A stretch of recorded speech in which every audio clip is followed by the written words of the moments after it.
Hey everyone, how's everybody doing today? Welcome back to Ani. Killer and Sweetney are here right off the bat. Let's do shout outs for our friends here. Killer Jam 25. Killer's been working on a solo Minecraft world. He's been playing on the Minecraft server, doing some Rim World, doing some Ani. How you doing, Killer? And then let's also do a shout out for Sweetney. Sweetney is here. And Mr. Crow is checking in. Guys, go check out Sweetney and Killer. Both are wonderful people. Both stream some cool stuff. Minecraft, RimWorld, all that. How you doing today, Mr. Crow? Welcome in. Yesterday, I was very low energy. I do apologize for that. I did not get enough sleep. Okay, so, last time on Dupington, we got some things going. We got our rocket ready. Now, we've got a lot of calories. What do we got in here? We got our situation. We got 192,000 calories. Taking a day off from streaming. Got to take a day off. My day off is going to be tomorrow. How much oxygen do we have in here?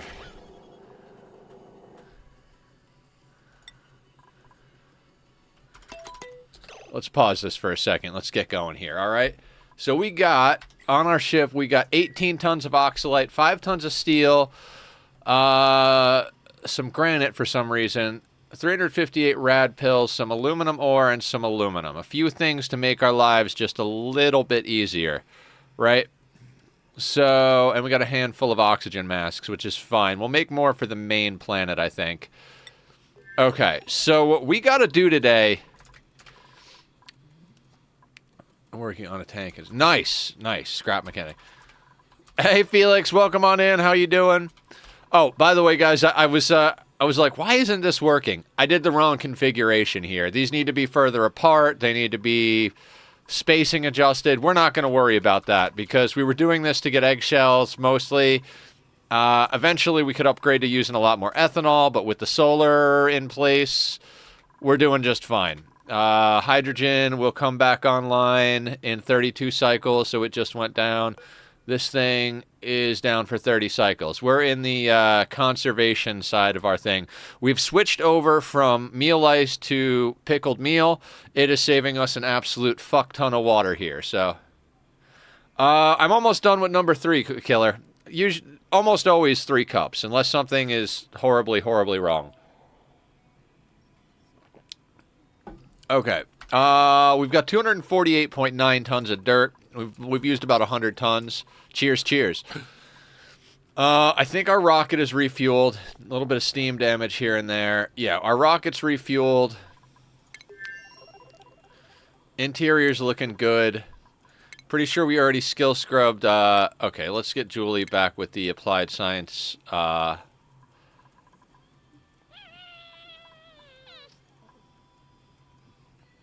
Where is your hat, Julie? There we go. We're going to have to get Julie into data research. Last few days you've been having 2 cups. You usually only have 1, right? You're up in your coffee game, huh? We skill scrubbed Killer, put him into just rocket piloting. Now, on our second planet, Persephone, we had our robot set up a little situation for us. We don't quite have a place for the dirty water to go yet, but we'll sort that momentarily. We'll get Killer there, we'll get him working. We've got a mini pod so we can print more people. I don't feel like we don't have anything. Ooh, you know what? Let's bring a seed for that. Twigalon. Let's get a Joya seed. We got 10 of those SOBs. So let's snag one of those and do a little move to command.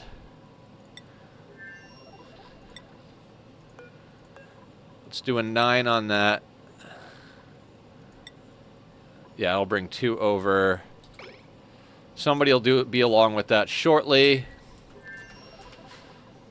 3, but cut down to 2. So guys, we got a very specific mission in mind. So we got to get Killer there. We got to do a few shearing things to get us some reed fiber real quick. We're bringing some refined metal, so that'll be all right. We're going to break down, grab, and set up a little bit of a liquid lock situation. Basically, we're going to liquid lock right in here. It's already cracking up a little bit for us. We're going to have to do a little bit of water shenanigans. I'm on day 8 of training, which means I've done 8,000 sit-ups so far. My abs are killing me. Don't push yourself too hard. Pushing yourself too hard will make you not want to do things. So, what's our temps like over here? 32 into 60s, 70s. We're going to get away with a water lock.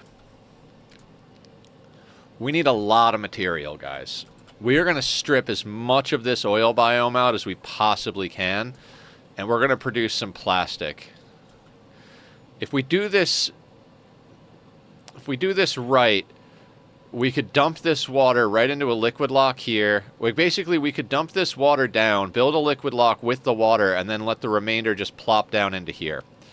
That should be pretty well in order. We don't have anybody here yet to build this, but we'll get Killer to build that. That'll get us a nature reserve out here. We got a lot of work to do. This is going to be a lot of work. So let's let them move a few things. Let's check in here again. I want to make sure the Joya seeds are in here.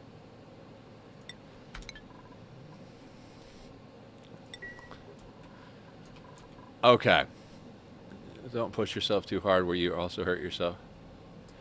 You're off to our second planet. I'm not going to push myself too hard. We prepped nicely. I slept a lot last night, guys. I went to bed earlier than I usually do, and I slept late. I think I probably slept like 11-ish, 10 to 11 hours, you know, with a few ups and downs to use the restroom in between and, you know, cuddle the kitty a bit. He's an adorable boy. But our planet here is reasonably self-sustain. Oh, meant for Mr. Crow. Yeah. Don't push yourself too hard, Mr. Crow. I think the mistake a lot of people make with exercise, I know I've made this mistake, is that they try to make up for a long time of not doing exercise by pushing themselves super hard and doing all of it all at once.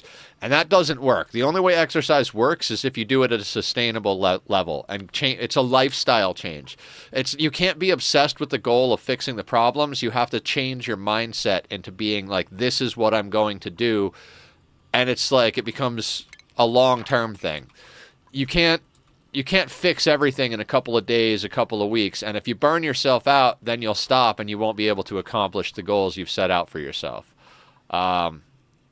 I'm not pushing myself that hard. The sit-ups are getting easier and easier every day. That is why I only do... Yeah. But do remember that when you're exercising and doing stuff like sit-ups or weightlifting or any of that stuff, you're damaging the muscle. That's why it grows back stronger. You're damaging it. Your body's like, oh, that part of me is getting damaged. I need to make it stronger so that when I do things, it doesn't get damaged. So you have to give it time to heal. If you don't give it the time to heal, you're not actually achieving anything. Your body will just give up eventually, and that's not good either. At least as far as I understand it. Okay, so I think we're loaded up. I think we're loaded up. Got a lot of rad pills, got a lot of oxalite, we got our steel, Joya seed. What else do we have on here just like that I'm not paying attention to?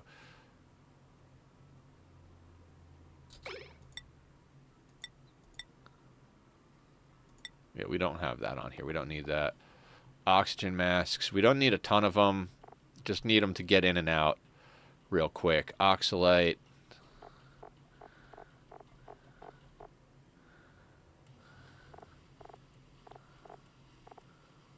There's plenty of sand there.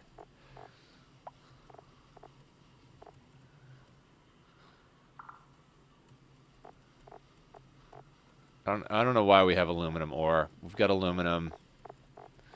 All right, I think we're ready to go. You are correct there, but you also need extra things like protein to help you. Yeah. You need fuel to rebuild that stuff. Absolutely. All right. We're going to plug that stuff back in. That's going to start pumping. Out here, we've got a gas pump to eliminate the carbon dioxide. I believe Killer is set as our crew. Oh, we even did that. Okay. Killer is the only crew, right? Okay. We're going to go over to this door. We're going to change that to this. We're going to put Killer as in and out. So Killer can do the thing. Then we're going to go up here, same thing. Only in. Killer doesn't even get to go in and out that door. So Killer's the only one that can use this door for real, right? Then I think we change this to crew. And that should get Killer on the rocket.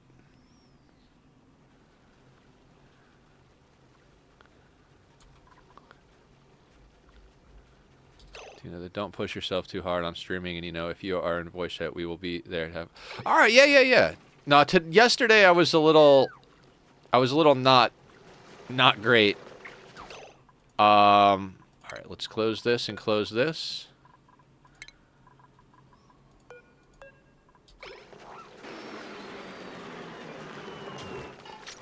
Then we open that one.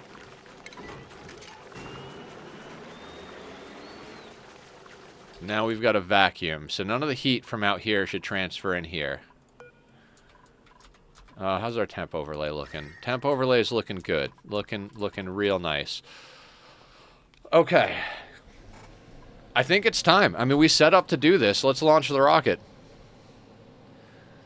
Yeah, I didn't sleep enough the other night, and there are just like a few things that were just... And we're not going to be doing any more Stardew. I had fun playing it, really enjoyed the experience playing with Julie, but I'm kind of over that game. So that was also like...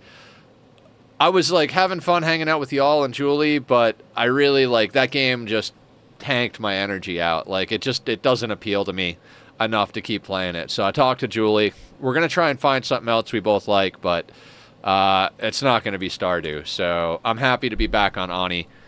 I got going testing some stuff last night. I've got a lot of ideas for playthroughs.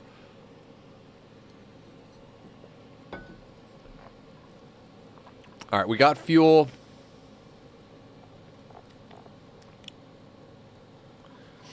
And let's begin the launch sequence.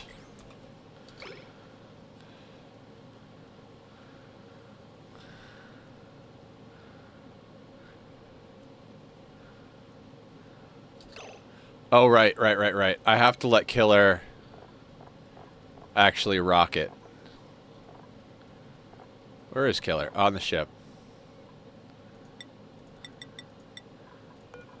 And then we got to go in here, actually, and quickly enable building at a 9.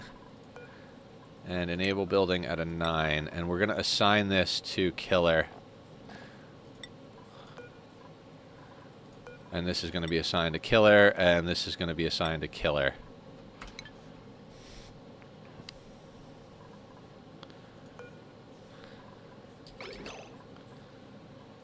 Unequipped suit. We're going to turn on the on the oxygen mask dock.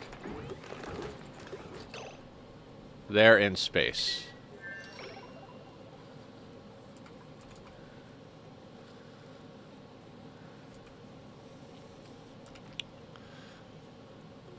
If I had the points, I would have named the rocket. I would have named it USS Killer. Yeah, I would be down for that if you guys ever want to name rockets and stuff.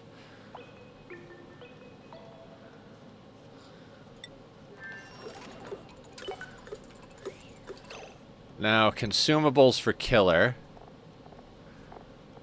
We need Killer to be able to eat rad pills. Everybody is able to eat pickled meal. Let's let him eat Hexcellent and nutrient bars as well, because we got those on board, right? Hexcellent, nutrient bars, and pickled meal. Excellent. Hi, Adrian. How you doing today? Welcome to the madness. We got our great hall. We got our washroom. Okay.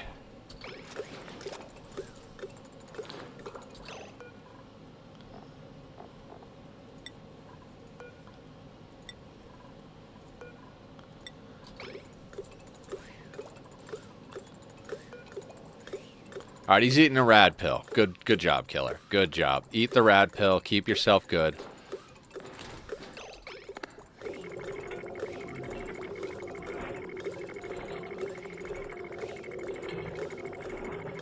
Look. Let's just get this bed activated. Get that activated, then you can fly.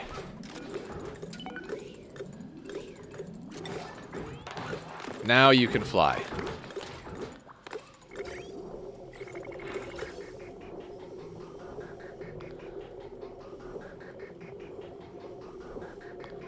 Okay, excellent. If you did what would want to be under the name and named an animal or pawn? That's a good question. Doing really good, Adrian. A lot more energy than yesterday. I didn't sleep enough the other night, and as I was just saying, I'm kind of burnt out on Stardew Valley, so we're going to be taking that game out of rotation for a while. Julie and I are looking for something else to play together. Research-wise, let's see if we need to get any research going, right? All right, we are going to be going into that. We do not need to research diamond, and we've got power, right? So let's plug in our rad research so that Julie can get on top of getting that sorted. And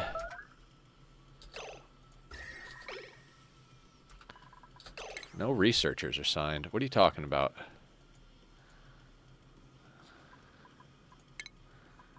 Julie's got to be assigned to research. Yeah, Julie's assigned to research. Do we not have her skilled into that? Let's double check. We should. Applied scientists. Yeah. Sciences. Yeah. Okay, we're fine. We are absolutely fine. We're going to start off a little... So my brain doesn't want to work today, so if I don't make sense, that's why.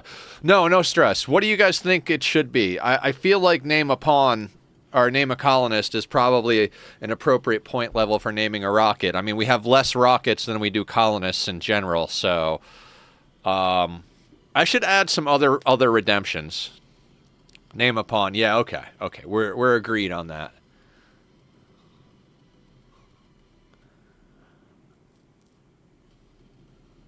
All right, it's going to take 1.2 cycles to get there.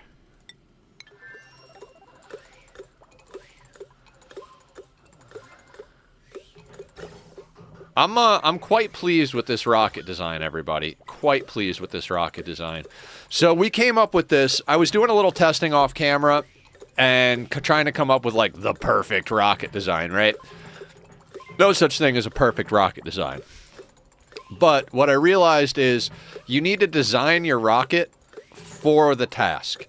We don't need a massive amount of XP in here. We need a little, or massive amount of morale. We need a little bit of morale. Why are you 50% stressed, killer? Hold on. Let's actually...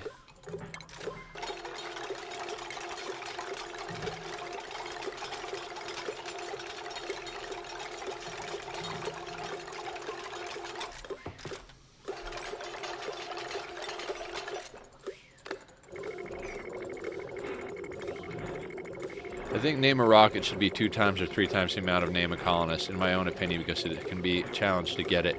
Yeah, I agree, Adrian, but I'm not gonna add the redemption right now. So I guess we'll use the rename the colonist for now. But before we do our next playthrough, I'll change the point value for renaming a rocket. Can you rename a rocket?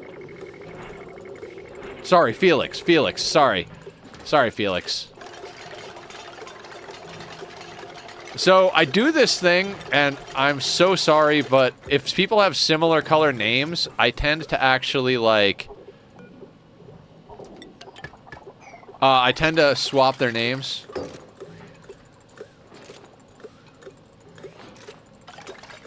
Alright, did that break? That breaks our bonus.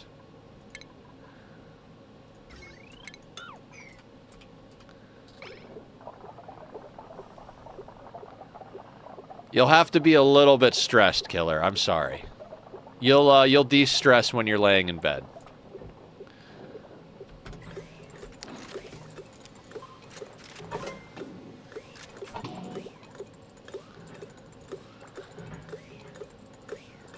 I mean, I gotta say, we don't actually need these in here.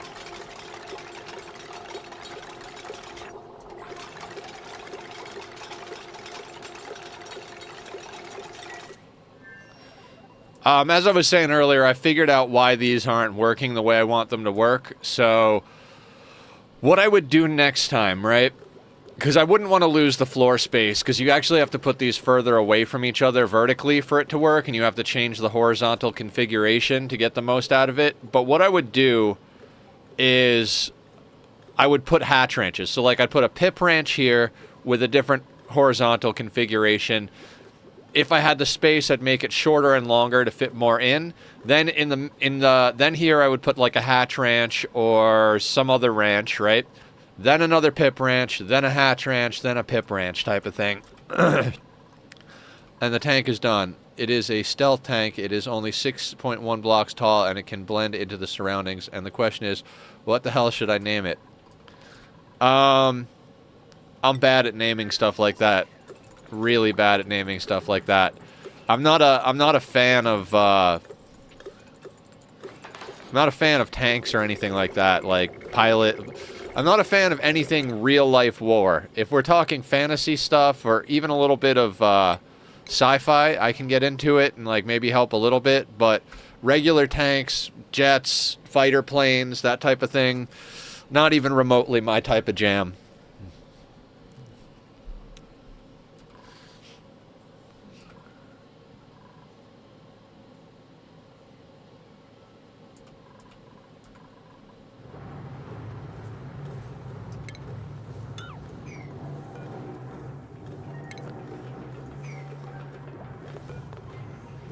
We'll get a little bit more of this going. Why not? I think I could alternate, actually. Hold on.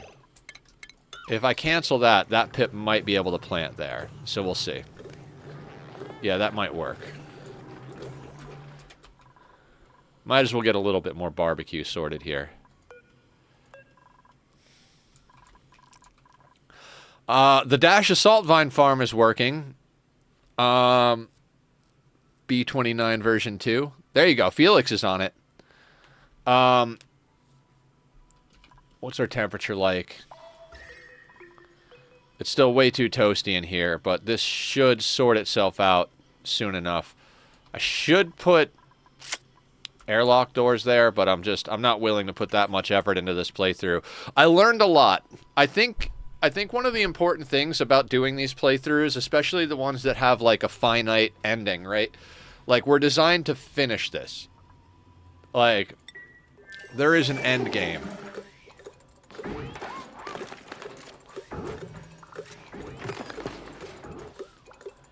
Killer is definitely getting stressed.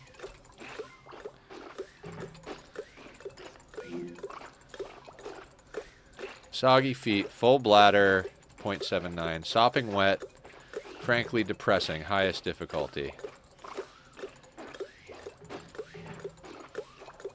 Today's net stress, 3.79.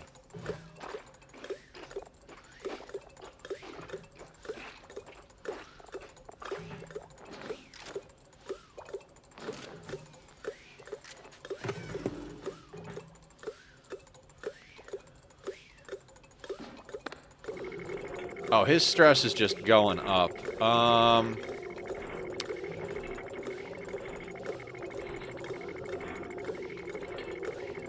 I have no idea, Felix. Not at all, if you're asking me. If you're asking Mr. Crow, I bet Mr. Crow knows, but I have no idea personally.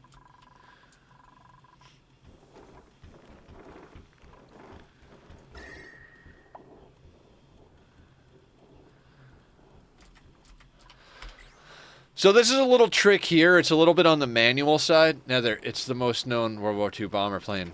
Yeah, I don't know anything about that stuff. I don't study war even in the slightest. Like, again, zero, and I mean zero interest in guns, planes, tanks, soldiers, camo gear. Like, none of that is even remotely interesting to me.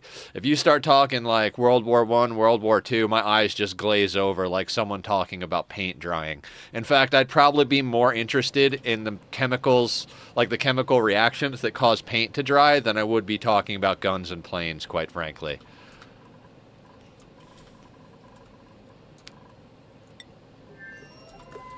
Alright, stress is going down while he's sleeping. That's perfect. But yeah, thank you for telling me. That's interesting in the sense that, like, it's cool that you guys know all that. But yeah, for me, it's like, Whatever.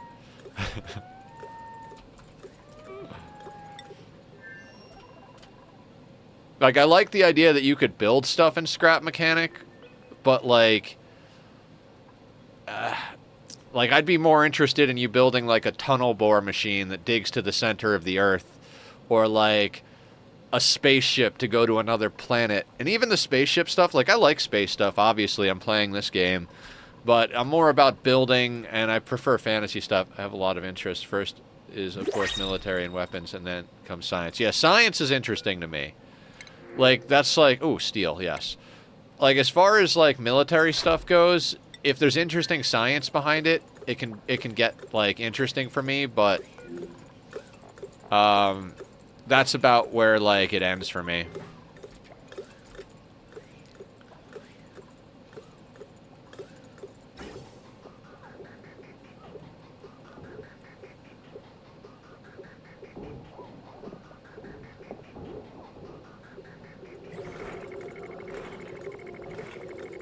Alright, we gotta keep an eye on Killer.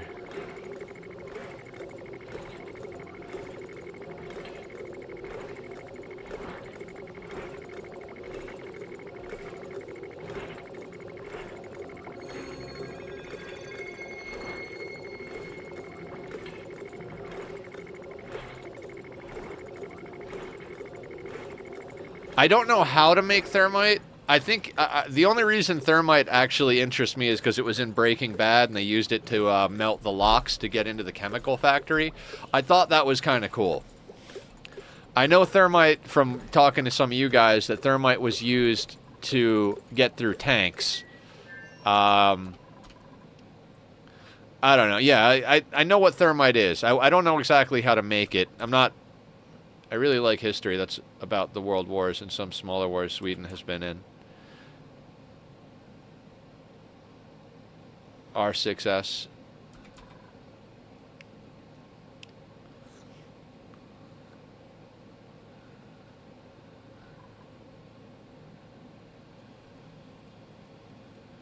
Trying to keep an eye on calories here. I don't know why it keeps swapping like that. What is going on here? Why is our calorie count going down so hard and so fast?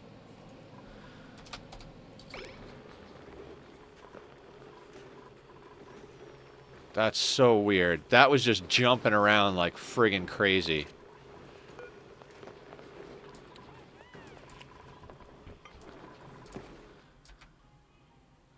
I'm like, we went from having 400,000 calories to having like 110.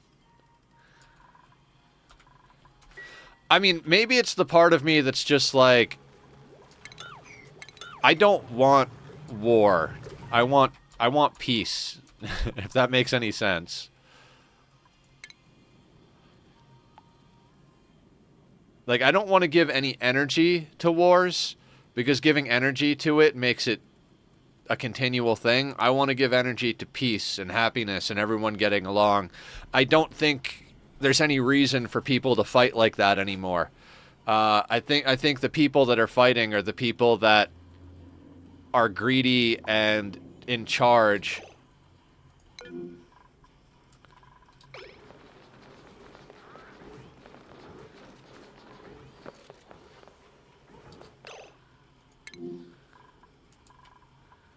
Hold on. Why are you not eating?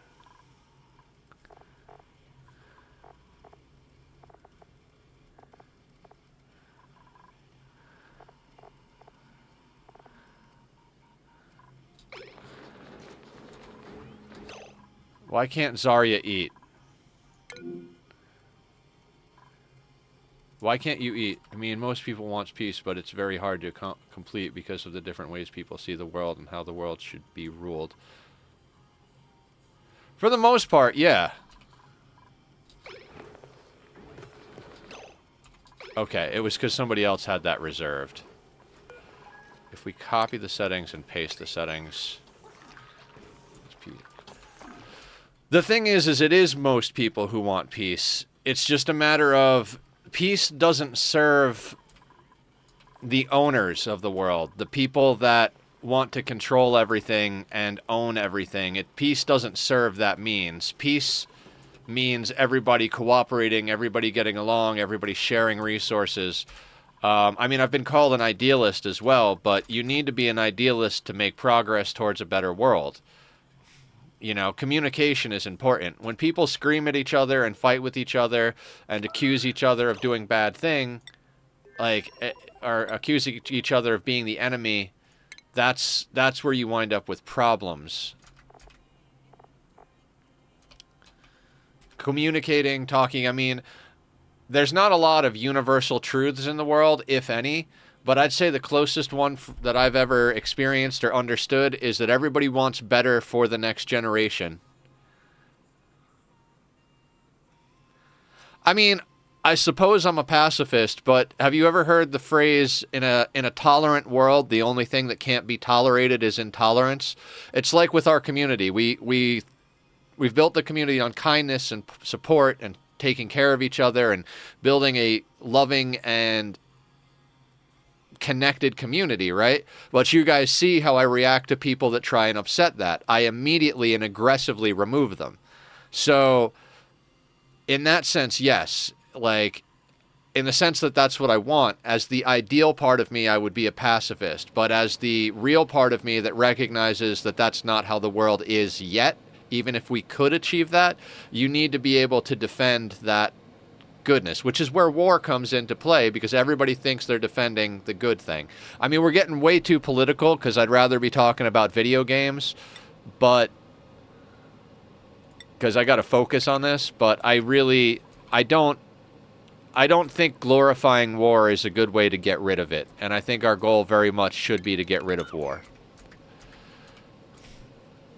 We should be putting our energy into finding ways to get along and cooperate and find a way to resolve our differences or find a middle ground that works, you know, as opposed to finding ways to hurt each other, to force. Because I mean, that's the intent, right? If you kill enough people of the opposing beliefs, then there's only your beliefs left. So war actually has the intention of creating peace. Like, but it's through violence. Which, you know, it's that whole fighting fire with fire thing.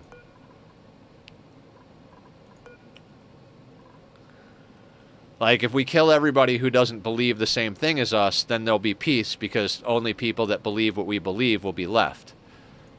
But I don't think that's a healthy way to achieve peace. I think it just...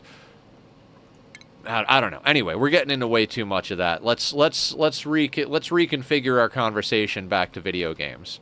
The main point is that type of stuff really is, like, if you guys want to talk about it and you guys want to share the interests, like, go ahead and share it. But, like, I have no interest in guns and tanks and wars and camouflage and soldiers and marching. You know, like, it's fun to role play some stuff in a fantasy setting. Like, I'd be more interested in hearing about orcs fighting dragons than I would be about, you know, Russia fighting Europe or something like that.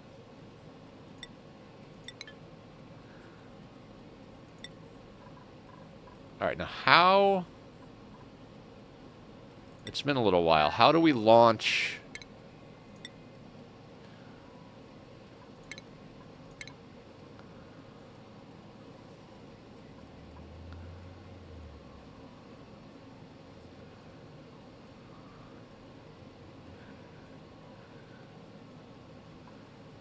That's what we got to do. We just got to drop it, right? The oxygen thing is on, so he should put on a mask.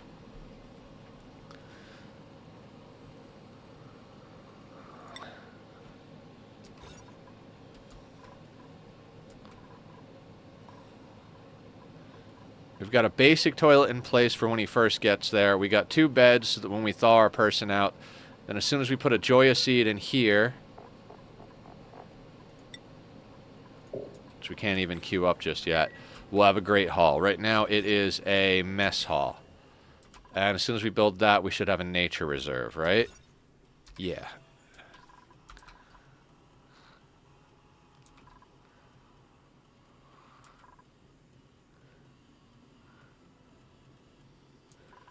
Okay, let's drop Killer in.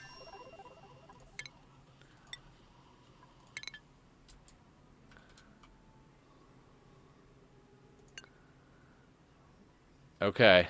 We're pulling the trigger. This is terrifying.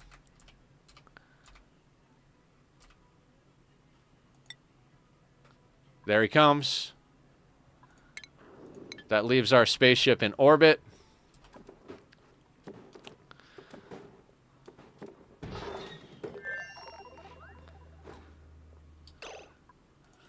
Now, killer.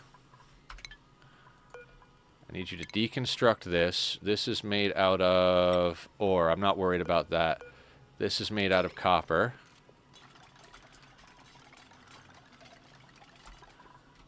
And now we're going to assign killer here and here.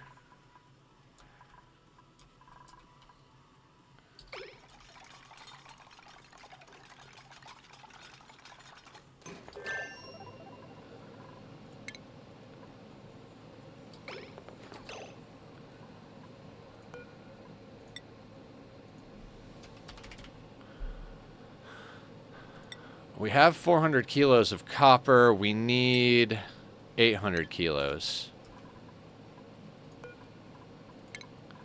We're going to deconstruct that.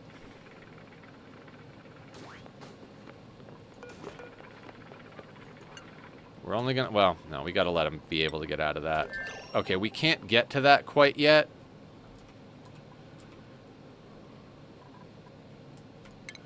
Alright, killer's going to have to get leveled into a few things. This is... Alright, so let's get him into that, and that real quick.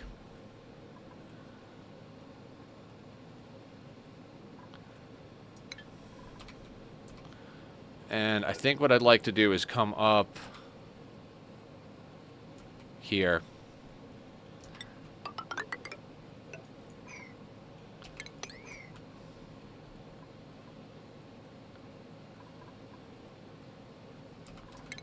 We'll do sandstone on that.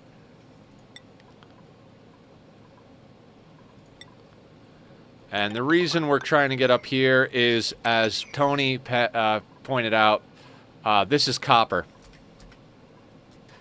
So we can use that. That's another 200 kilos. So 4, 2, that's 6. Copper ore to copper, that gets us 50. 2 batches will get us to that. We need 4 batches of copper. Let's get on to killer's priorities here. Now, killer's the only one on the planet. So let's...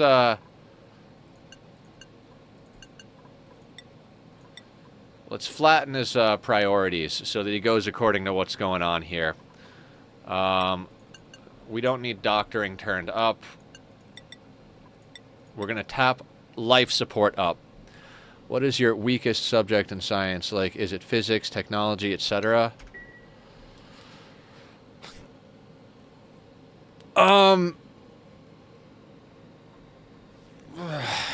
I don't have any degrees in science. Like, I didn't even go to college, so I like science. I'm pretty decent at math, but as far as, like, science goes, I really don't have very many refined skills. I wouldn't say that I'm good at any of those things. I'd say I'm interested in them, but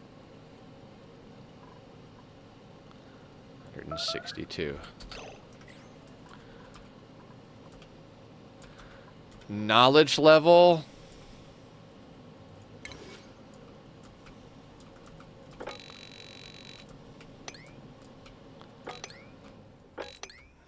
I mean, if you give me multiple choice, like if you're saying physics and technology, I'm less knowledgeable in physics than technology. But I'm so little knowledgeable that I wouldn't be able to answer your question. Like, I don't know enough about science to know all of the different fields of research, so...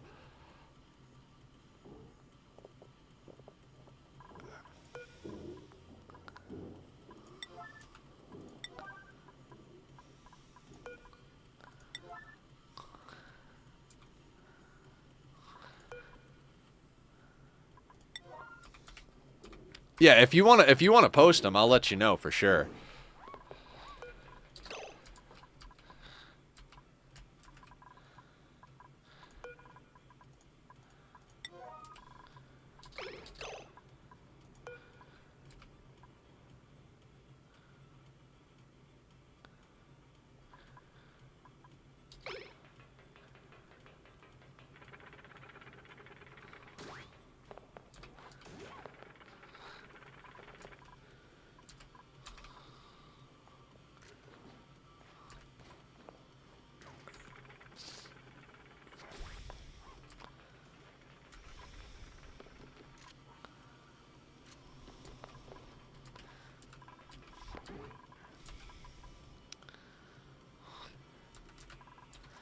Okay, so we got him crushing stuff.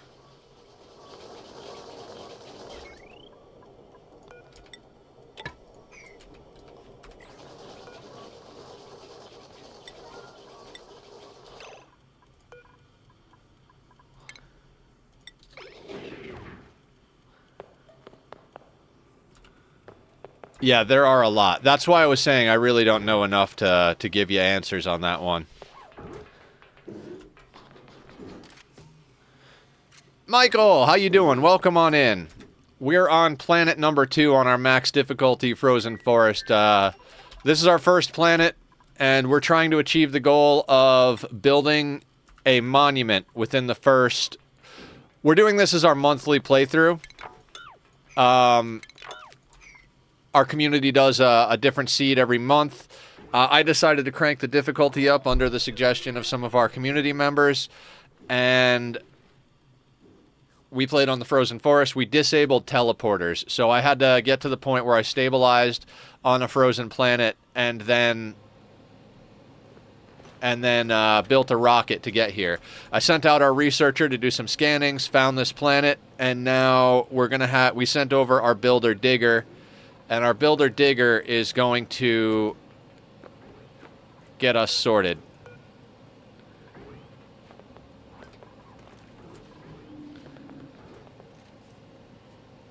I'm going to say 10 fields and you can pick. Okay. Sounds good.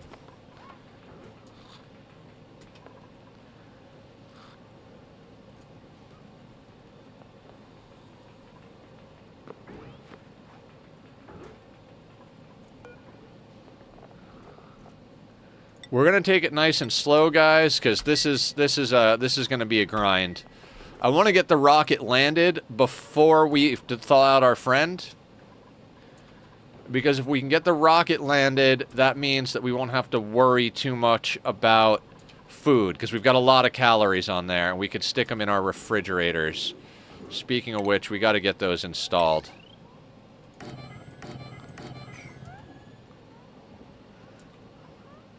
I am a beginner who never got past 150 cycles, so I'm here to learn. Yeah, feel free to ask any questions. I'm happy to answer anything I can. Hey, you don't need that on. Let's unequip that suit. Basically, we're here to strip out the last of the resources we need to do this. We're probably going to be here for a handful of cycles. We got a lot to do, but basically on our home planet... On our home planet, we've got this stabilized nicely. We've got air generation, we've got solar, we have a hydrogen vent that provides us with hydrogen. We're using the heat to keep our base warm, because when you start on a cold base, it's hard to even keep this green going. We've researched pretty much everything we need.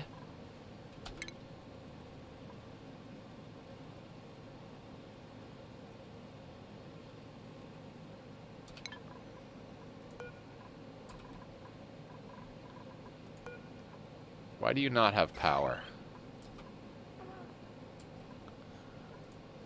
Oh, that doesn't have power. You're generating rad bolts. Okay.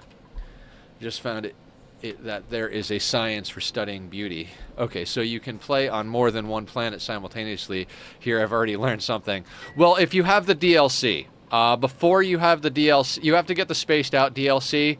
If you don't have the spaced out DLC, you'll get a big, like, starter planet as your main planet. And then you don't actually go to other planets. You do have spaced out. Okay, cool. So normally there are teleporters. So like you start on a planet and then you can teleport to your second planet and shift resources back and forth. If you look up here, there's like there should be a like material transfer teleporter here to send stuff to the first planet. But we disabled teleporters, and down here you would receive resources from the first planet. You could pump liquids, gases, and solids back and forth.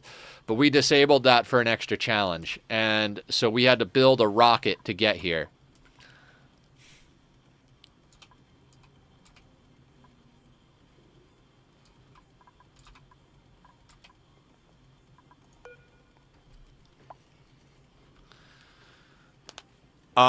Right now what we did is we sent a rocket, which is in orbit, and we used a Trailblazer module to drop Devin down onto the planet. I already deconstructed it, but it's like this was the rover module. We sent a robot here to build basic infrastructure so that when our dupe landed, he had some basic infrastructure. Good to know. That's probably future for me. For now, I'm trying to deal with water that is running out and with slime. Any tips on that? Do you know how to liquid lock yet? Liquid locking in and out of biomes, like if you put a liquid lock before you get into a slime biome, it'll keep the slime lung out. Until you have oxygen masks or Atmos suits, you're still going to wind up with sick dupes, but then you can keep them in. So like what I'm talking about is over here, you kind of make this shape and fill this with a liquid. We're using ethanol because we're on a cold planet, and I didn't want it to freeze, but you could use water, brine, anything except polluted water, because polluted water is going to off-gas. And so, like, if you put something like this, and, like, this is your starter base, and this is your slime biome, you can go over there. Once you get to a point... So these are oxygen masks. I rarely ever use them. I usually just rush to Atmos suits. They're basically like space suits, so your dupes can't get burned, can't get... Like, basically, it's fully protective gear. And so what I'll do is I'll insulate in a core base, do the research, and I'll liquid lock out to get the stuff I need. And then as soon as I have the stuff I need for suits, right at the liquid lock, I'll put in the Atmos suits. So every time they leave the base, they have to get into protective suits. We're going to liquid lock over here, actually. It's going to be interesting. We've got to get somebody to do ranching to shear the Drekos, which is going to be a whole thing in and of itself. Ranching is very helpful and powerful, but not necessarily the easiest thing to do.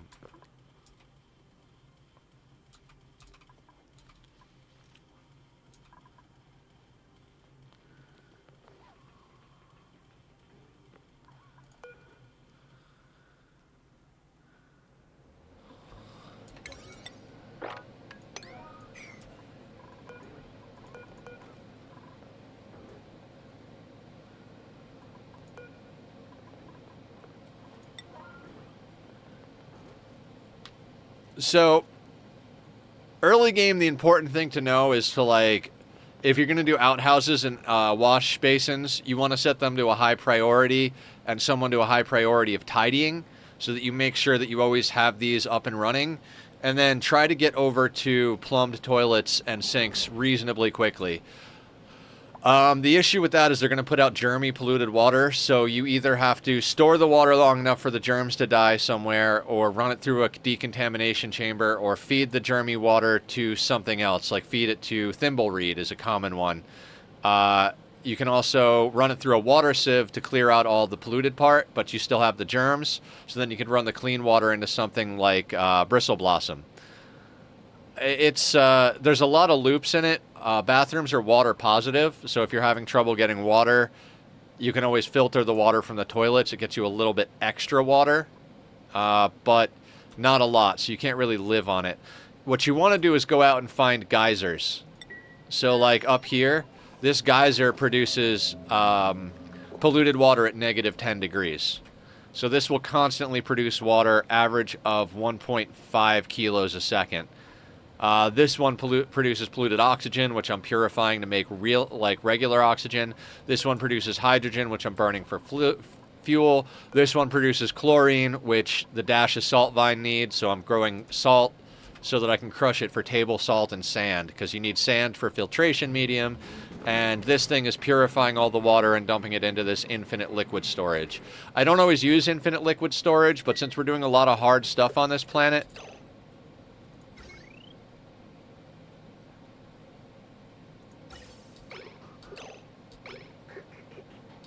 Hold on, let me double check something.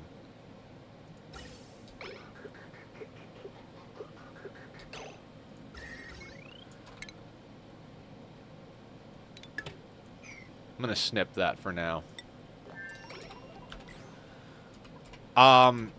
Since we're doing a lot of hard stuff, I decided...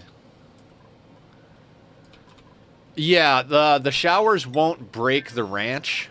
So, like...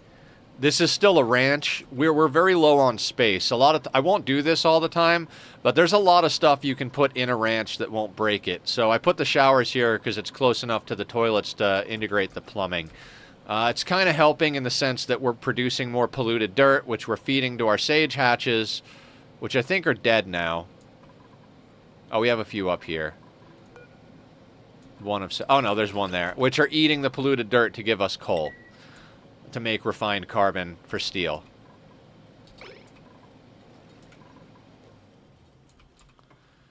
Sometimes you got to get creative with the way you place things in this game.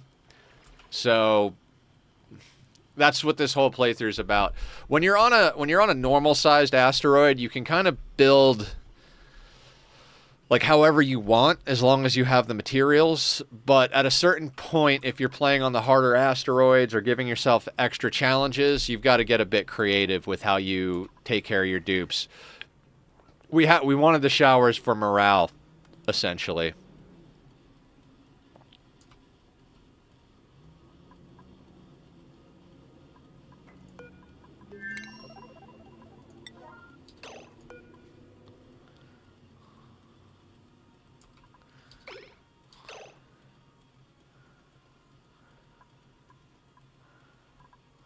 Okay, so we should be able to build a rocket platform now.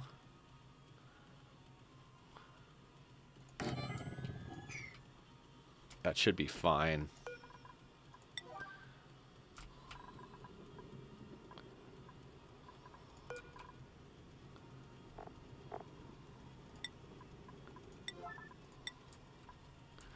Let's get him back in his oxygen mask before he goes up to do that.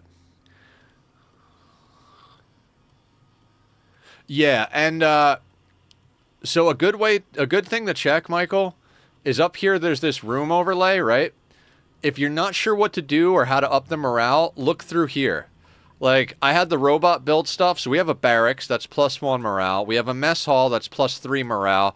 We have a latrine that's +1. And I had them build all the stuff over here to upgrade to a washroom, which is a +2. And as soon as the rocket lands, I have a seed to put in here, which upgrades it to a +6. Okay, good, good, good. And then over here, we built a nature reserve. So this is +6. So we have 6, 7, 8, 9, 10, 11 morale for our people. But I have a quick question. What type of spaceship would I build? A cargo, a freighter, a fighter, a housing spaceship, or a traveler?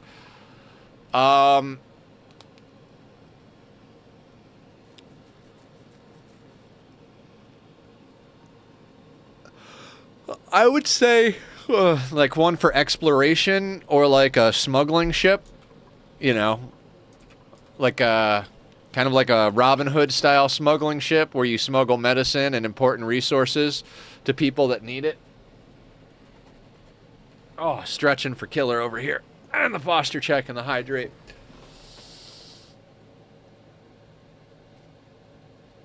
Oh, there we go. There we go. And hydrate. I've got lemonade.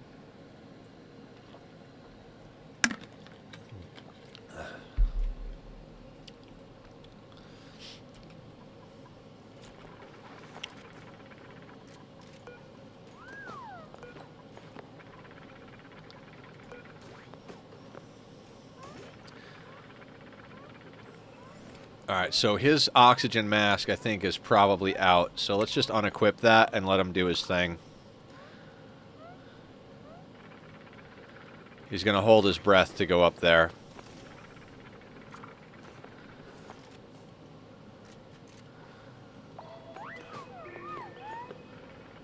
Alright, he's got to go to the bathroom.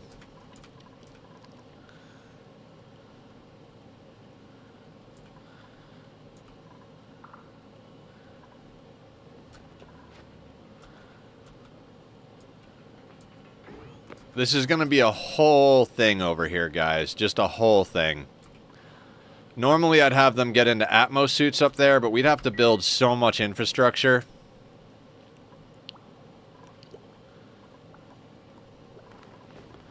And that's going to deconstruct and disable that, so...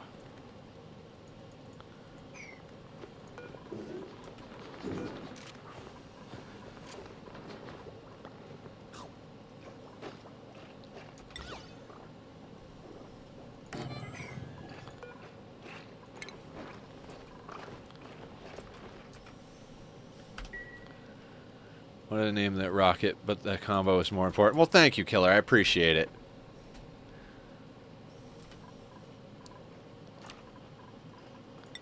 How's everybody doing back over here? And again, guys, we're going slow because I've never had to do anything this complicated with this much stress. So this place should be reasonably sorted.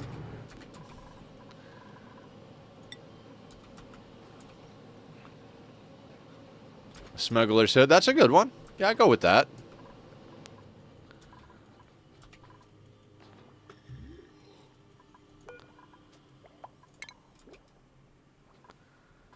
Killer's going to take a nap on this planet. And yeah, for anybody who's new, we've got point redemptions to name colonists, which is why this is the Killer instead of Devon.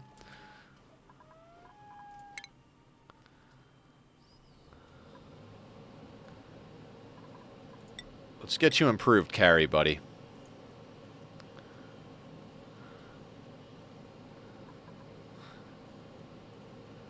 You're going to need that, but we'll worry about that shortly.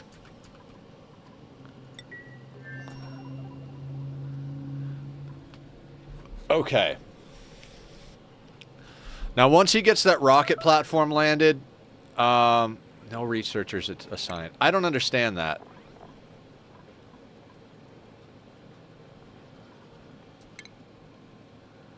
I don't understand that. Julie is assigned to be a researcher. She's assigned to be a researcher. I don't understand.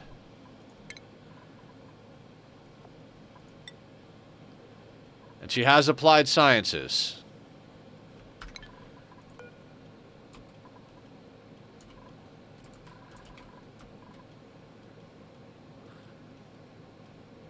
Exactly. You only level them as high as you need to. Like, if you look at my dupes, our cook is only leveled into grilling, improved carrying, and suit wearing.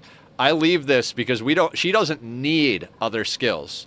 She's only ever going to be cooking and moving stuff, so she doesn't need to be leveled. The goal is not to max out this tree. The goal is to specialize your dupes. When you get late game and you can provide them everything, like recreation rooms and like top tier food and everything, and this is like a bajillion morale, you're good. But you don't just keep leveling them. Like some of these dupes have like extra like 12, 13. This is one of our ranchers. They have digging because when they have a passion in it, this first one is essentially free. So a lot of times if I have extra points, I'll give them whichever one just in case. Julie's got an extra 15. Linus has got an extra 18. Mima, 6, 12, 7.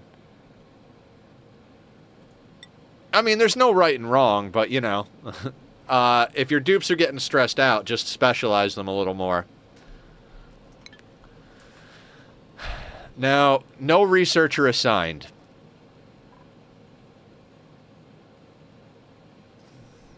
Oh, because it's for data analysis.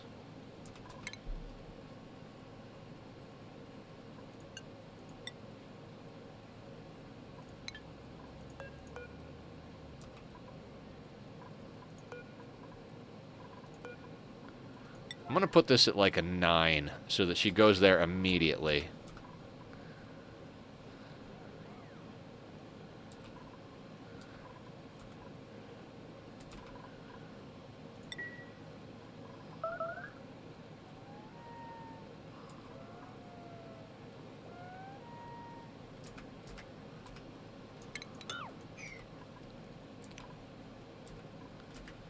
Now, our dupes are eating 2,000 instead of 1,000 food because we're on max difficulty here. We got a lot of work to do over here. I want to get the rocket landed so there's food available.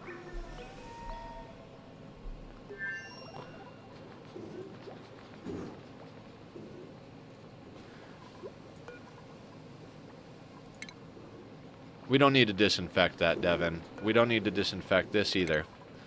Let's just get you going, bud.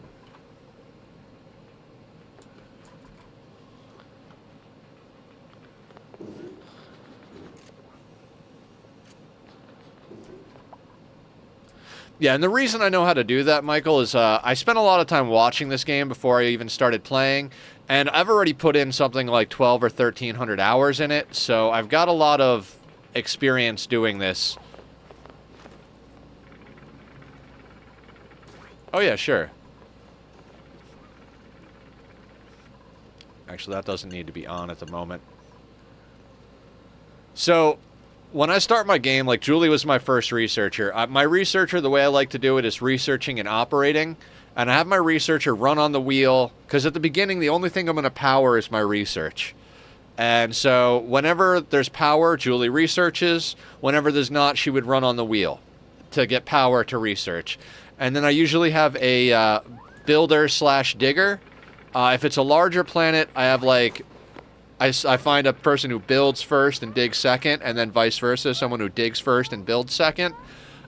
Smaller planets and a lot of other people go researcher, builder, digger, and then the third one is like a farmer, rancher, which is a good way to do it too. I think on this one I actually did go with a rancher off the bat, so again, everything depends on exactly what planet you're playing on, your play style, all of that stuff.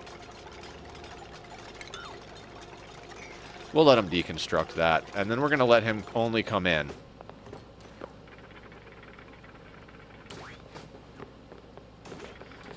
Okay, now we should be able to land the rocket with an automatic land, right?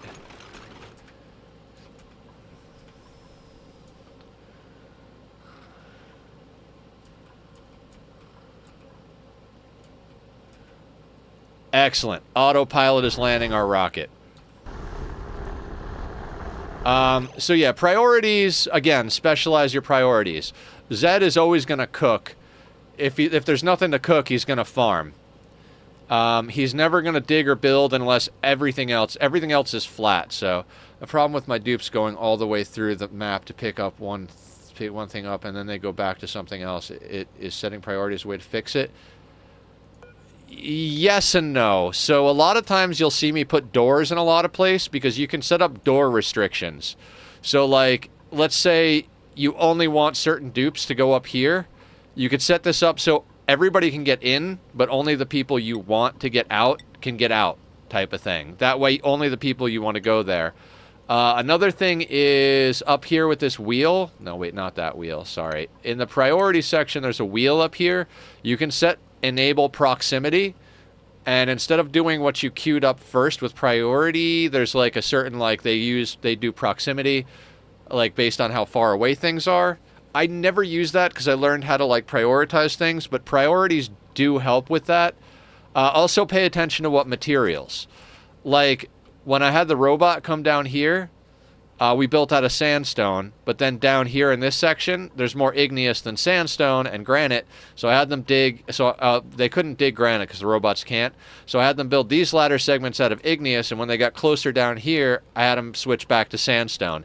Because if you tell them to build, like, this ladder segment out of igneous rock, there's no igneous rock close by, so they'll have to walk all the way up here and grab the igneous rock that's up here and bring it back to the ladder. So building out of local materials is something to do. I often forget about that one myself, so, you know, take it with a grain of salt.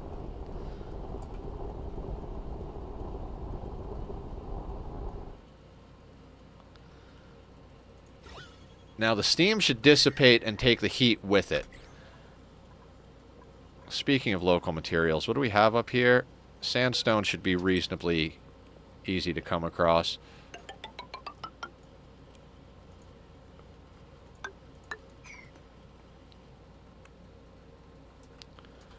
Now we're going to let... Oh, temperature already dissipated. Excellent. Now it's going to take him forever to do that, but we need those ladders built pretty quick.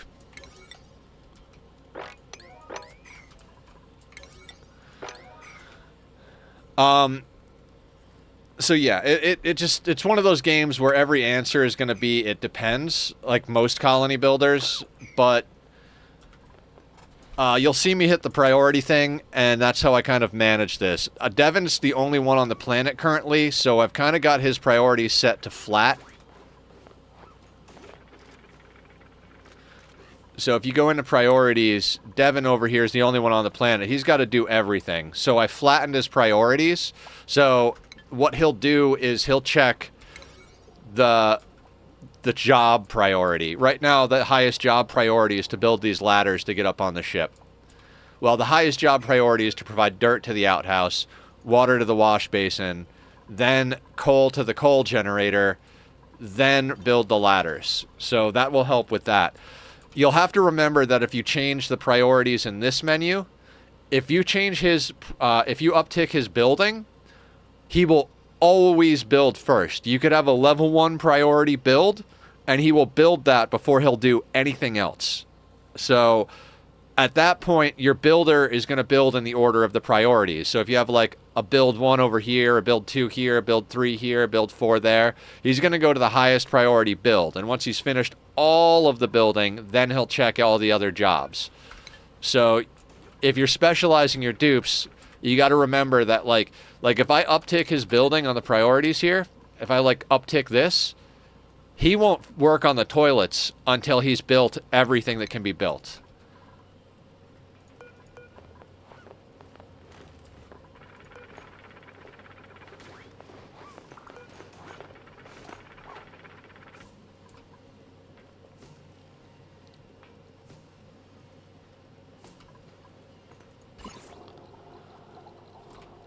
It's a lot of radiation. We're gonna have to keep an eye on him. So priorities from the tab on the top, overwrite settings and number. Hope you get what I... Yes, basically. So like if you go into priorities and let's say we double tick this and single tick this, no matter what the priorities are here, he's going to do all the building first, then all the digging, and then since everything else is flat or off, he's going to do all of that first. What I have set for him right now is everything is flat. Rocketry can be turned off in theory because he's not going to fly the rocket anytime soon. He has life support.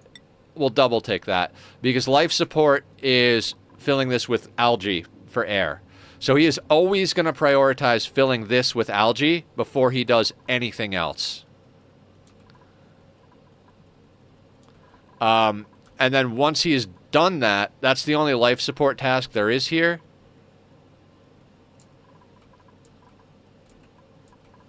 Once he's filled that with algae, he's going to check all the other priorities because his priorities are basically flat. Where is he? Oh, he's grabbing a rad pill. Good job, Devin.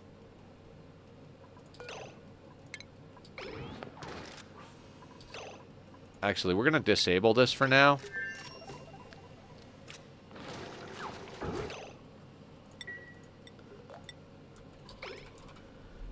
Hey, kitty. What are you doing, kitty? You're acting weird, bud.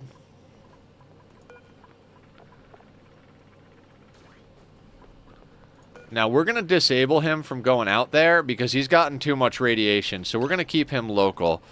Oh, God. I might have been a little bit hasty. Let's not do that. Let's find the correct crops to harvest.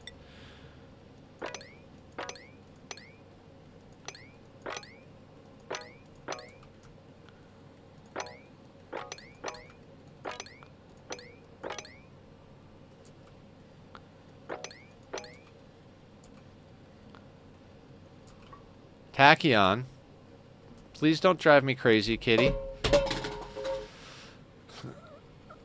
Killer, not Devin, yes. No, it's Killer. Did I call him Devin? I've been calling him Killer. I've been pretty good about that.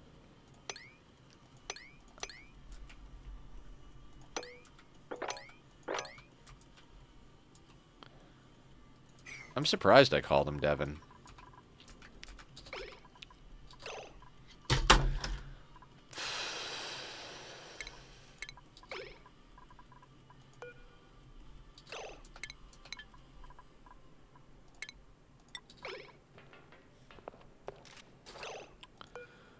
Why are you harvesting the bomb lily? That is not set to harvest, sir.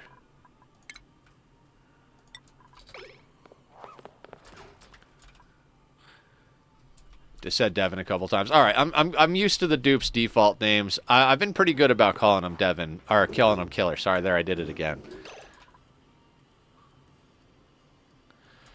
All right. We got to get him doing something else.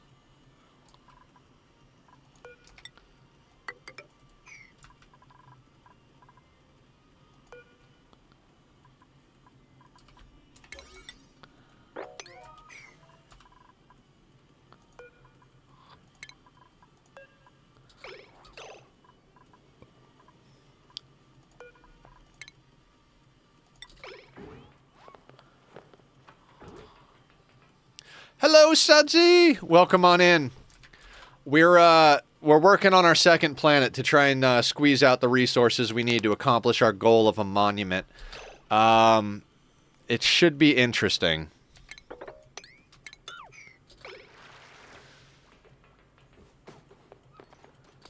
Where are you going? Killer, killer, killer. Let's downtick your farming priority, because I don't want you farming.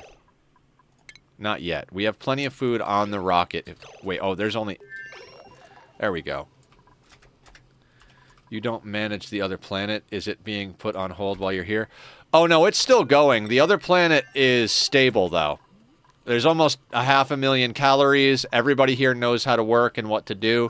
I'll come back here and check in every once in a while, but for the most part, this planet should just run just fine on its own. There shouldn't be anything we have to deal with over here, so... at the moment, we're waiting for the rocket silo to cool down. Then I'll let them out to do a few other projects. When I first started, I was like, how the hell do you manage two planets at the same time? And I couldn't do it.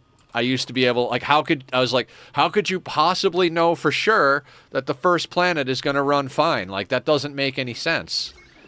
And it took me a while to get to the point where I was like, okay, this is possible.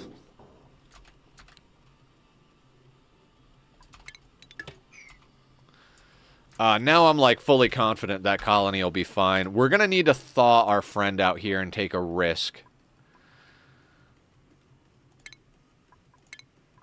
How many things can we inspect real quick?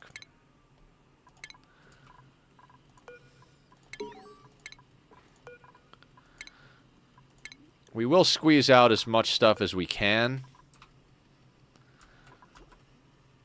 God, my guts are being mean to me today, guys. So anybody who's new, Michael, anybody else out there, I deal with some really bad stomach problems. I've been in and out of surgeries. I have a surgery a week from Monday. So if you hear me talking about my guts rumbling or if I need to take early restroom breaks, that's why. It's been a little bit of a nightmare getting that stuff sorted.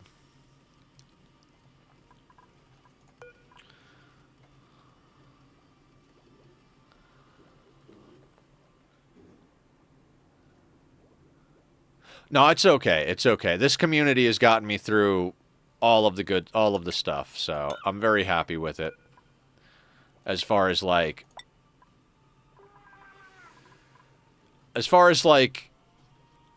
what am I trying to say? It sucks. I'm not gonna lie. I'm not gonna say it doesn't suck, but having good people in your life and having people who understand makes it a lot easier to deal with. And so, like, I don't really have a great relationship with my blood family. I don't talk to them at all or anything like that. But everybody here is super supportive and has been absolutely wonderful. So that's what gets me through a lot of this.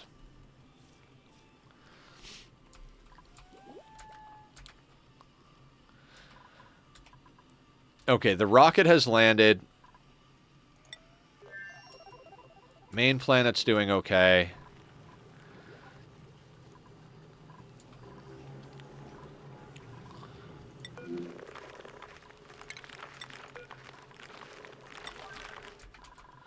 See, so I'm going to pop in here and check a few things while Devin is sleeping, basically. Meanwhile, we've got sweep commands queued up so that everybody who doesn't have anything to do is just gonna move all of our junk to someplace useful.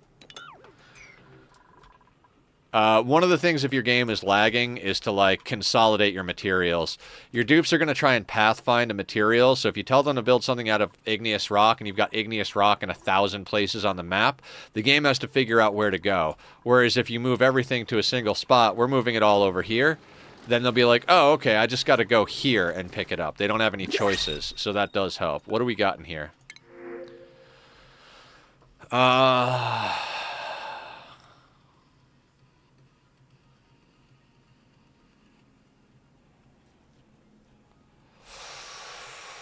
We might just print May on the second planet. We need somebody who's good at ranching over there. And they could do ranching and supplying if we need to make medicine. And they're uncultured. They can't cook, but we've got plenty of food there for a little while. Notice you don't have many storehouses. Not sure if they're called like that. Oh, like storage bins? No. What I do is I set up these auto droppers to sweep only. And there's like half the map is stored on these tiles, basically. So anything that I sweep, they just drop into these droppers and get stored there. There is some like designs that I do to automate things, but we're not going for automation in this build. We're going for build a monument, call it done, move on to the next one. What I'm doing is I'm setting specific goals for myself on the different monthly seeds. So that, you know, we have a goal. Oh.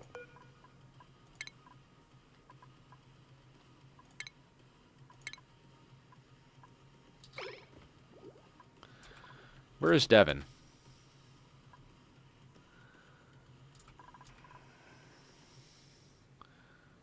Where is Devin? Oh, there he is.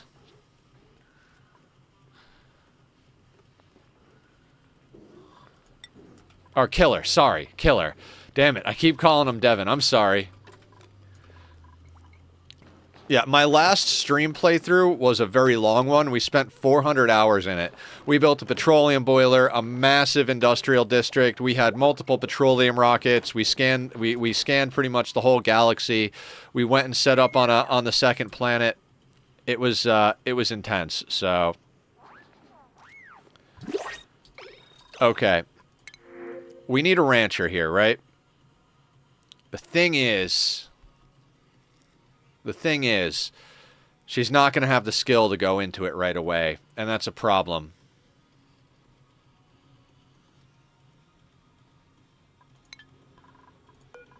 Let's defrost our friend. I don't think we're going to actually...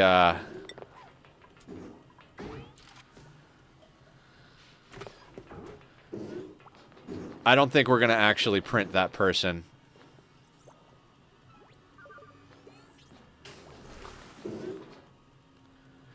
The killer has made an amazing discovery. A barely working cryotank 3000 has been uncovered containing Catalina inside in a frozen state. The killer was successful in thawing Catalina and this encounter has filled both duplicants with a sense of hope, something they will desperately need to keep their morale up when facing the dangers ahead.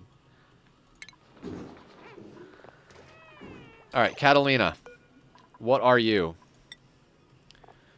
Shabby dresser, vomiter, super productive. Ooh, passions in building. You have 3 points.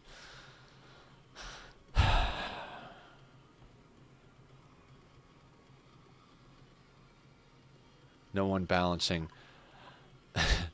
You're going to hate this answer. It depends. Let me think about that. First Radbolt research.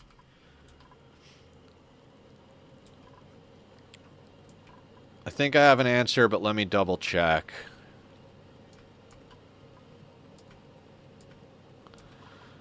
Alright, provided that you're not like trying to rush to space or do any crazy automation stuff, I would suggest going into the steam turbine, the renewable energy here. Steam turbines are the most important way of deleting heat in the game. So if you combine a steam turbine with an aqua tuner, you can cool your base and delete heat. So I would say that's the most important Radbolt research, in my opinion. Plus you get solar, so you can put solar up on the top of the planet to get more power. Again, the caveat with that is you need plastic to build steam turbines, so that requires you to get down to the oil biome or raise slicksters or ranch drecos. If you've got drecos, ranching them and mutating them into glossies to get plastic is a great way to get your hands on plastic.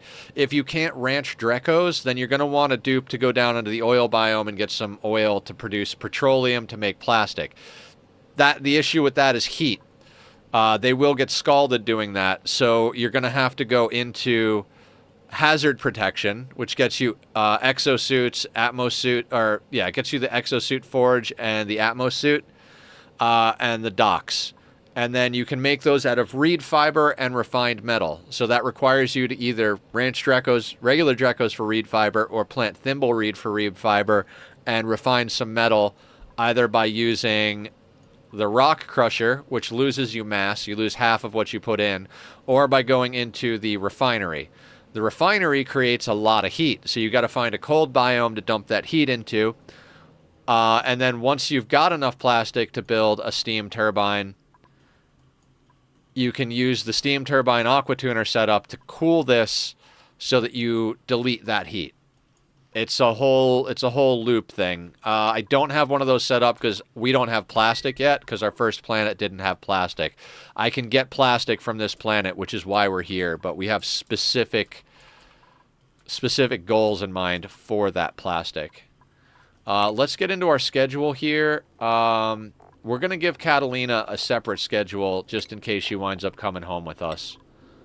We're going to do our typical stagger. We are going to give them 4 because hard difficulty and long commutes. She should snag her own bedroom and use the toilets assigned to her. Let's give her priorities and skills. We need someone to ranch ASAP. So Catalina's going to go directly into Critter Ranching 1. We don't need the milking station. We're going to leave that extra point where it is. We're gonna build a skill scrubber real quick.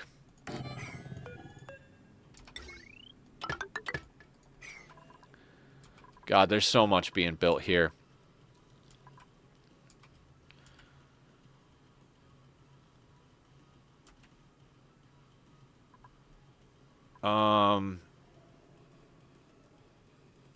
Yeah, of course. If it's a question, the answer will most likely be yeah. Almost.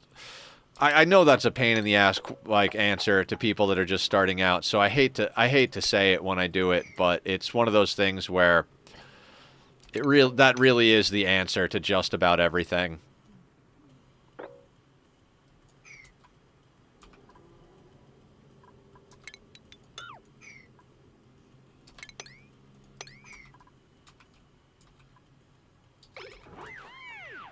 Oh, let's give Catalina priorities. Your priority, you're good at building, but I need you to ranch.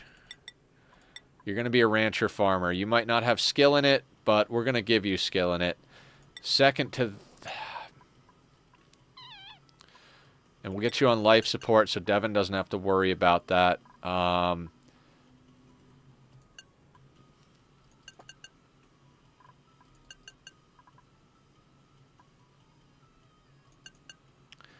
We'll have Devin doctor if absolutely necessary. Cooking, I suppose.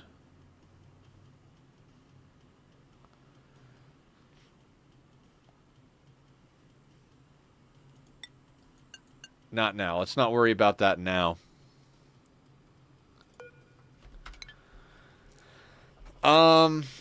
What if you make like a space station, like a community port where everybody can come and refuel and get food and stuff like that?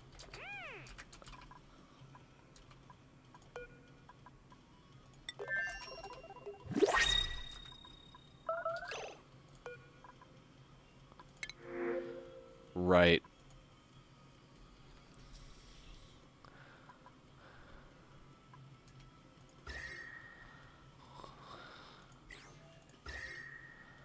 Ice might be useful on this planet.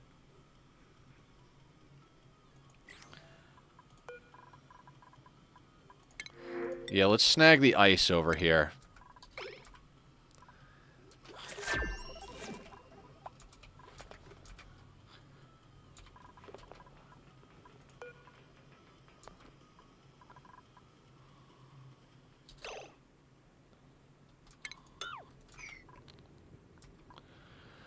All right, we need a temporary ranch super quick.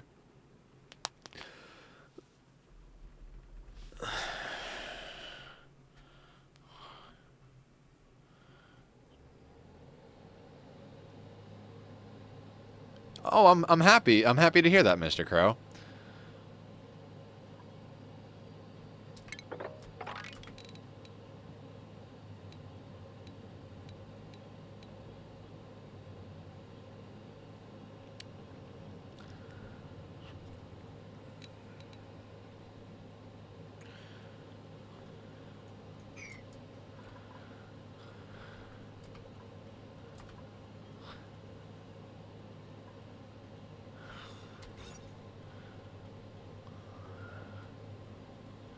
$162. So let's do some math. 3. That's 33. 35. 45. 46. 47, 48, 49, 50.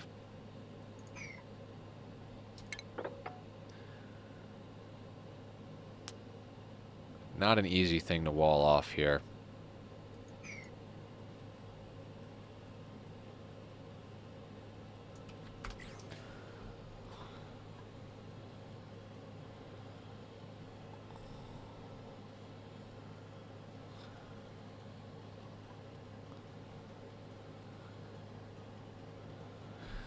All right, here's what I'm thinking. We're going to have to do some micromanagement of it, but let's just create a basic, very basic...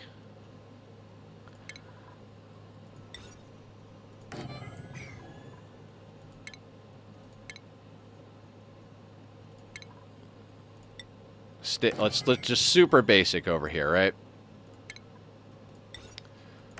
And the goal is to essentially...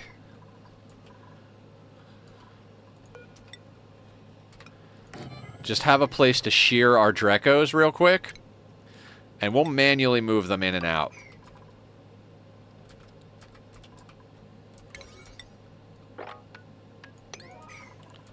Because we got to get power up there.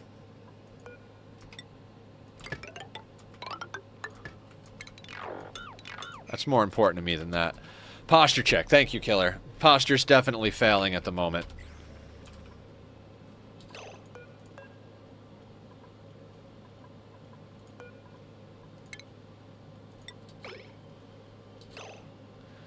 What Dreco are you going to wrangle?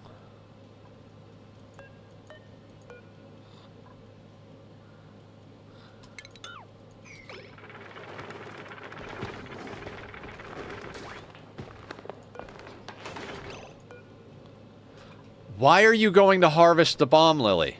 Why?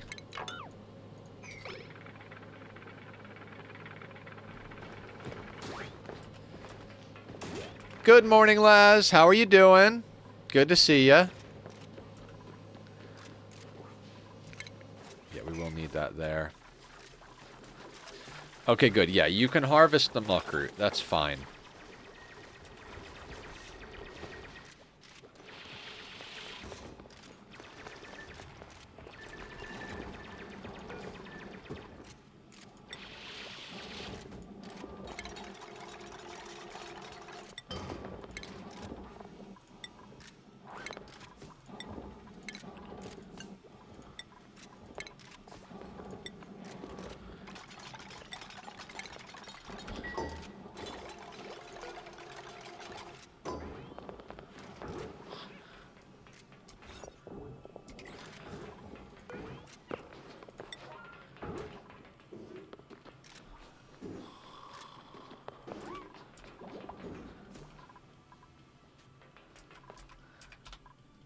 So what we're doing is we're building a very temporary ranch here for our Drecos. My thought process is we're going to move a Dreco into here, shear it. The moment it's sheared, we're going to manually tell it to move it, like, up here, where there's hydrogen. And that way it doesn't... We're going to disable this grooming station anyway. We just want to move a wild one in here, shear it, move it out. Move a wild one in here, shear it, move it out. And then with any luck, the wild ones might grow back their scales. I don't think we'll be here long enough for us to get a second shearing out of them. We might have to be, but...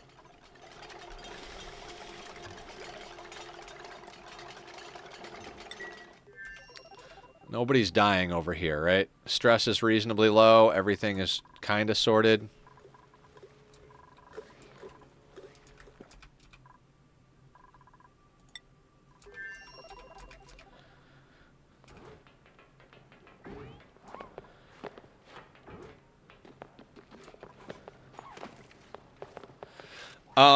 Killer, I actually got to give a lot of credit to Francis John on the ideas at the moment.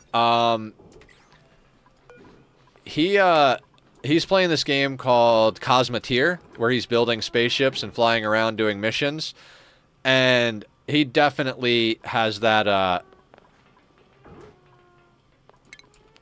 He definitely has given me. He's like going to like, you know, stop pirates from destroying space stations and building, like, factories in space and stuff.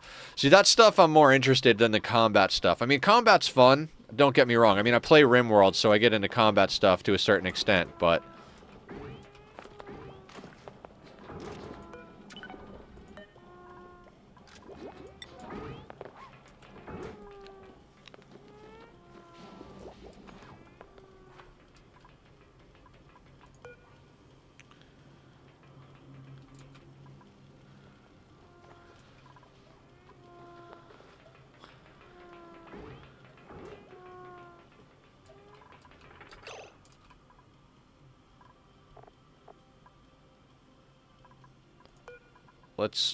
Let's not allow that. I don't need you going out there, killer.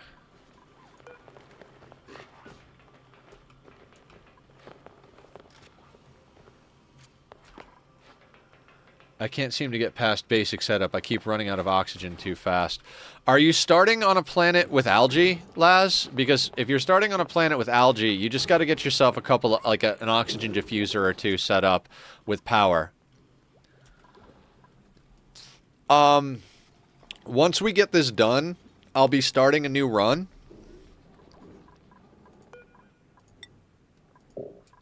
So, yeah, Francis's fridge setup taught me a lot. Like I said, the thing about fridge setups is that you got to know a lot to even get there.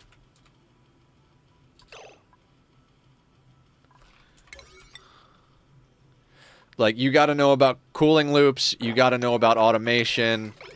Like, there's a lot to know in order to get a freezer set up. What particular problem are you having, Laz? Anything, like, you know, specific? Yeah, you got to learn the basics. So, remember I was talking about carbon pitting your fridges? This is the setup I go with. You put an electric grill, if you need a microbe musher, and it's kind of like, depending on where you want to put your coal generator, this is not a bad spot because it fills this pit with carbon, because carbon floats down. And since this is in carbon dioxide, it's not going to have a problem with food spoiling as often. It'll cut down the spoilage rate and kill the germs. She's bandage on her hand. Who?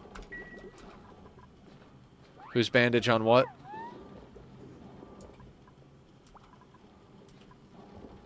Oh, I'm sorry. I hope you didn't hurt yourself.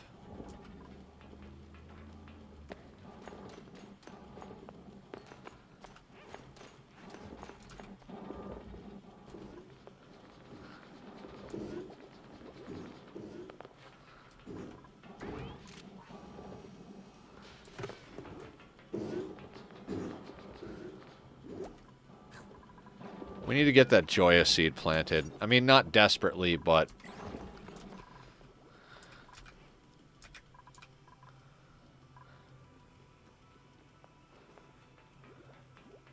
She didn't hurt it? Oh. Okay. Well, that's good.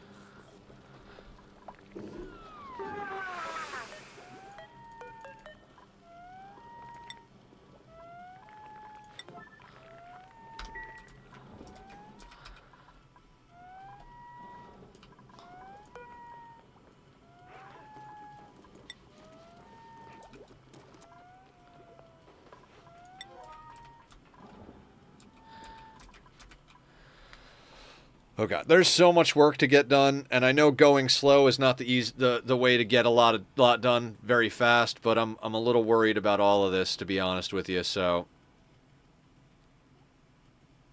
oh my god, that thing is gonna. Oh, wrong button. Right, you can't reach that thing,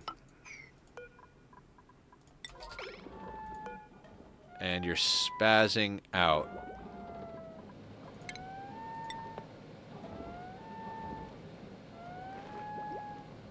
What is going on here? Why are you just vibrating?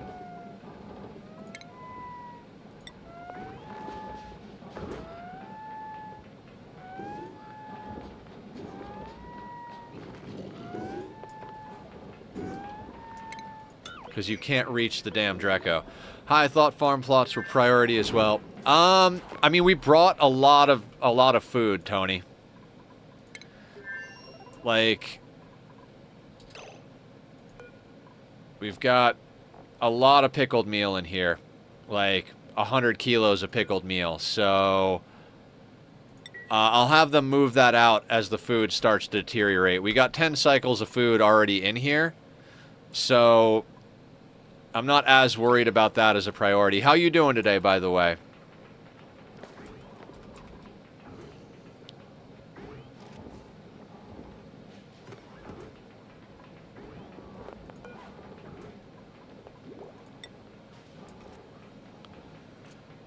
God, Catalina moves slow. No, it doesn't, but we got morale covered in other ways, so...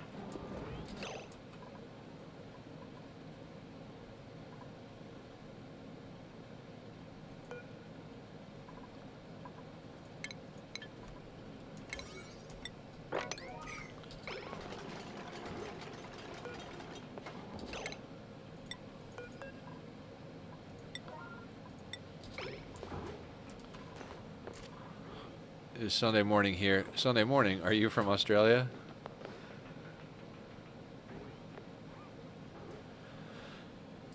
I mean, again, everything depends, Michael. Right now, we've got 24,000 calories, and on this setting, our dupes are eating 2,000 a day. So 4, 8, 16, 18, 20, 22, 24. Divided by 2, so we've got, Jesus, wait, 4, 8, 12, 16, 20, 22, 20. We've got 7 days of food, right? Sorry, I can't count right now. So we've got about 7 cycles of food on the planet. And we've got food up in the rocket for maybe 30 to 50 cycles. So we're not going to force them to go onto the rocket until we absolutely have to. Once...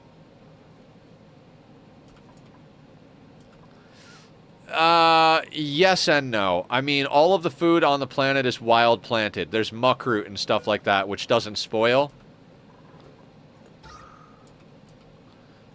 So, there is stuff here.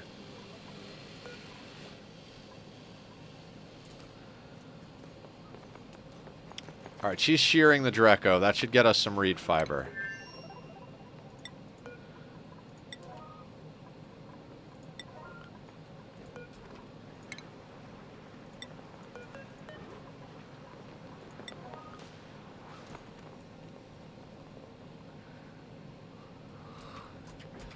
So we don't have the...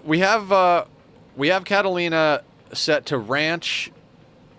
What do we have her doing? Ranching, and then if she's got no ranching to do, she's going to do farming and life support. Should probably uptick life support another one. So she life supports first.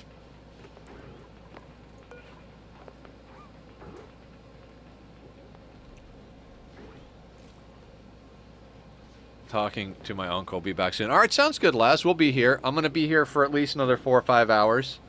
I like to do 6-hour streams. Yesterday we ended a little early because it was just... I was just not feeling it. Got kind of tired kind of fast, so...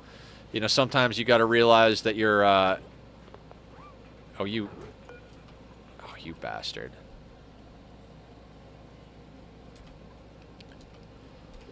Sometimes you got to realize your own limitations, right, guys?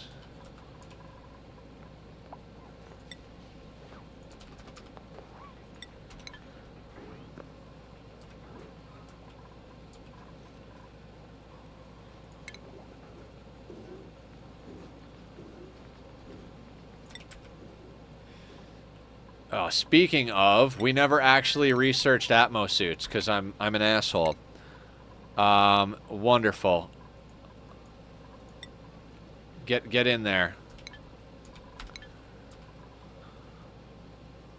Question. I know that in order to make a bedroom, you need a comfy bed made of plastic. What would be the best way to get plastic? Do you need oil first? So there's 2 main ways of getting plastic. Like you said, oil is a big one.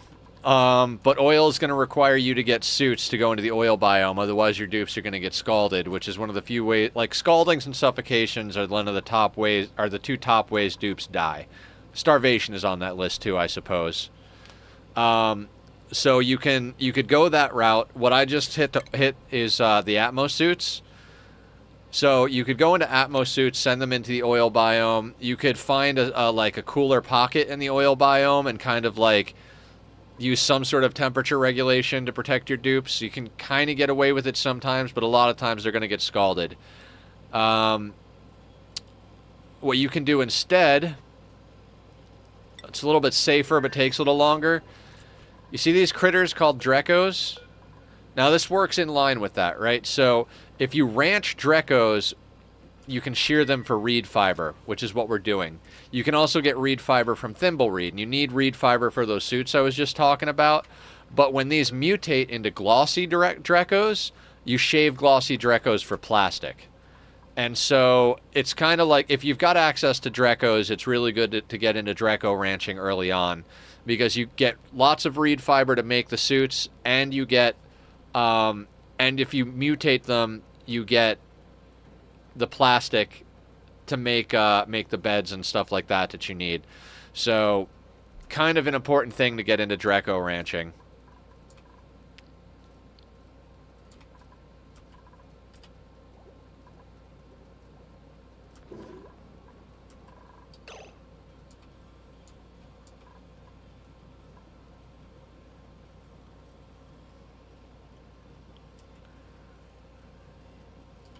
They eat mealwood. The Drekos will eat mealwood, which if you're on a normal planet, you should have plenty of dirt. They eat 0.1 mealwood per, or 0.8 mealwood per cycle. I've done ranching bits where I've had 9 mealwood to support 7 or 8 Drekos in a ranch, which isn't necessarily the numbers, but they reproduce fast enough anyway. But there have been some changes to critters too, so take it with a grain of salt. Some of the ranching stuff changed in the most recent update, and I don't have a Dreko ranch in this playthrough, so we might need to make some adjustments to the way we ranch Drekos in the future. A lot of people, what they'll do is they'll make a ranch for breeders and then have a starvation ranch. Like all the extra ones go to a room where they just stay there until they die and you don't feed them. So you feed like somewhere between 2 and 8 Drekos, and then once you've done that, you can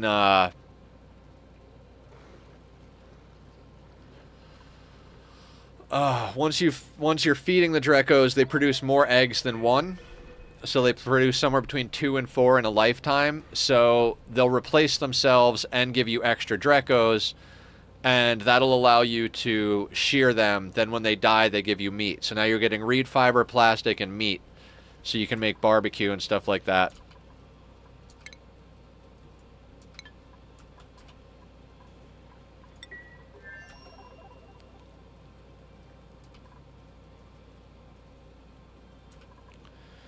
Let's see if we can spot Julie. She should be researching, but I think she might be sleeping.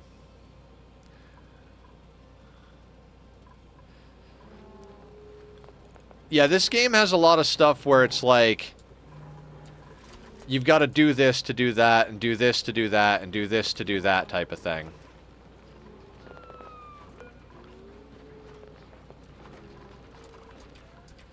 It kind of like cycles back on itself in a loop. So you gotta learn the different loops and how they overlap.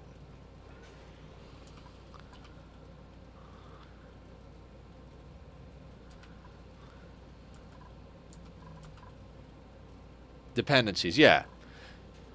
Jackals eat off the growing plant as well. They don't eat from feeder. Right, right. Because they actually eat the mealwood, not the meal lice that drops.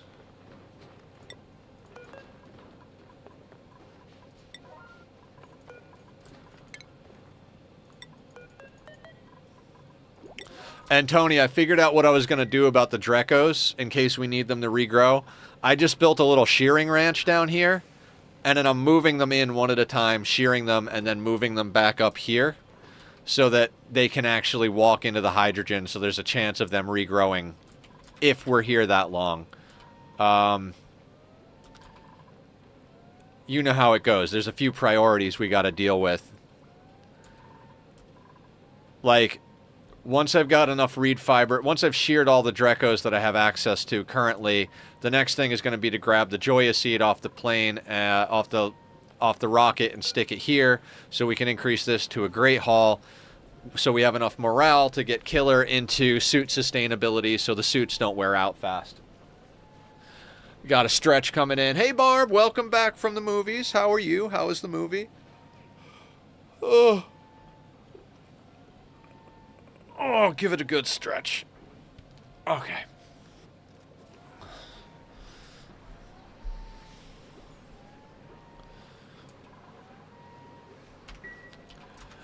I mean, what we're doing on this planet is essentially on your bathroom break. Okay, cool. How is it going so far? Good movie?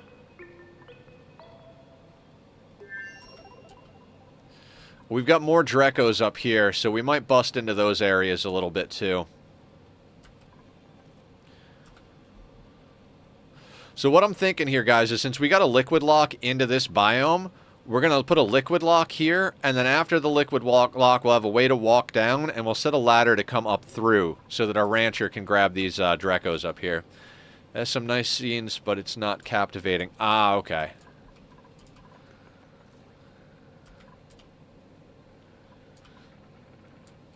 Ooh, we got Drekos over here. Well, we got a Dreko over here. How much do I give a shit about chlorine comes down to the... is one of the things I'm going to have to think about here.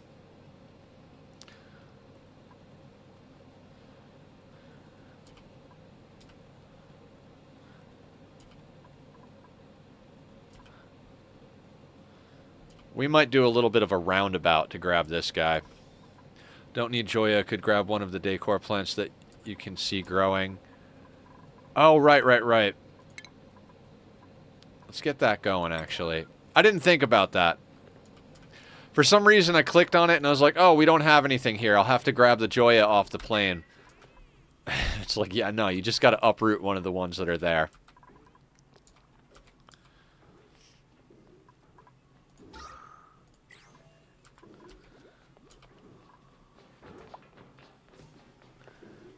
All right, have a good time at the movie, Barb.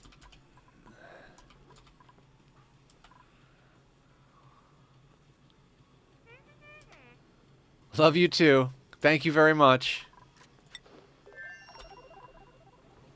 All right, she is doing the research. Good. So that'll be done by the time we need it.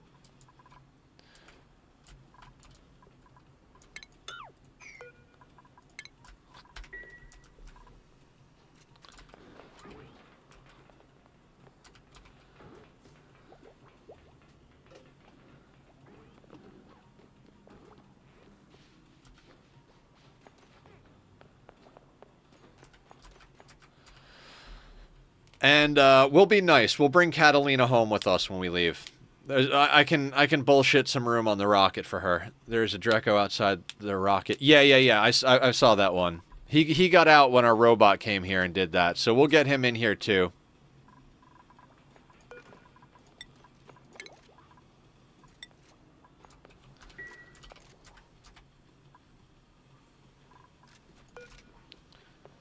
All right, I'll let her do the plant, then I'll have her do the Dreco action. How much reed fiber do we have? 6. And our exos. So when I was younger, I had surgery on my wrist arm, and now I have a bar in it. Last night, I picked up my dog, and it moved the bar a little, so I was hurting a lot. So I put an ace bandage on to help. Oh, what's the purpose of those lightning bulbs flying around?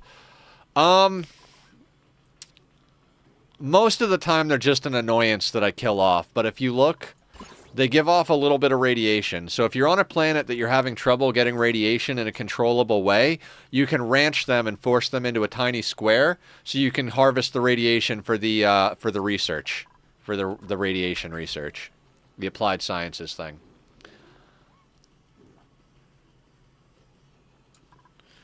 Other than that, okay, so one thing I've done, and I might do here for the sake of, like, local food.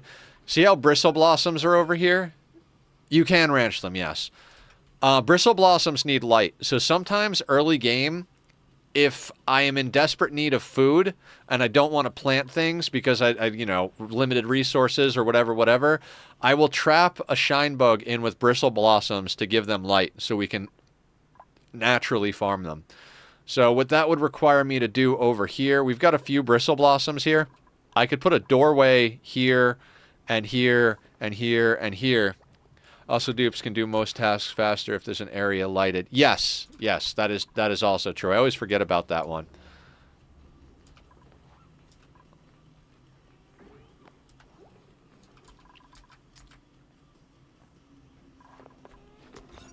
All right, we've got a Great Hall. Let's move that Dreco up there at a 7, and then move that Dreco down there at a 6. That should give us order of operations. Can't reach them. We'll let people go up there, but let's go into consumables real quick, because Devin is still set to take rad pills, and he's going up there even though he's not getting a lot of rads on the planet.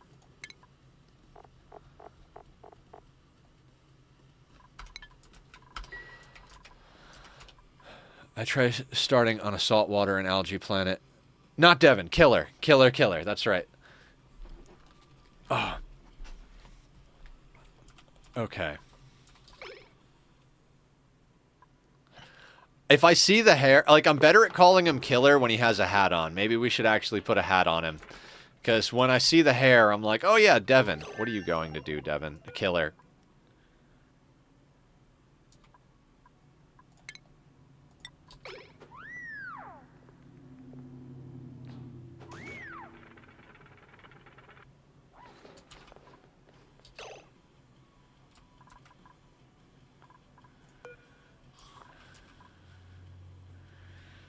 I'll allow it. I will allow it.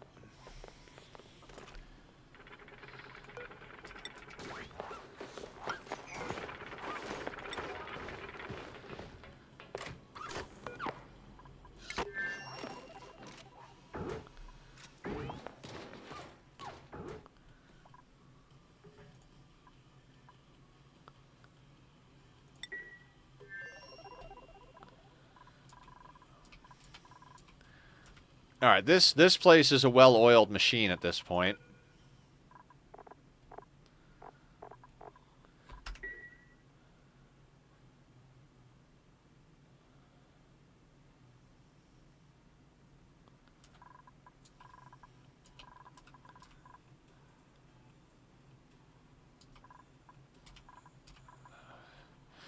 I'm sorry. If I was, I totally forgot what it was now. I apologize.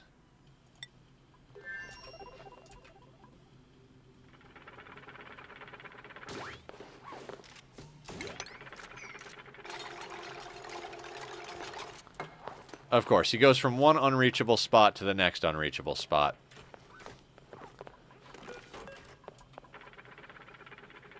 She's going to try and wrangle him.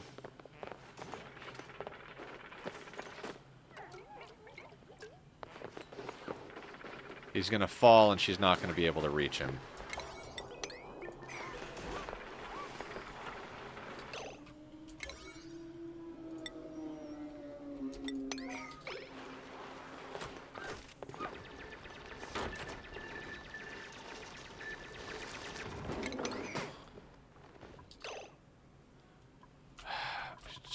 I hate that. She can't reach him, but she's going to tweak out about not being able to reach him.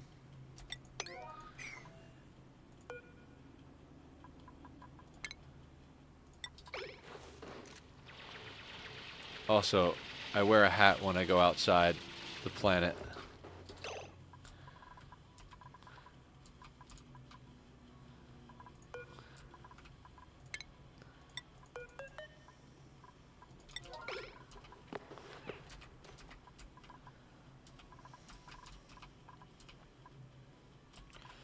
Alright, we've got to give Devin more work to do. Don't forget, traps could be useful. Ooh, yeah. Hey, Julie! Let's do a shout out for Julie. If I could type.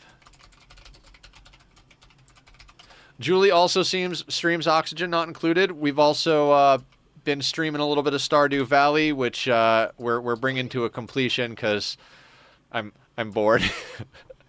But go check out Julie. She's doing Ani. She's doing Stardew. Got a couple of other ideas for games, I think, right, Julie? We're trying to find another game that we both like to play together because it's fun to play with Julie. She's an amazing person and a really great streamer, so it'll be fun if we can find something else to do.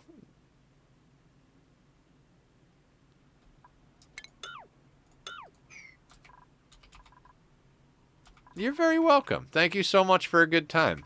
I had a great time playing with you. Even if I didn't really love the game, I had a great time hanging out and playing with you.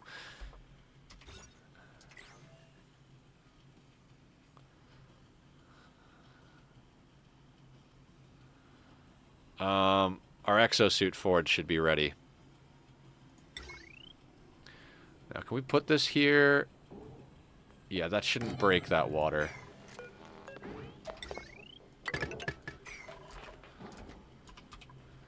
That'll give Devin something to do. Where is Devin? There he is. Taking a nap. Sleeping on the job, as per usual.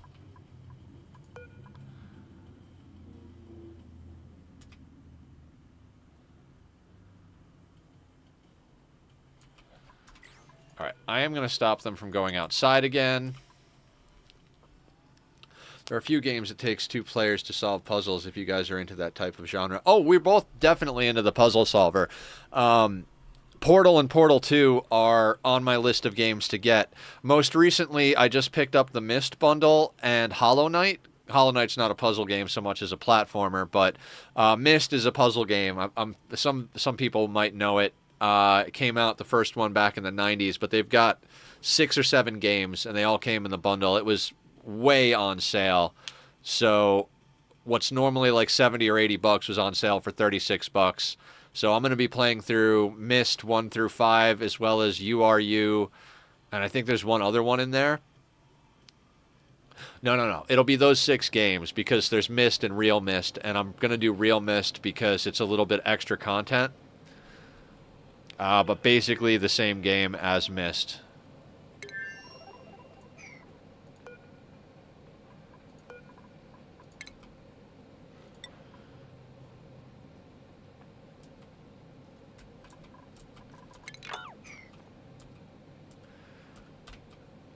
But those are single-player puzzle games, right? So I guess Portal is... Portal, there is a way to do it 2-player on Portal, I think, though. But yeah, guys, I am going to have to take a quick restroom break. I try to go as long as possible, but usually about the 2-hour mark I need to stand up and stretch my legs and take care of business. So I'm going to put up the links to my buddy Bobby's music. He's the one that does the Be Right Back, the Starting Soon. I often use it for time lapses and stuff for my Minecraft things. So if you like the music, go check it out. And I'll be right back in just a few moments. Thank you all for being here today. This is a lot of fun. I'm hoping we can... I don't think we're going to finish this playthrough today, but we should be able to get fairly situated. So I'll see everybody in just a few.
Okay, everybody, I am back. Thank you so much for being patient with me.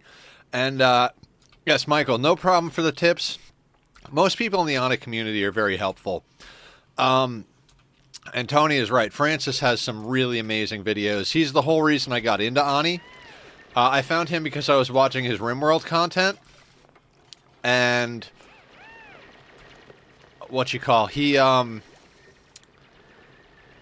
I ran out, I watched all of his RimWorld content, and I was looking for more stuff to watch, and I was like, You know, I don't see anybody else. I've watched everything I want to watch. I don't necessarily want to play this Oxygen Not Included game, but I like listening to Francis talk, so maybe I'll, Oh, nice. We have aluminum from the ship.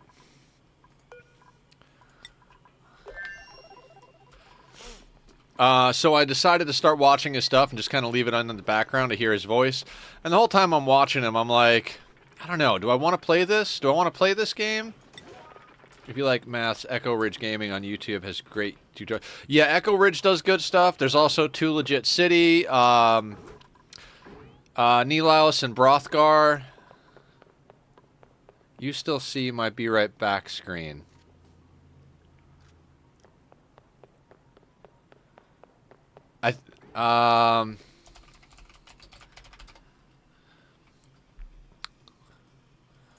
Yeah, it looks to me like everything is what it's supposed to be.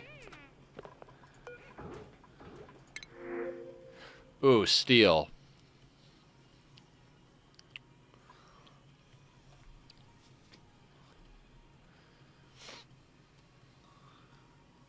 Okay, cool, cool. Let's print the steel back on our main planet.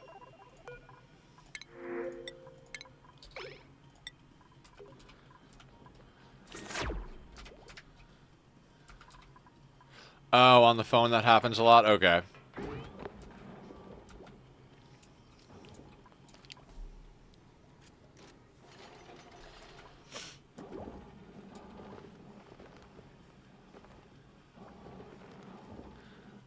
Goods transporters. Are you talking about the stuff that transport between your first two planets?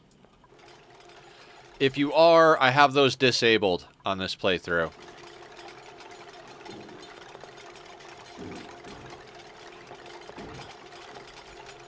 Alright, let's hit a 2.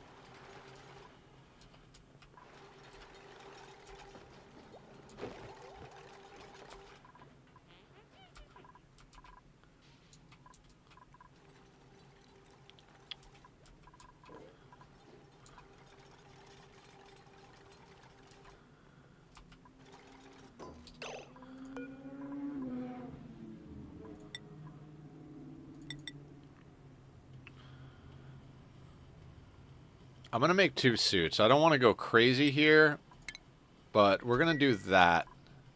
Hey, Barb! I'm going to go back to a 1. Movie's over? Excellent, excellent.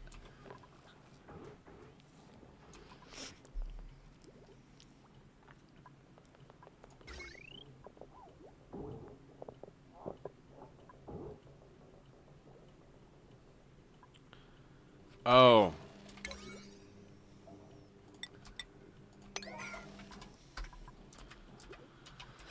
Let's get that built.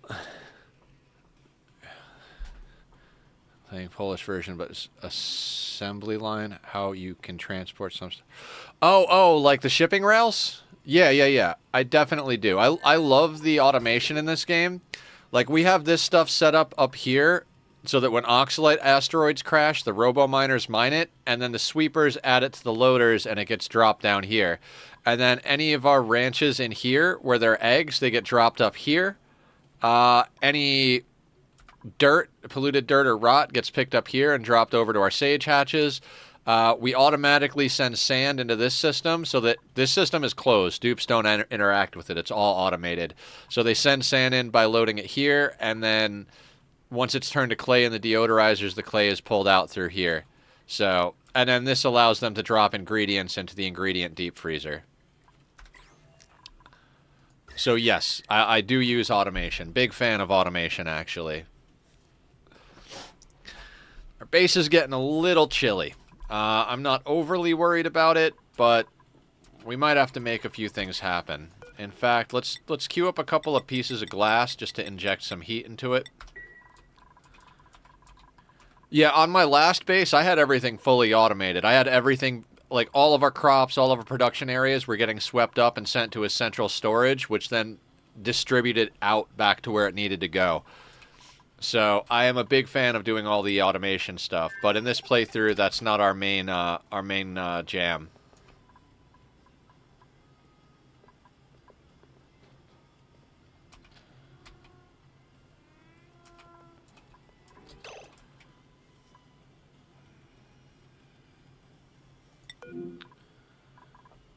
are you harvesting bomb lily?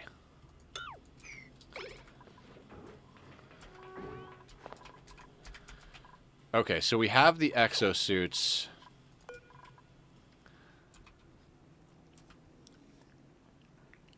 Kind of want that muckroot. Is it worth getting down there?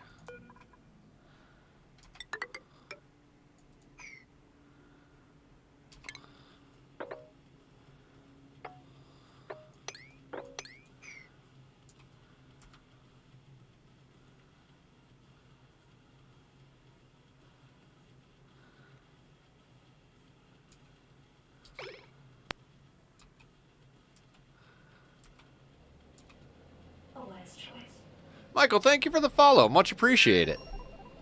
Yeah, I stream noon to 6, Monday through Friday, and often on Saturdays. Quite often on Saturdays. I might as well start saying noon to 6, Monday to Saturday. But sometimes I have other stuff to do, dentist appointments, doctor's appointments, all that stuff, so not always on Saturdays. That being said, I have done like long runs where I'm streaming Saturday, Sunday, Monday, Tuesday, all of it. So I do whatever's fun. And that's Pacific Standard Time. Right now it's about 2 in the afternoon for me, so hopefully that helps. Alright, we're gonna do that, and then that.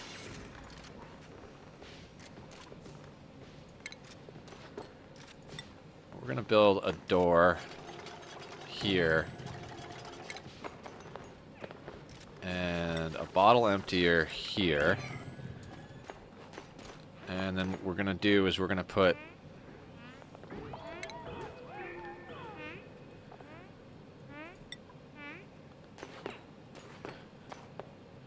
an Atmos suit dock there. Let's grab ourselves a switch. We'll put there a wire that comes down here. We're probably going to have to drop this water down.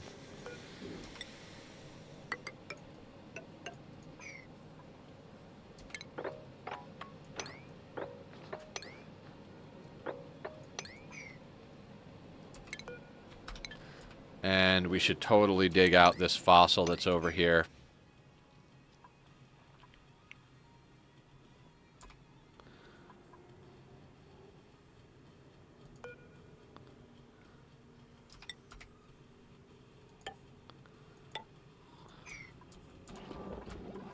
There is Dreco and Egg on the left side of map and one below the colony base if you want 2 more.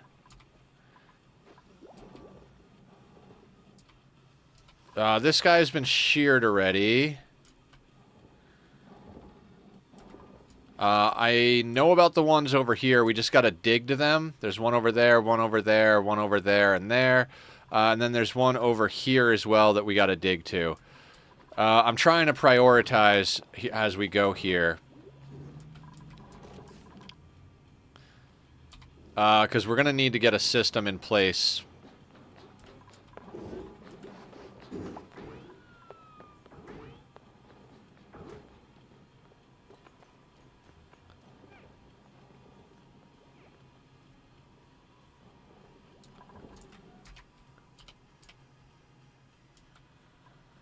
Oh, we're gonna core out this area, and then we're gonna dig up and let gravity pull this water down here so that it's not in our way.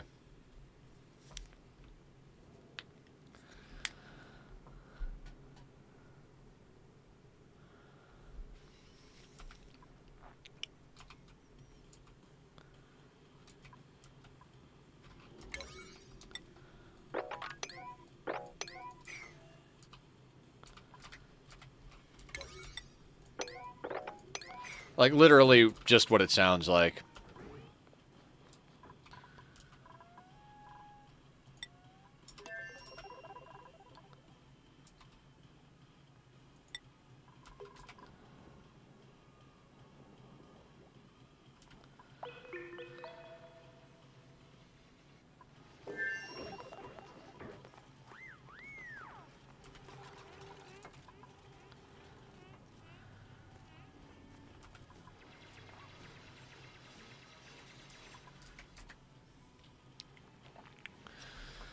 I'm nervous, everybody. I'm nervous.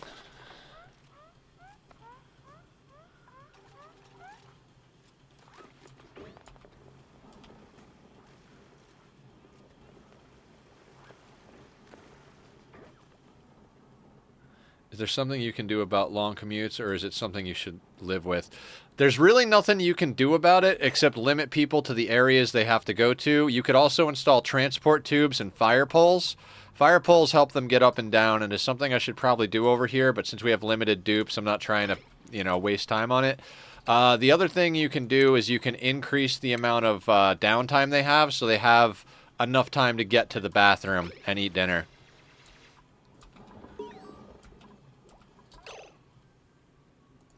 I don't care what achievement we've reached here.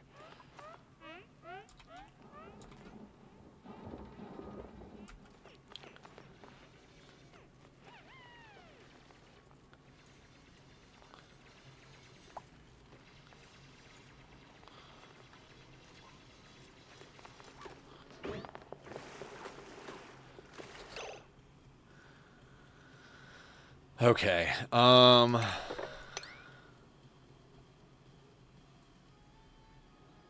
many tiles of water do we have here? 34. 28. Yeah, okay, that'll be fine. Let's do that.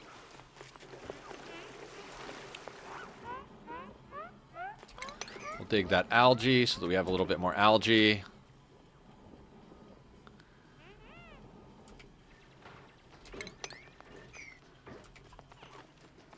Please don't be nervous. This is supposed to be fun after all. Maybe nervous is a strong word. There's a lot we gotta do.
Okay.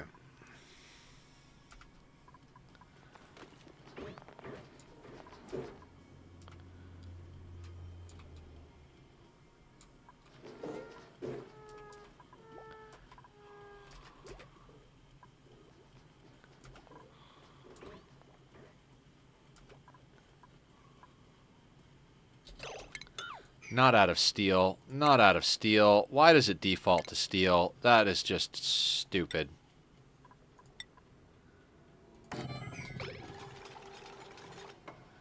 Where do you come from, if I don't mind me asking? I originally grew up on the East Coast out in New York, and currently I reside on the West Coast out in LA.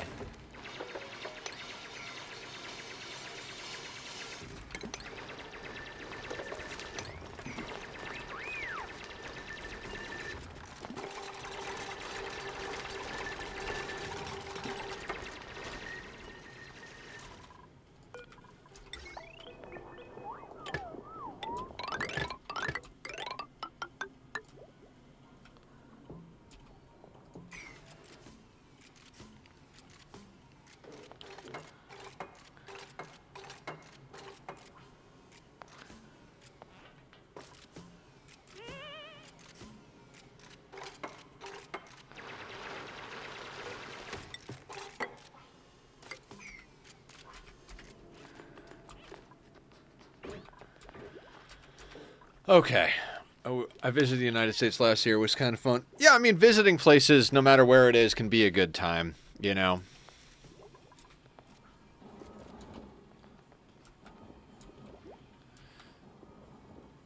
Oh, God.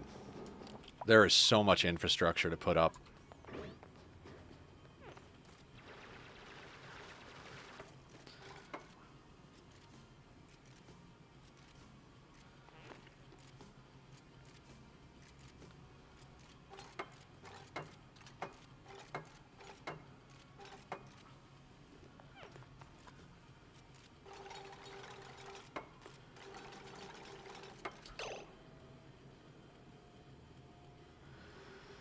$32, that's not quite enough.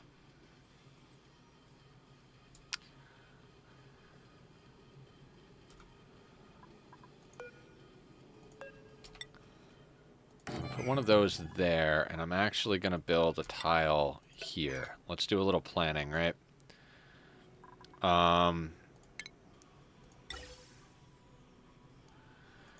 Put that there. Gas pipe element sensor there.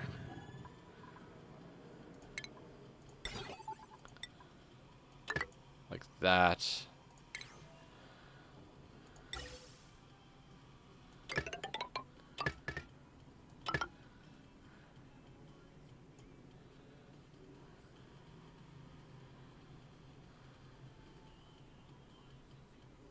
We're going to need a NOT gate because we only want oxygen to come through there. So if it's not oxygen, we want this to open. If it is oxygen, we want that to stay closed. So automation, NOT gate. I fucking swear. It just defaults to steel, right? That's because that's the way that should be. Sorry. I'll stop bitching about game mechanics, but, like, it should never default to steel. It's such a more valuable resource. Anyway, that can go there.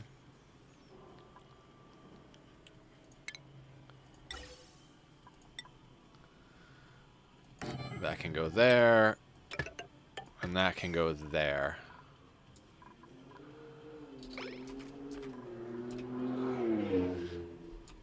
Okay, so what we're doing is there might be an issue with that style of filter when the O2 backs up.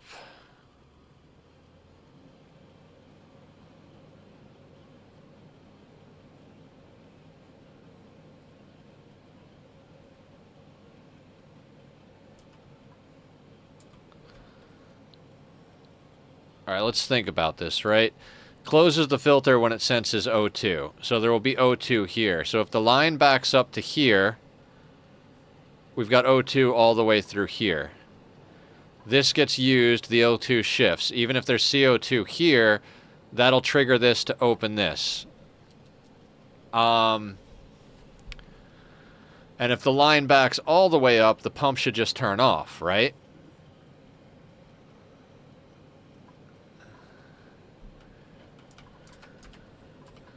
I think this will work.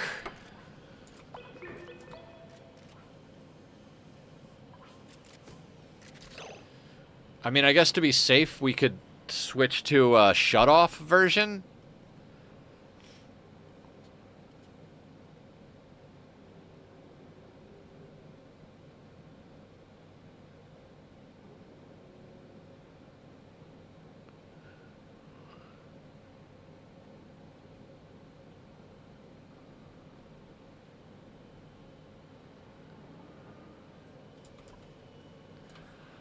In the main base, we're not actually even using that type of filter. We're automating the shut-off.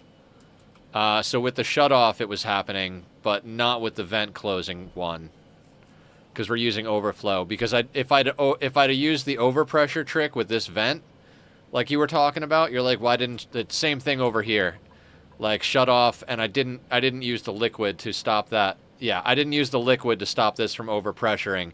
So because this overpressured, that was the problem. So as long as we do it with the liquid here, so this doesn't overpressure, we shouldn't have a problem with it, is my thought process. I might be wrong. If I'm wrong, we'll all learn something today. How about that?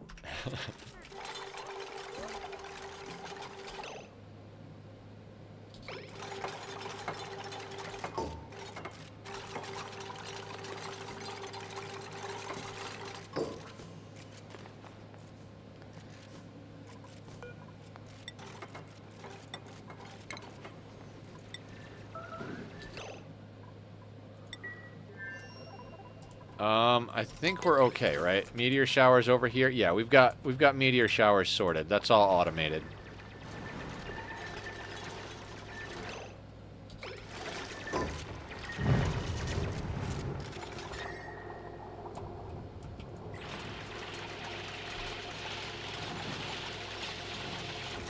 These guys are so happy over here.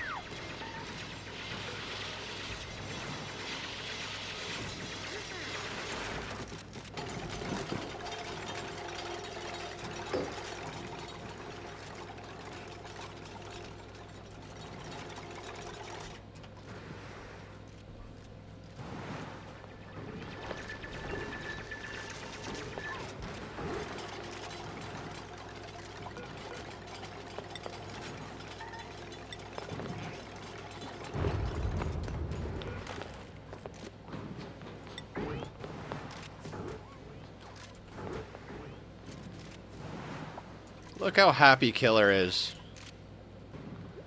Oh, and I guess we have another, good afternoon, Zed. Let's do a shout out for Zed. Zed is yet another awesome streamer who we met because of Oxygen Not Included. Zed, how the heck are you? Guys, go check out Zed's channel. Zed also streams Ani as well as other games. We're both a bit of the variety jam of things, but we both have a love affair with this this particular game, so... I'm doing great. We're slowly but surely making some progress over here on the second planet, setting up the infrastructure we need. I never actually got this bathroom online and don't think it's ever actually going to come online.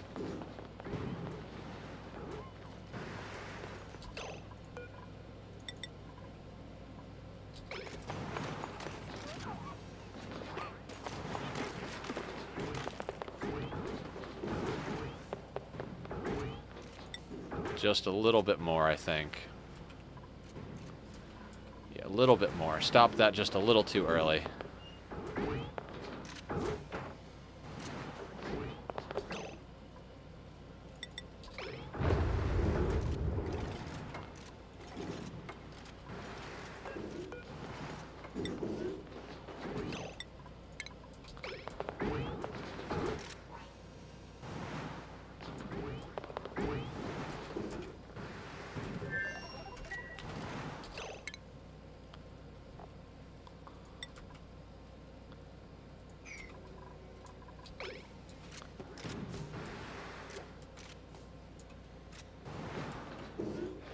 God, Killer is so happy.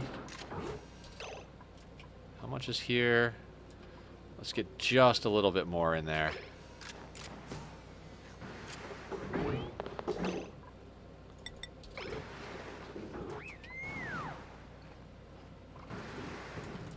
Alright, hopefully that won't cause any problems.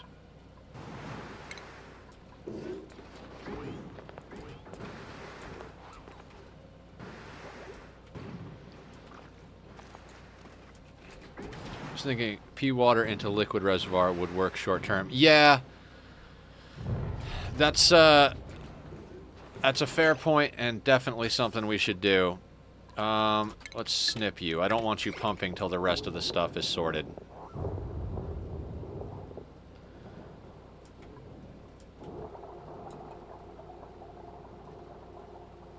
Probably should have put that pump up a little bit.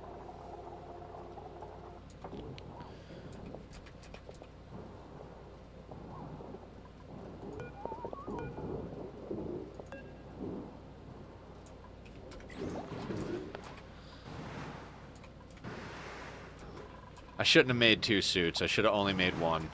I made 2 so we could keep working. It was a bad call now that I'm thinking about it. Oh wait. There are meteors going on here. Let's not let them go out and get fucked up in the meteors. But let's let them go through here. Oh, they can't actually reach that. Let's do that.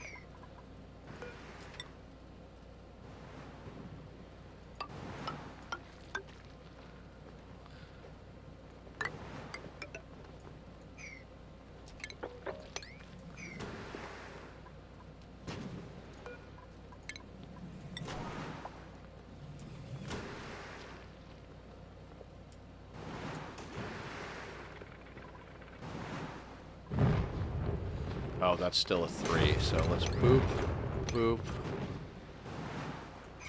And they should be able to get up there then. For the sake of it, we'll get rid of that.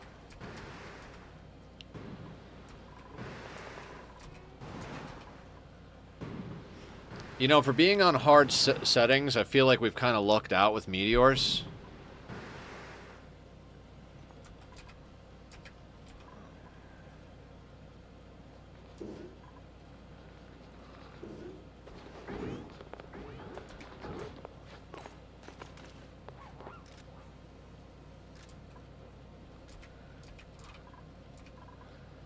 So we'll work on digging towards the other Drekos while this is all going on.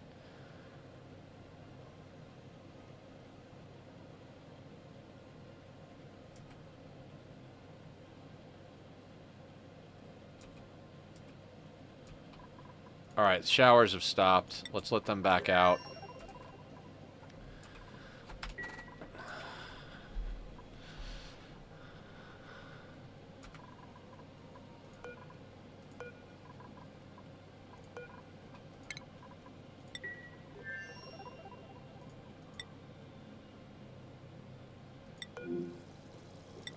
That'll sort itself out. Try and put a little bit more speed on it. See, I'm not fully convinced that this place is like safe. That's why I'm trying not to go super fast.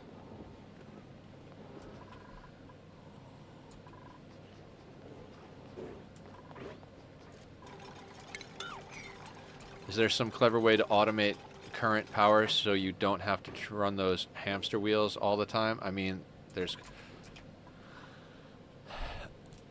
Coal generators are generally how you go early game. You can also use hydrogen, solar. If you've gotten into your oil biome, you can use petroleum. No, hatches don't produce enough to really be running coal generators. That's a mistake I made on one of my first longer playthroughs. That's not going to sustain you. You're going to want to get switched over to another power source.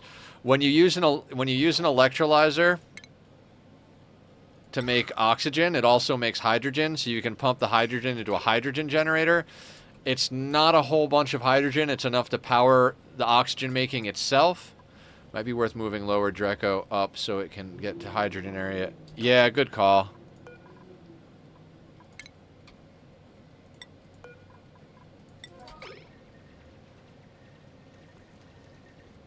I was more concerned with getting to this one, you know, because it's not sheared yet. But yeah, we'll get that Dreco moved up.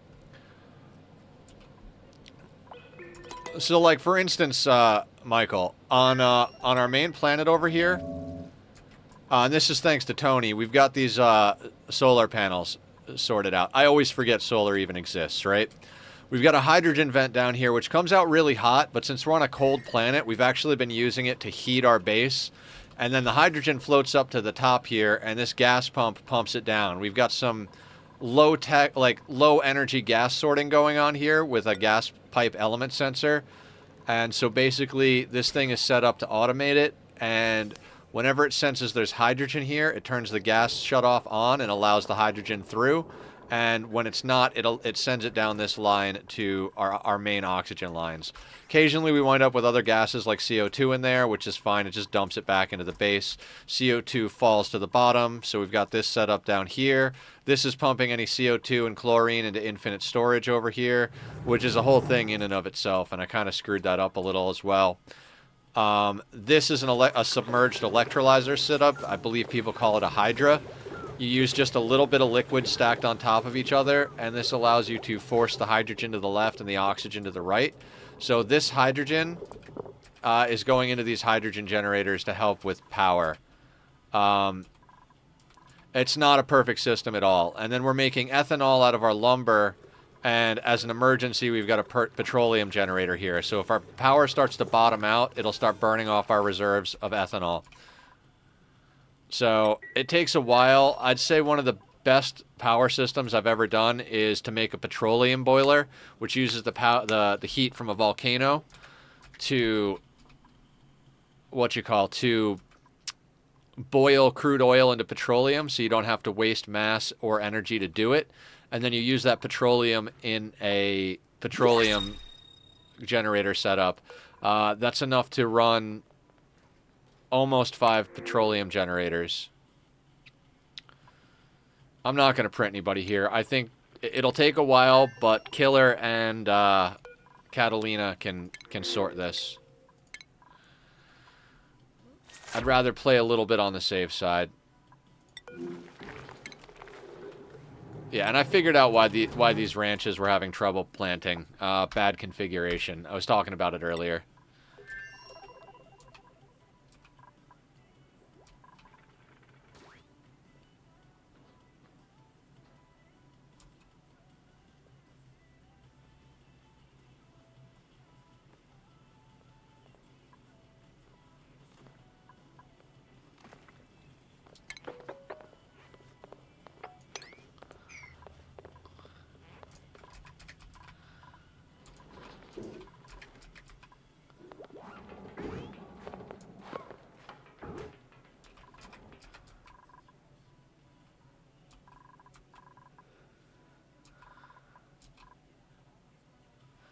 So Devin is going to go grab the aluminum out of the rocket. It's a long walk to get up to that rocket, but it is what it is. What are you doing? You're going up there for food. Okay. It is a hell of a game. There's a lot to learn. The first colony builder I got into was RimWorld. I've got almost as much time in this game as RimWorld. Between the two, I've got over 2,500 hours. I think I've got like 12 or 13 in this, and then 13 plus in RimWorld. Never really thought the colony builder genre would get its hooks into me so deep, but definitely a good genre.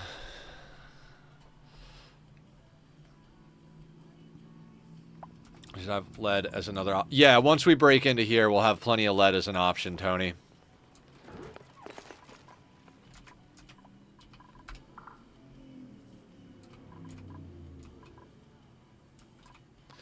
And I'm just moving slow today, guys, because this is the stage of the game. I mean, not the stage of the game, but like the stage of the colony where I tend to lose people is like, you forget to do something, you leave a block undug, they suffocate underwater, or they go down into the chlorine and somebody else moves a tile or something, and then bam, you know, they're dying and drowning. So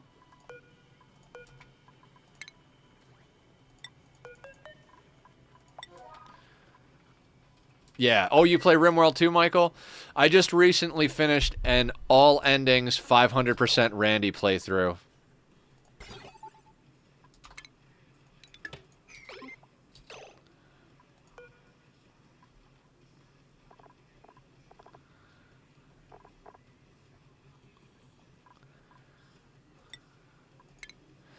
So yeah, I did a Sanguiphage start on 500%, like losing is fun, then crank the threat scale up to 500%. And I did launch the ship, Royalty, Ship to the Stars, and Arco Nexus in a single playthrough. It took forever. I would not recommend it, but God, that was freaking cool. And so got that done not too long ago. And I'm going to be starting a new run real soon. I had an off-camera playthrough I was working on where it was crash-landed, no kill boxes, no traps. Was looking at Clay Bug Report. Someone built rocket platform that led and launched Sugar Rocket. They thought the fact that rocket platform turned to gas was a bug. Wait. Oh, yeah, no. Lead is going to get cooked and melt real quick with a rocket.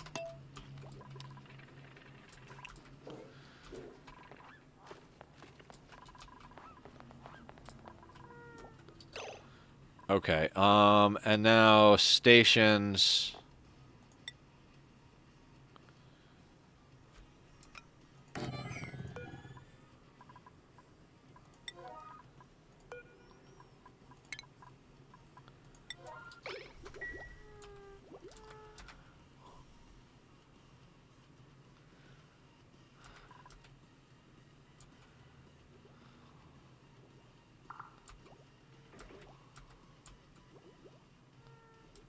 It definitely shouldn't have grabbed 2 suits. That was a bad call.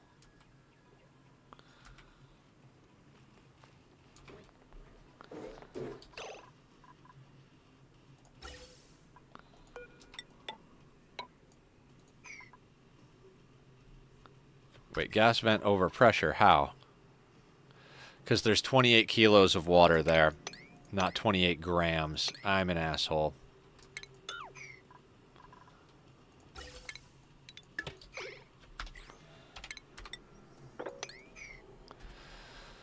Well, we might have to mess with that a little bit. 2 suits could be good if emergency decompression needed for oil well. Yeah.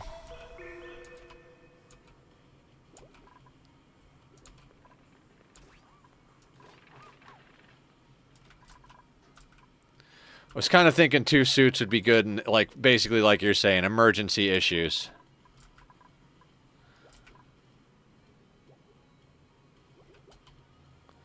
We might actually have to build a water sieve and a carbon skimmer if this keeps going the way it's going right here.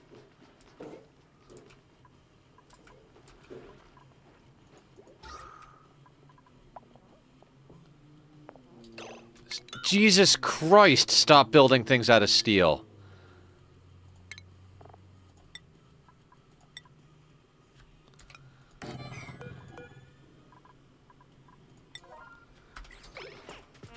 If I were a dev, I would close it as 1. Won't fix and just don't explain.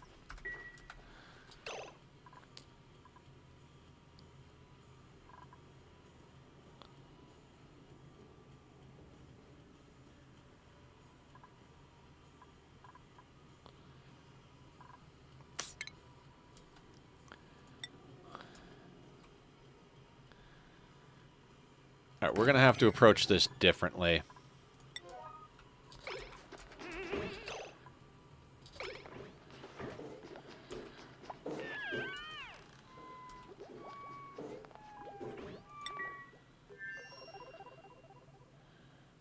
Everybody doing okay over here?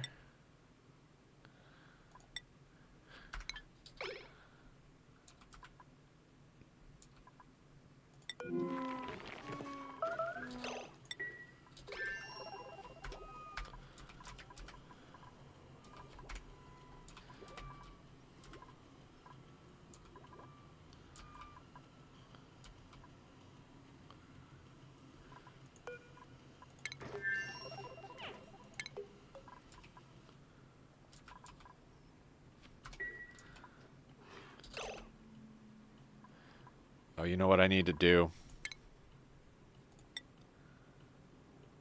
So we have a little bit more control.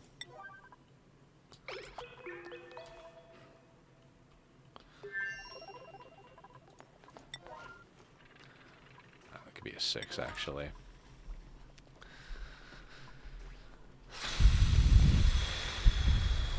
Okay. Nothing having... Oh, you're talking to Zed. Gotcha.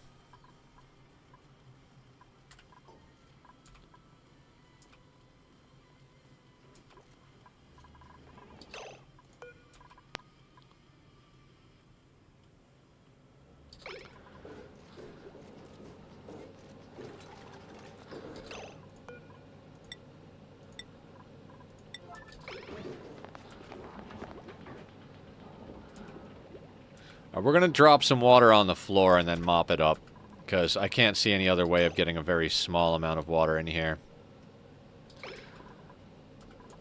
Finishing up a very not relaxing day. I'm sorry it wasn't relaxing, Zed. I'm glad it's being finished, though.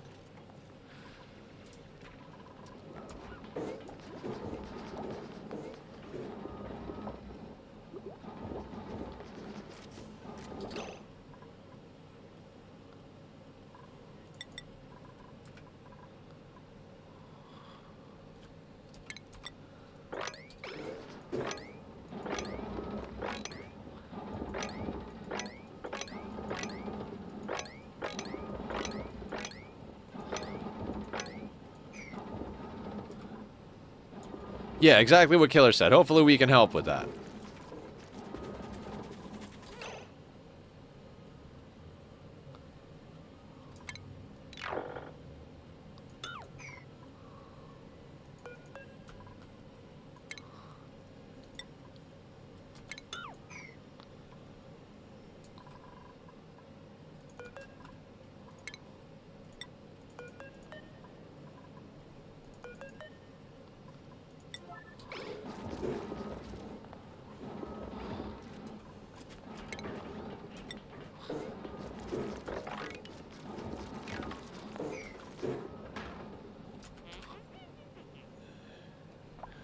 I do not know the pedestal trick, Tony. What's the pedestals trick?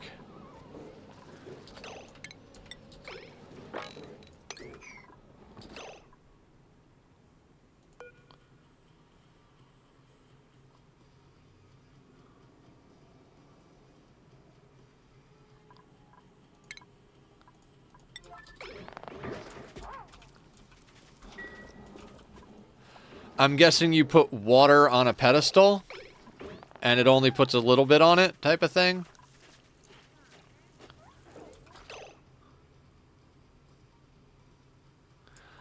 Oh, okay.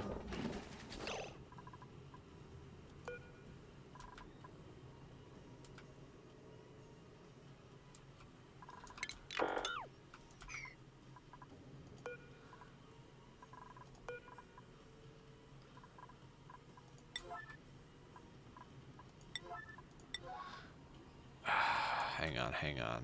Let me think here.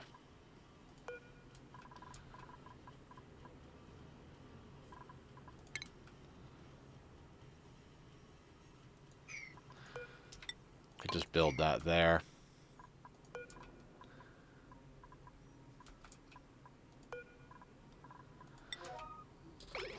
Thank you for telling me that, Tony. I will definitely be using that trick going forward.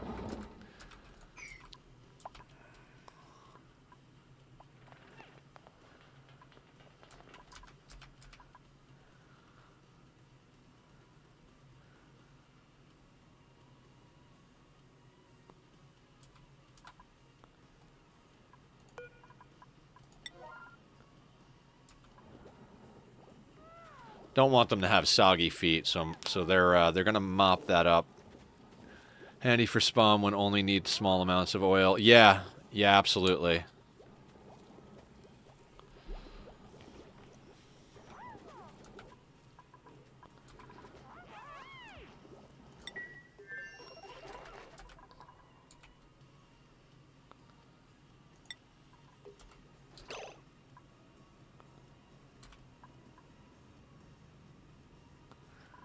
Okay.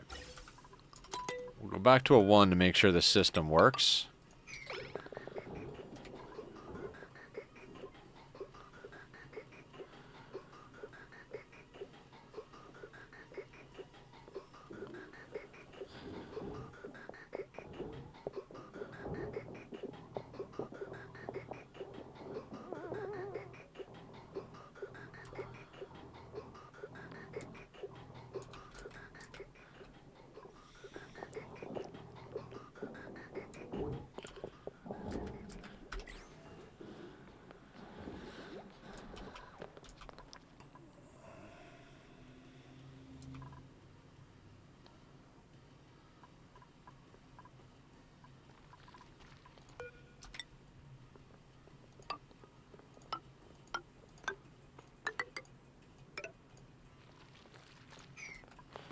Just because they're bound to get trapped in there or something, so we'll get that building. Hey, first Atmos suit of the playthrough, everybody. Let's also try to make sure we don't accidentally let zombie spores out of here.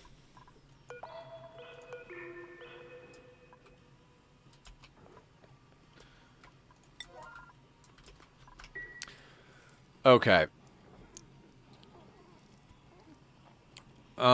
What I'm thinking we're gonna need is a couple of storage boxes as well. I'm just gonna put them here.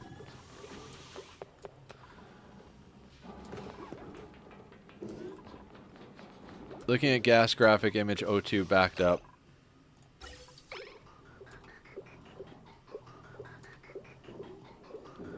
Element center detects non-COT. It releases the backed up O2 near pipe. The bad gas passes through. Really? Ah, this also broke that seal. Okay, let's fix this.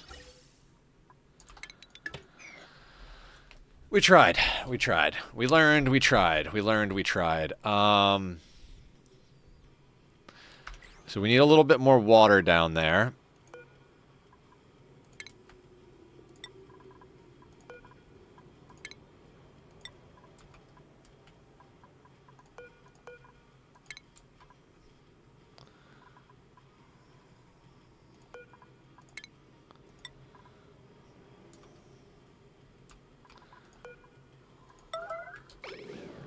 Somebody please fix the outhouse. Too many things. Too many things.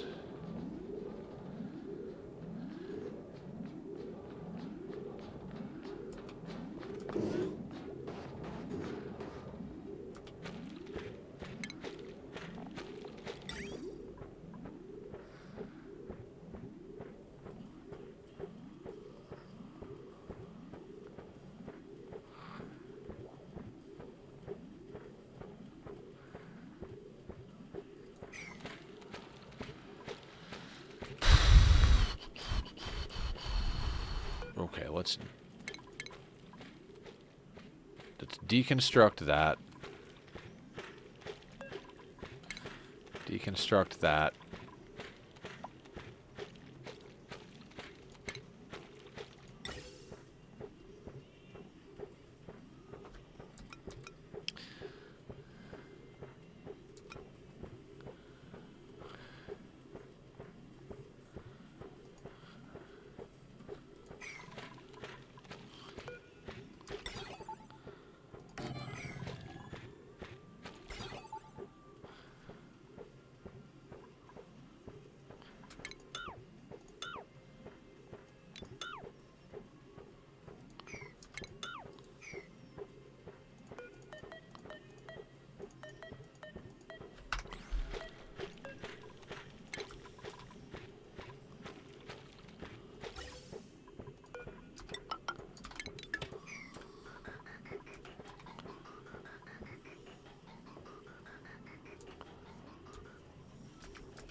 Okay.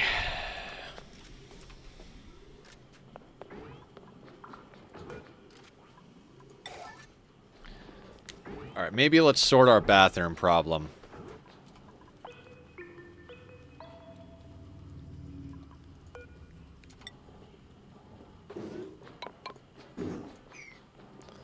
We'll still be able to get through there.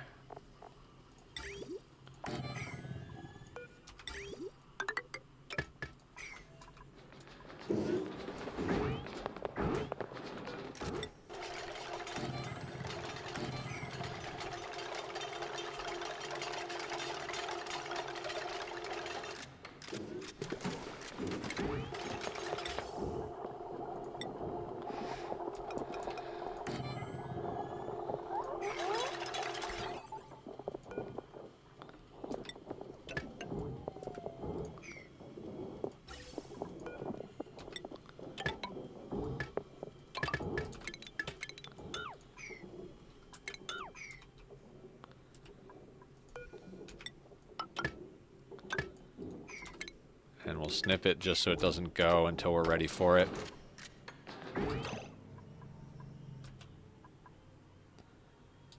Alright, we don't actually have to get more water in there, but okay.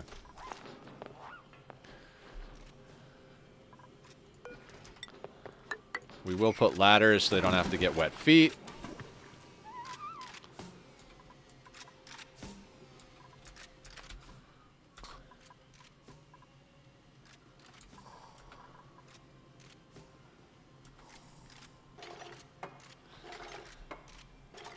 How do you do those tiles in the background of each room? Looks like an improvement. Oh, these are here because exists already, but if you want to do stuff like that, you go into drywall. And so you can put drywall in the backs. And you can even pick patterns, like, you know, wedges or diagonals, pink, strawberry, H2O checkers, all that stuff, so...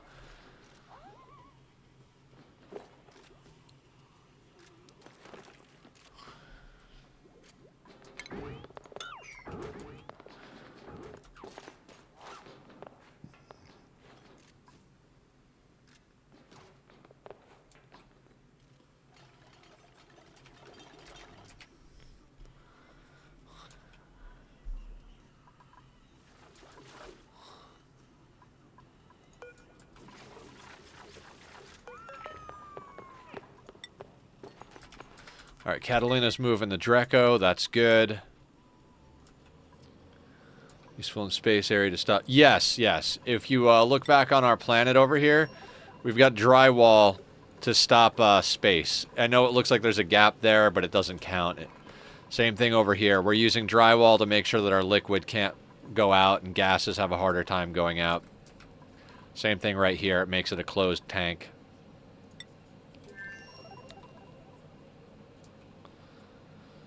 I don't actually have anybody cooking, so...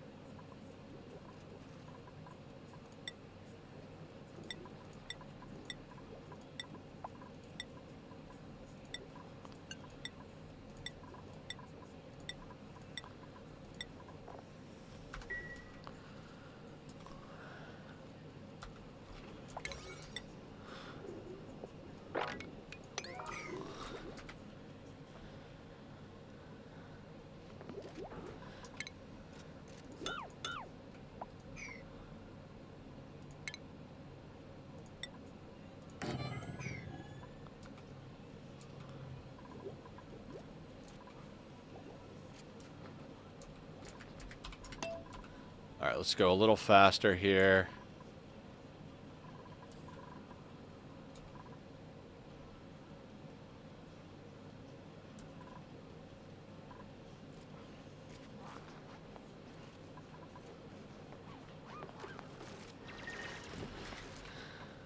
Oh, that's gonna fuck everything up. I'm an asshole.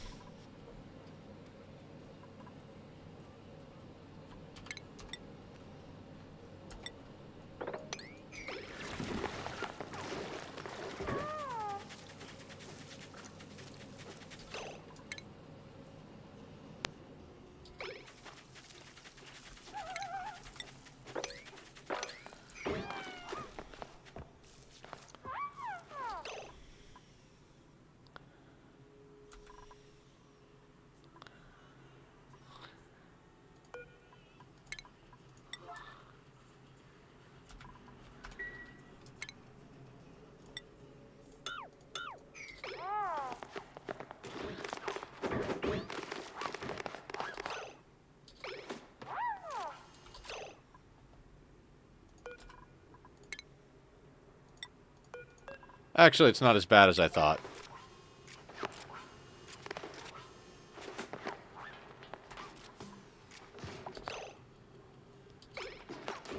You moved it there.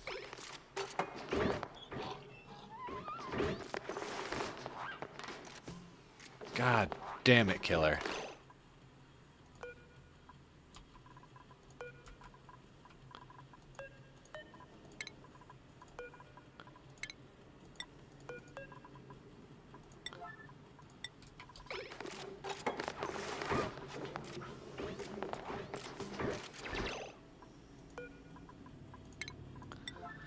Not your fault. I know, you're just doing what I told you to do.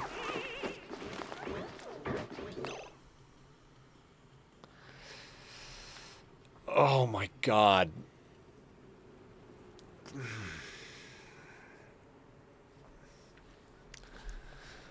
Oh my god.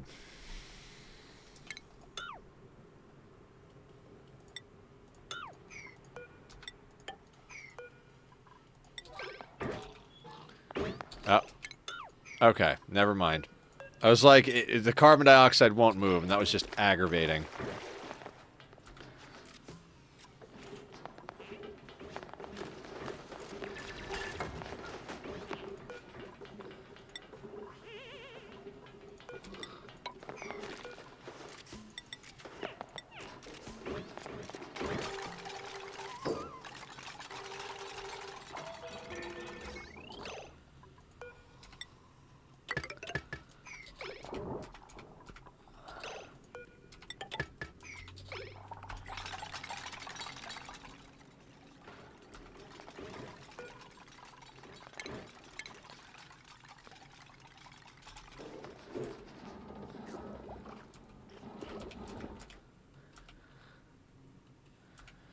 Okay, a few more little bits that need to be built, and then we can start coring everything out.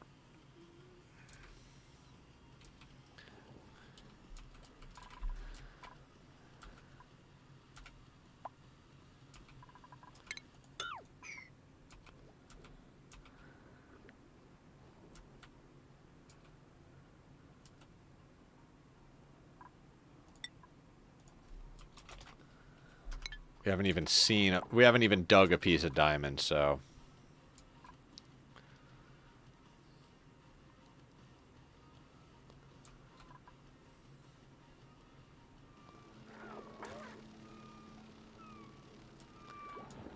What I think I'm going to do...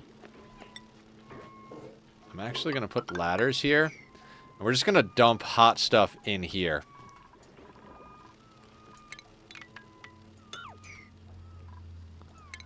And let that water chill it down a little before we put it on the rocket.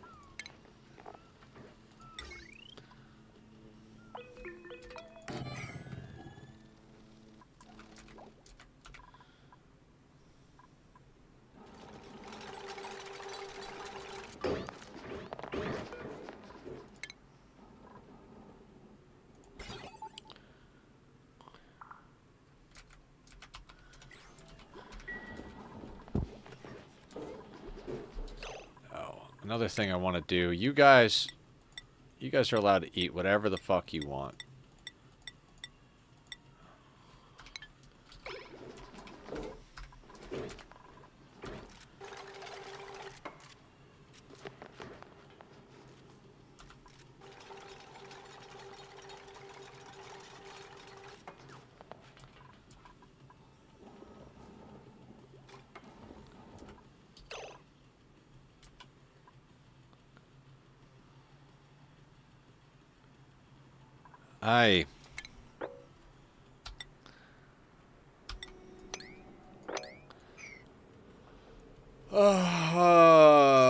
I'm losing my patience with overpressured gas vents. I am losing my patience with overpressured gas vents.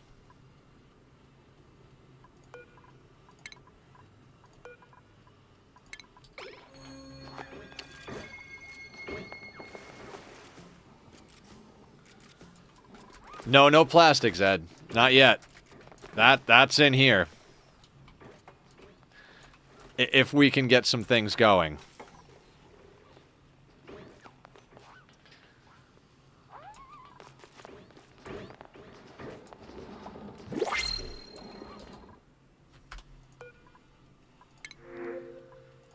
Yes, nutrient bars here would be wonderful.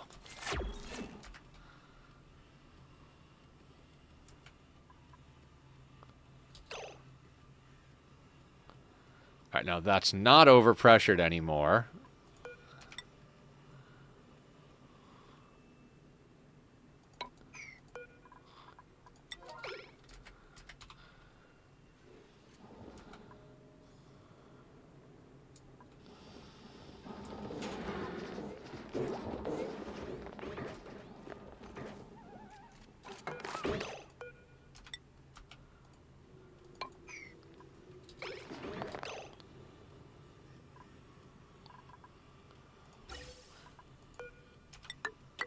Alright, let's see if this works on a slow speed.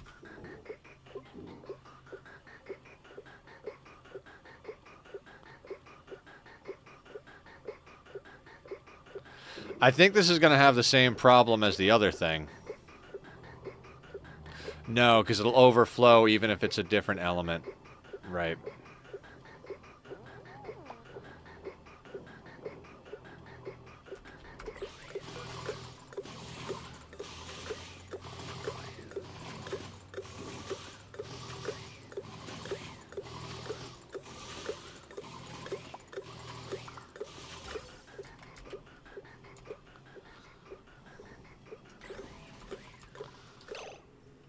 Back over here. Let's stop the power drain on our... We don't need rad bolt research going right now. We got all the rad bolt research done that we can.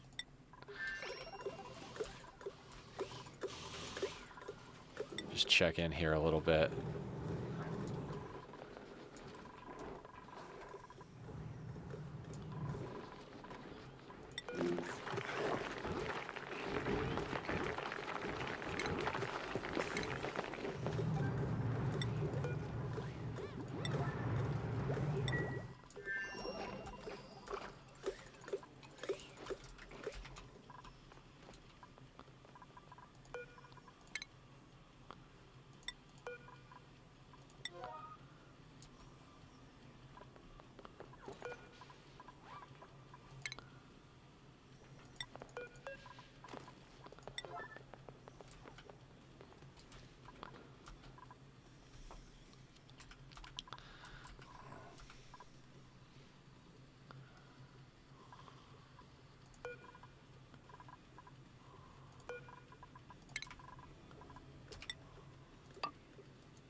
Not yet. Actually, oh, yes. Gotta focus on that first. Need the Drecos over here.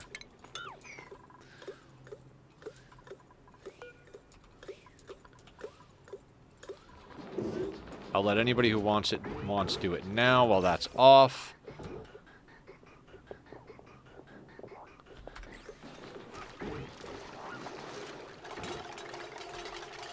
It's a little toasty over there, but it's not impossibly toasty.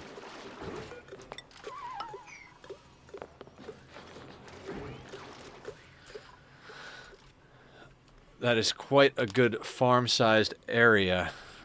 Right, this spot up here?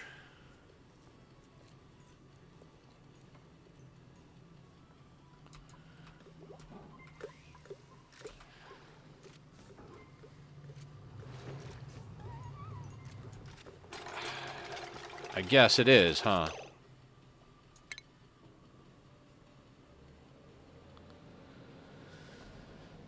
Hang on.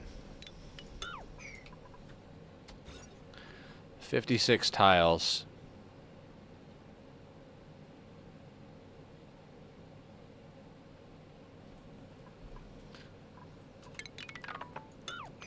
So yeah, let's not go in that way. Let's go in...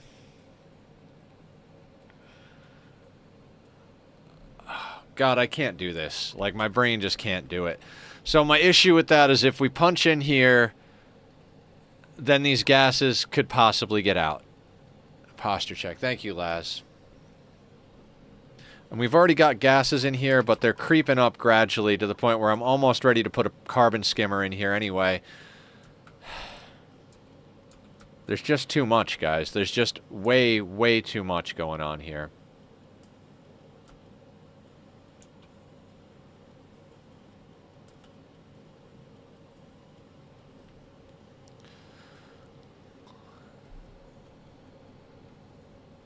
Thinking cat? I guess we could do another liquid lock.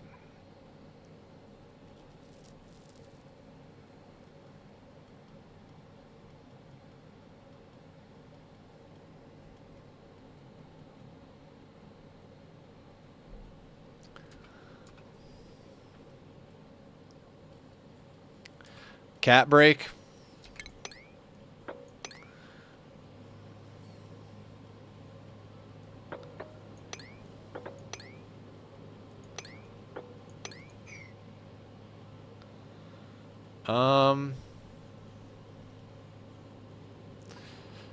The cat is laying in the bed, very sleepy.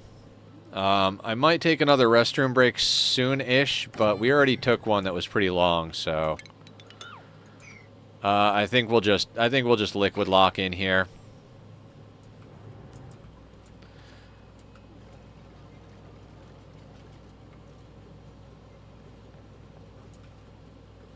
You guys are smarts. Actually, do we want to do it there? I guess we do, huh? Now that every time you play this, get the urge to open it. Yeah, well, I mean, that's the game, right?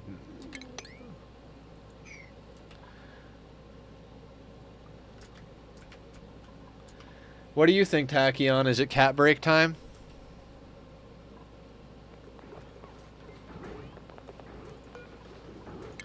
Alright, I'm turning that checkpoint on.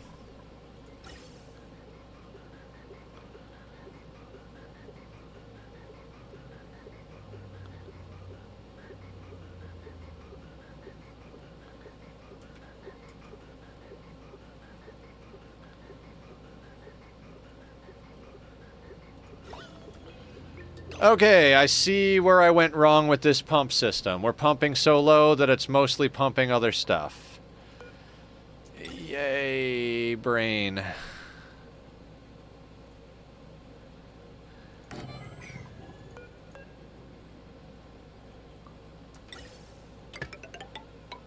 Power is a concern, Zed.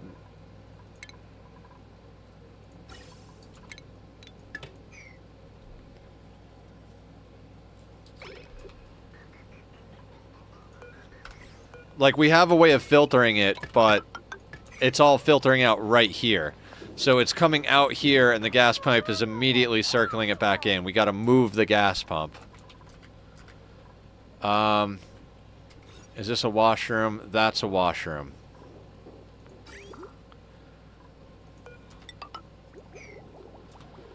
Okay, so then we'll disable these buildings.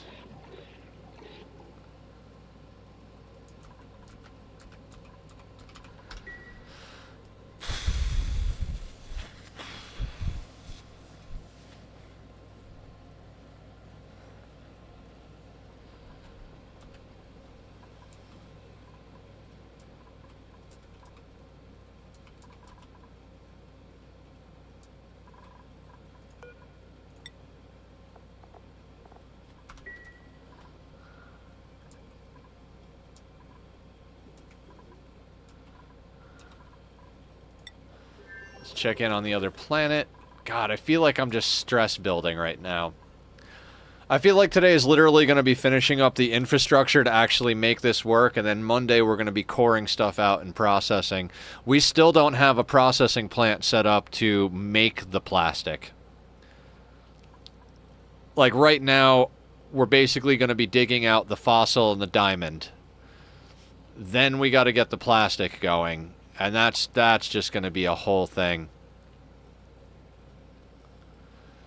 I'm thinking, okay, what do you guys think about this? Rather than doing the plastic processing here, why don't we just pump the crude into a liquid reservoir, deconstruct the liquid reservoir, and use the move command to put the crude on the rocket, and we just fly home with enough crude to get the job done? I feel like that's like...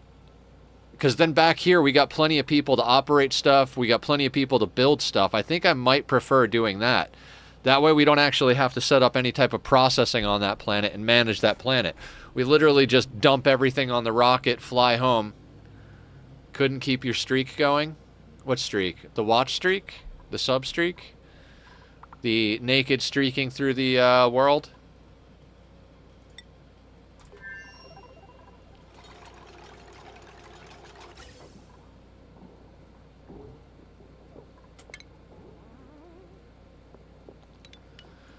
Let's actually deconstruct those, and then we'll reconstruct because, you know, reasons.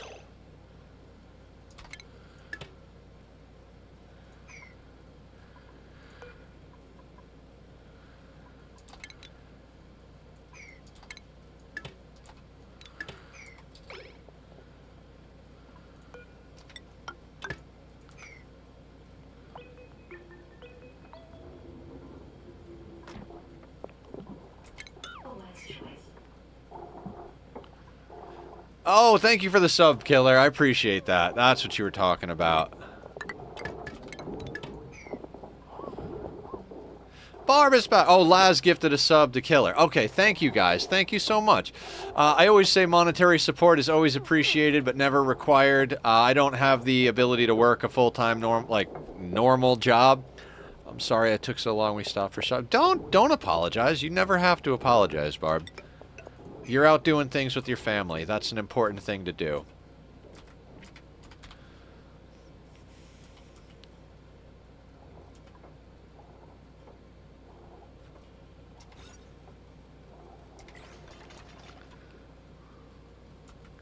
And she always tells you not to say... Yeah, exactly.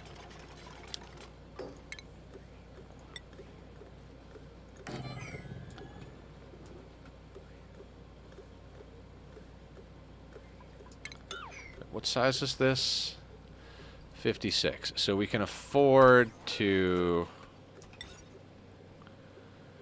57, 58, 59, 60. Yeah, so we can afford to put...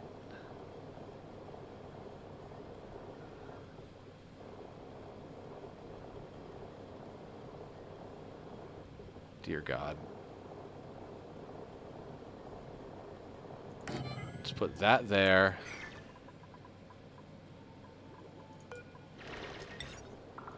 Let's put that there.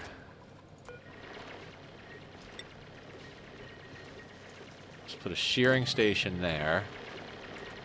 So if this is 56, plus 15, 16.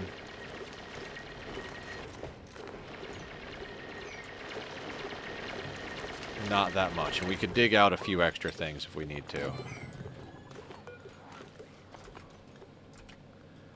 The brain is braining? Yes, the brain is braining hard, and chat is helping me not make as many mistakes as I could be making right now. We've got the Atmo suit dock up, filling it with oxygen. I've redone this pump setup to get oxygen into it like 3 times already. We finally have our plumbed toilets going with our polluted water going in here. Tony suggested we just make this a farm here. So that's what we're doing over here, is we're making that a farm. We're putting a liquid lock here so we don't dump too much stuff in. We will eventually move the Drecos that are over here into here. Laz redeemed a 30-second advert for my next restroom break. All right, we'll take a restroom break probably in about a half hour. And again, guys, I'm going slow because I'm trying not to fuck this up. I'm not really paying too much attention to our core planet over here. We seem to have plenty of water. Hydrogen will come back online in 17.8 cycles, so we might have to do a little bit of heat management. But we got plenty of cold still, and we got pipes in place to deal with that. So we'll burn that bridge when we get there. As far as temp out here, how's our temp out here doing? Nicely cooled down, so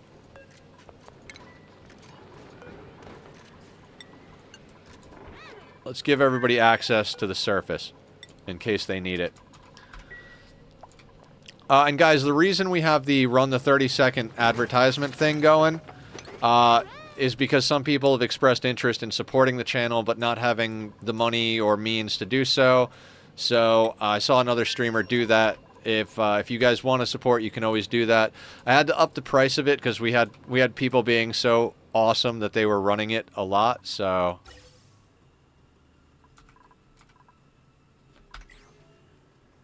we got element damage. Yay! Totally fucked up here. Why is this not working?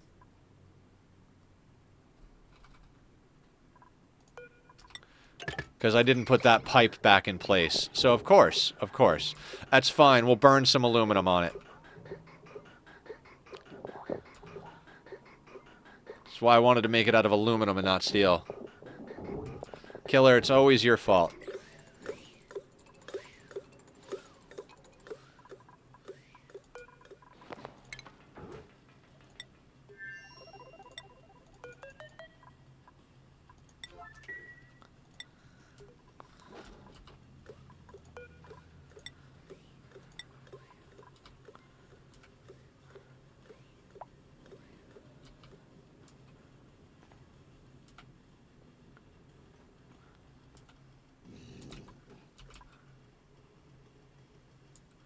Aw, that's so sweet.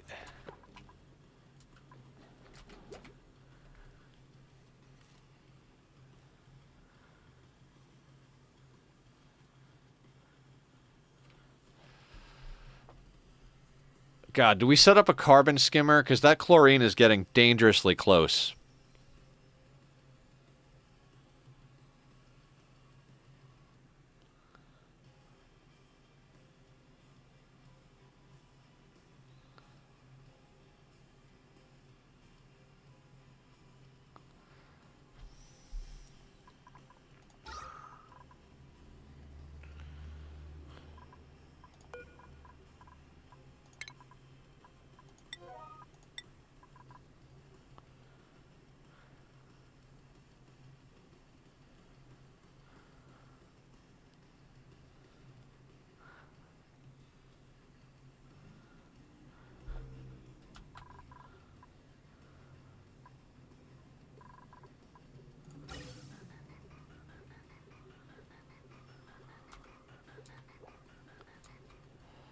And I'm feeling like we should put another oxygen diffuser over here. How much altitude do we have?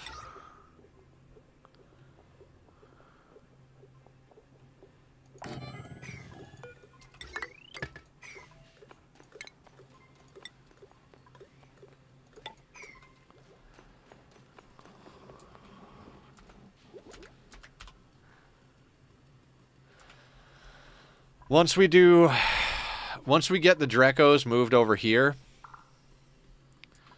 we'll get rid of this airlock, which will give them more breathability going up to the surface here.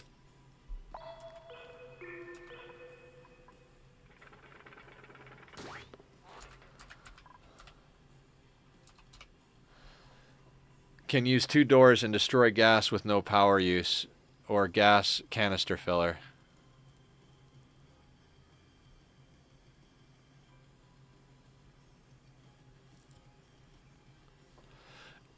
You talking about the CO2 and the chlorine, Tony?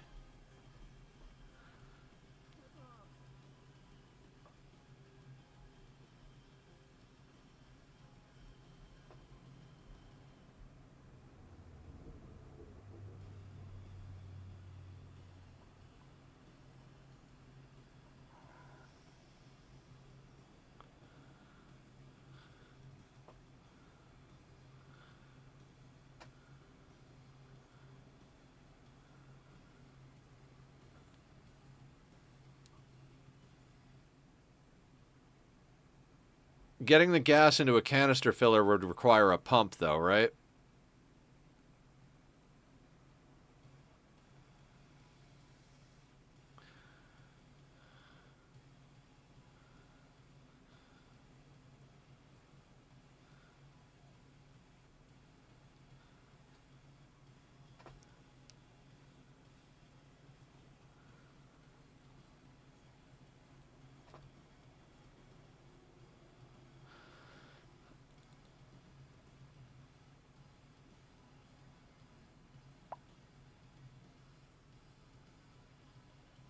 I might do the door thing.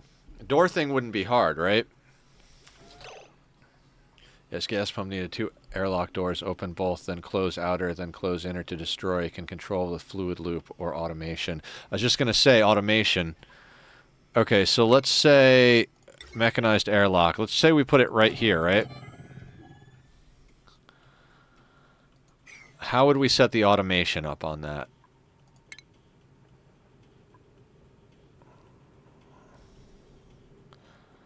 We would need a... We don't have the memory toggle.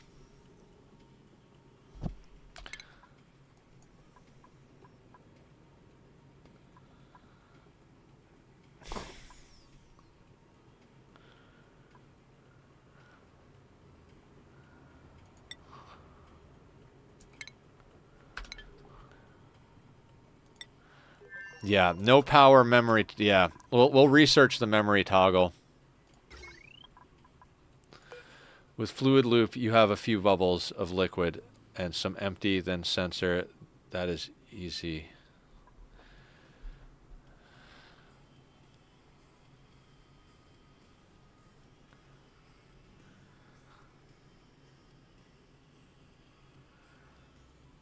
Oh, I see what you're saying.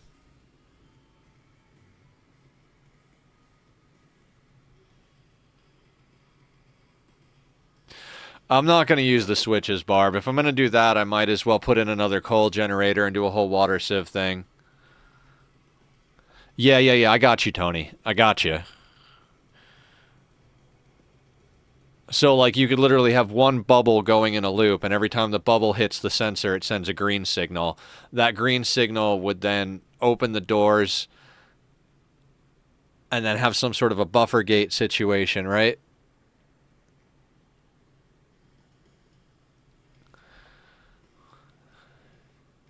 One sensor for each door.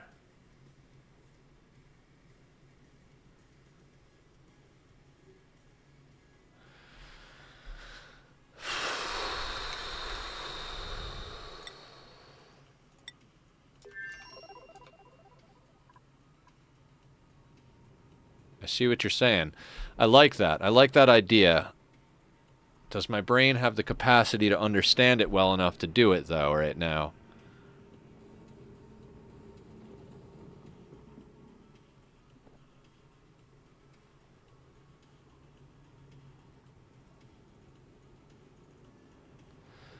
I think it might be easier just to research the memory toggle.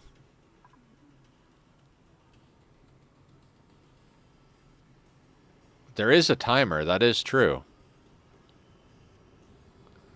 Posture check. Yeah. Okay, so the timer would probably actually work, right? Lo-fi, but still automation, because we have timers.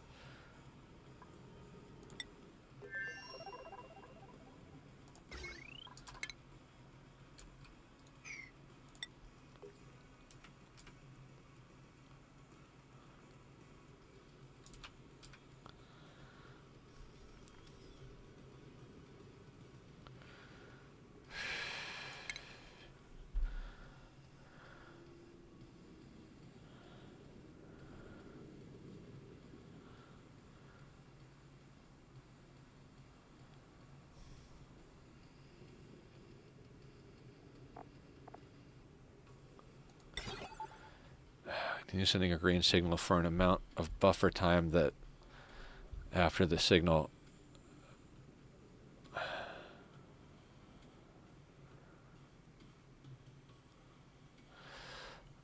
So we could do this with a timer and a buffer gate, right? Timer ticks, sends a green signal. That green signal goes to both doors. The moment the signal is over, it sends a red signal, but we put a buffer gate for the first door.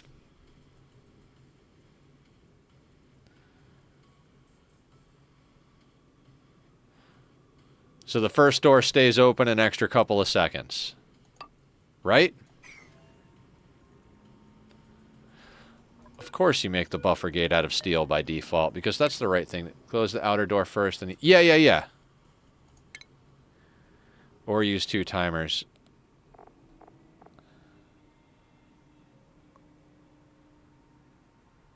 I'm gonna try the buffer gate. Let's try and do fun stuff here.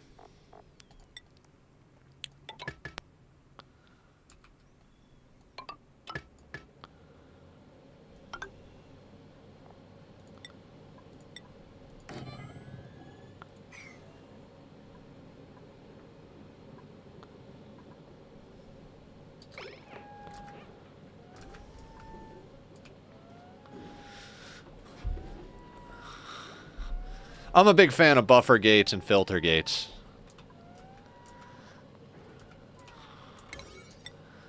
But let's get these built first.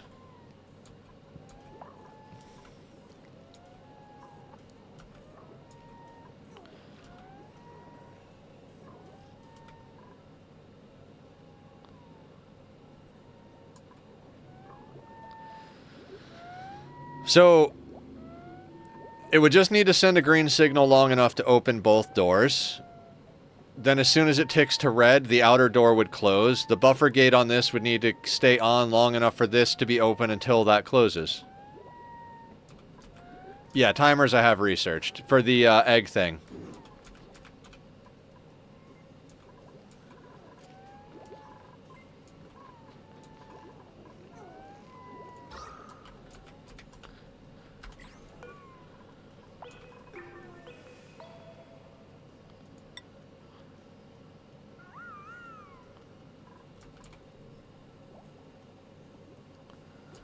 Killer's waking up. I guess we should check in on our other situation here. I'm gonna enable that building.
Yeah, so have one timer for each door with different activation times.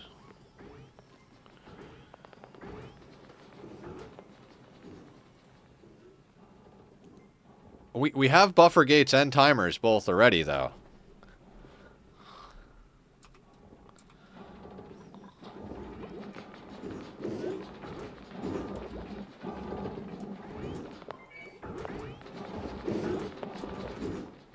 Thank you for the lurk, Laz.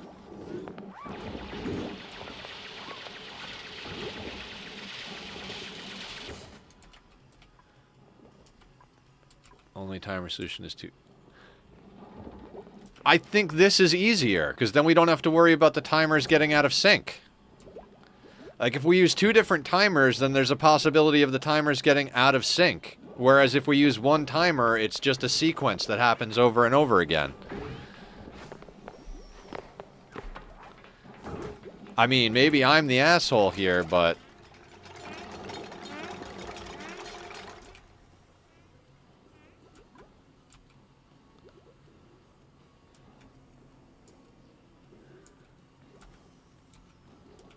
I mean, I'm sure there are sometimes I'm the asshole.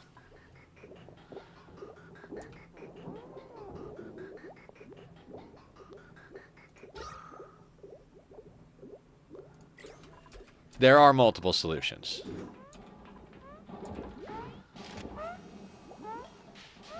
Oh. Oh, I don't think I have a watch time command. That's a good one.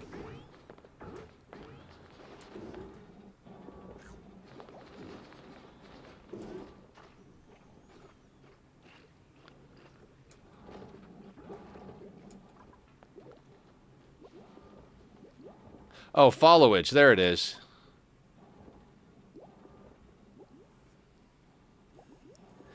Don't know how any of that works. Somebody else set that up for me, I'm pretty sure, so...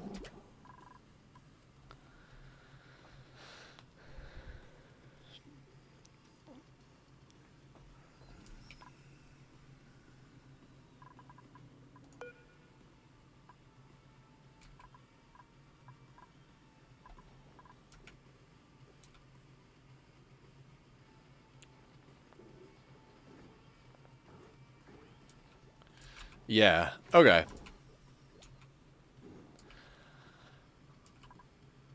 I'm honestly not even 100% sure this ranch is going to be necessary, but we don't have a lot. We've got 4 units of reed fiber, so...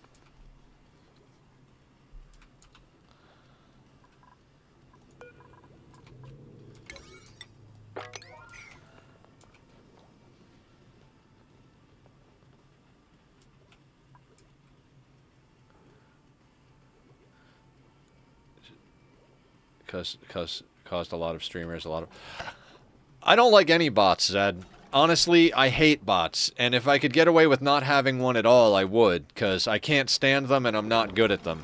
Like, they're kind of a necessary evil, but everything always changes so much, and it takes every part of my willpower to go on and deal with them. Yeah, Adrian, we're on our second planet. Like, our first planet is pretty well automated, so we're just letting it do things while we deal with our second planet to get some of the resources we need to finish this playthrough.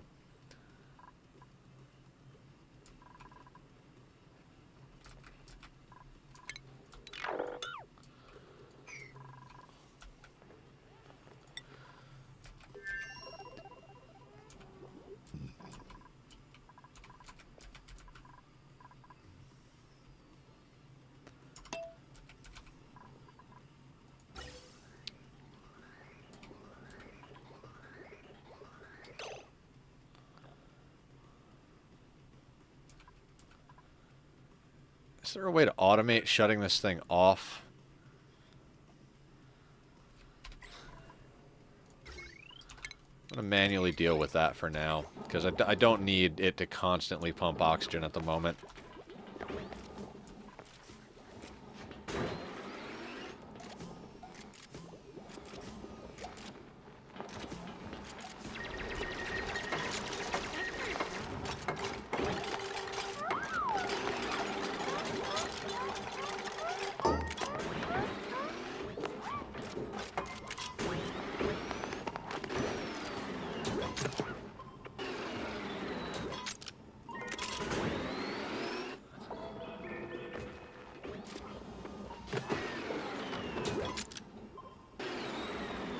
Right there, it's already working.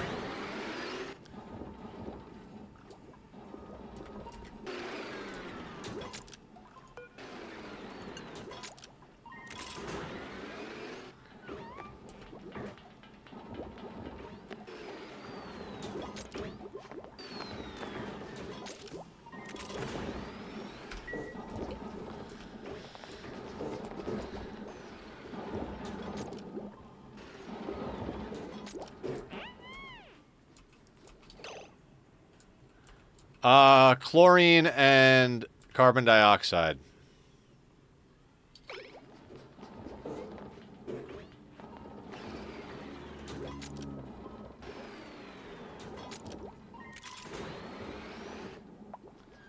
At the moment, it's CO2. Because the chlorine is all the way up here, which is what I was worried about. The CO2 is building up enough, so...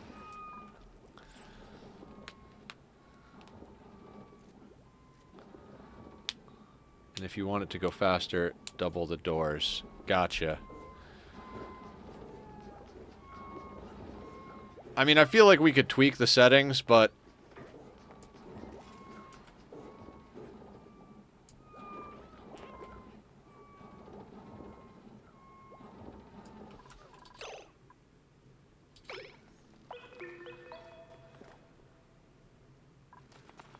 Yeah, exactly.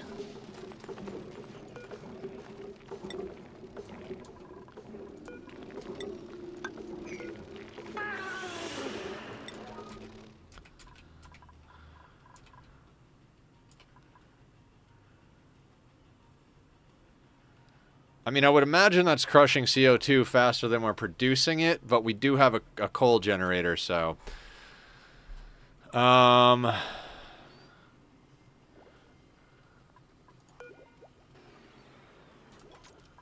Could also set up a smart battery for while we're here, which we might want to do.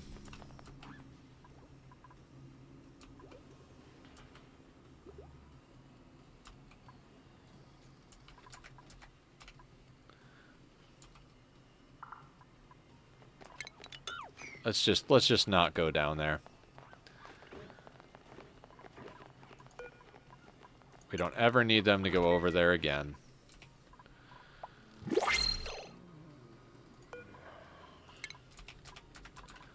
Extra calories for us over here, maybe?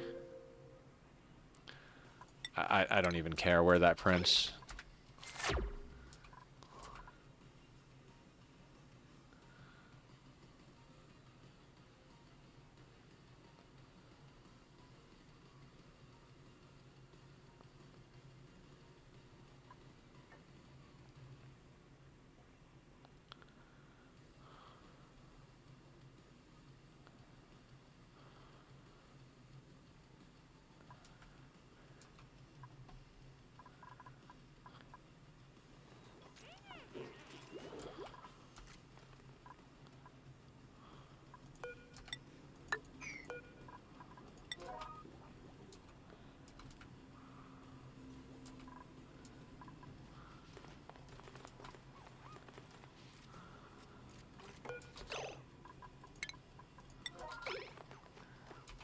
You were thinking... Okay, what were you thinking, Barb?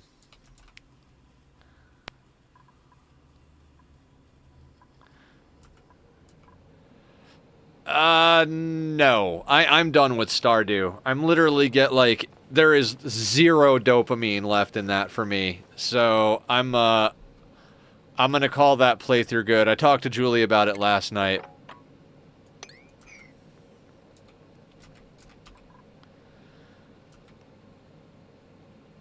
Now, the biggest problem with this whole thing is running wires up there for the shearing station.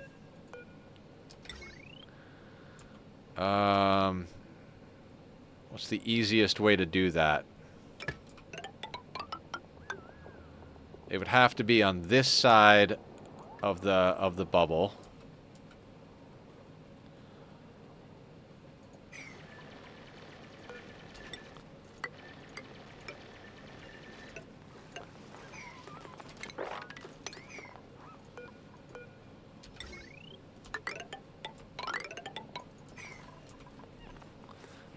Maybe you could do a Minecraft Saturday starting the tree. I might do that, actually.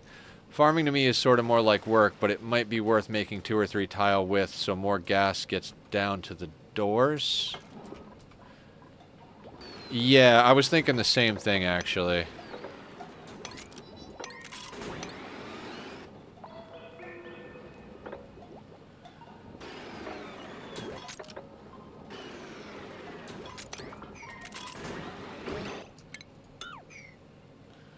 One, two, three. Okay, I'm gonna trust my ability to count.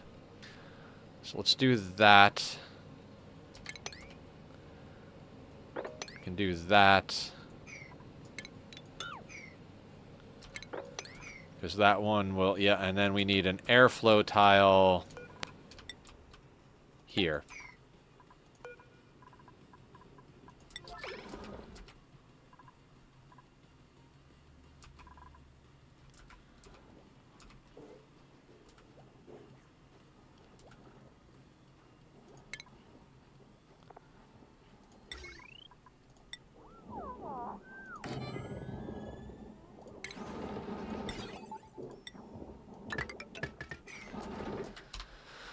Might as well set up a smart battery. If we're doing all of this, we might as well set up a smart battery.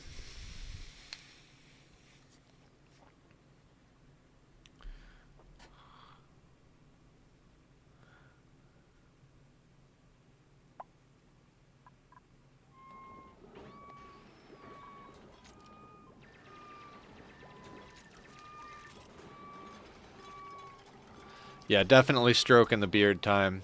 Let's check back on our main planet.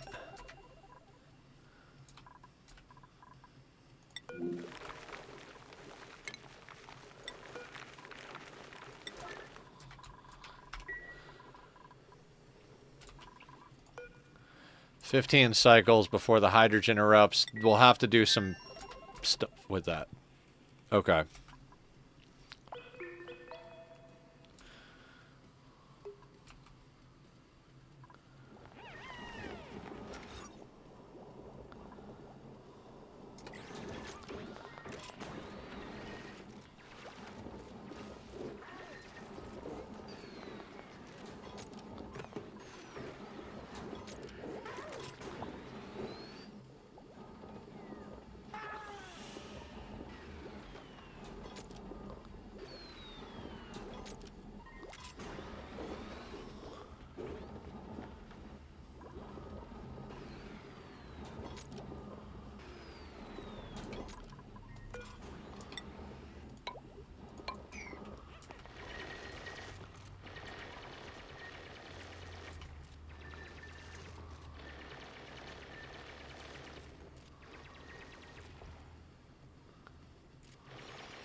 Our rancher will have to hold their breath while they ranch.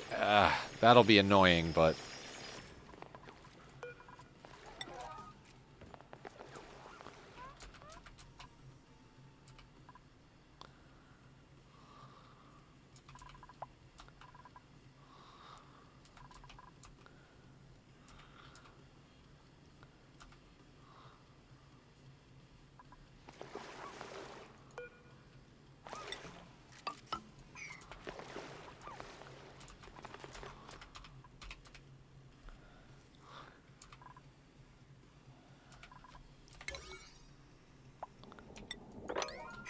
Let's get that built so we're not making extra carbon dioxide or wasting coal.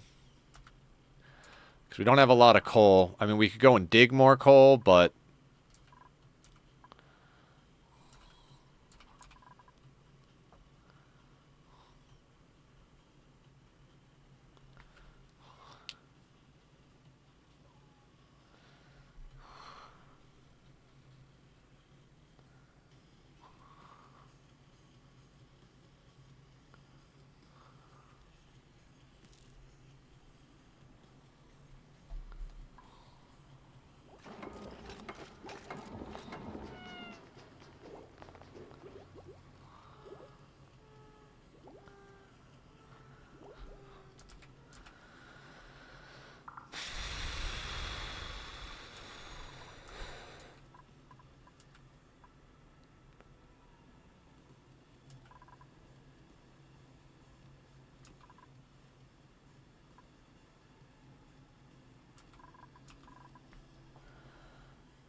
There's a little bit of oil here. We might actually have to put an oil reservoir in here.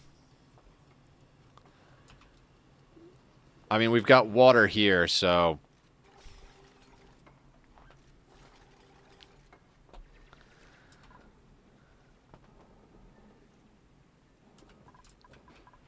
Yeah, I don't want to have to break into a second piece of the biome, though. Kitty boy, you just chill there for a minute.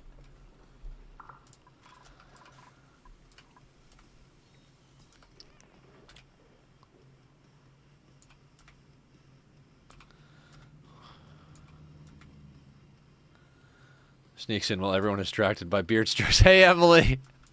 That's awesome. We're making a mess of things, Emily. We're gradually getting up the stuff we need to on our second planet to make these things happen. I've pretty much decided I'm not processing plastic here. I'm just going to bring the oil back home. We're just going to pump it into a reservoir and then deconstruct the reservoir and move the crude onto the rocket. They fuck you up, is how they work. There's ways to kill them by corner building, but we're just going to avoid that pocket altogether is how we're going to deal with them.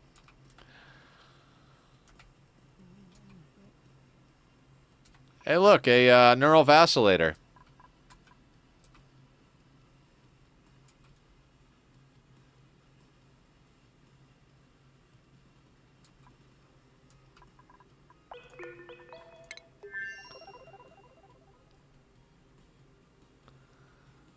I don't know how barbecue got on this plane. Interesting.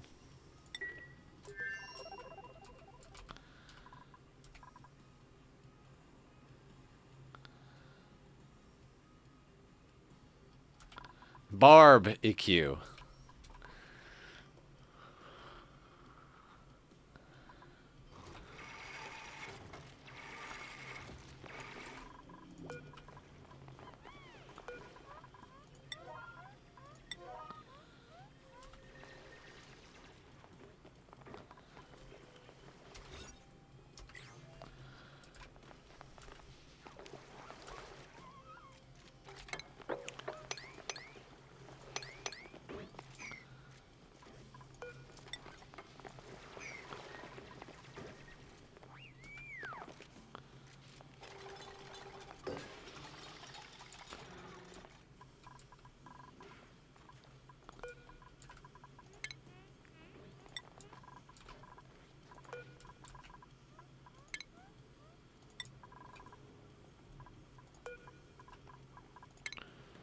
Three. There's 4 in there already.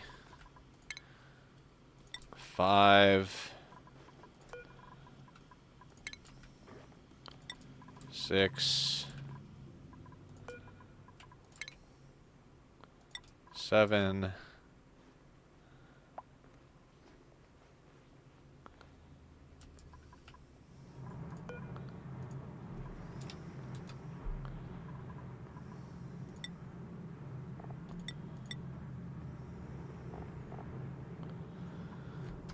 I built that new storybot builder with no suits or masks.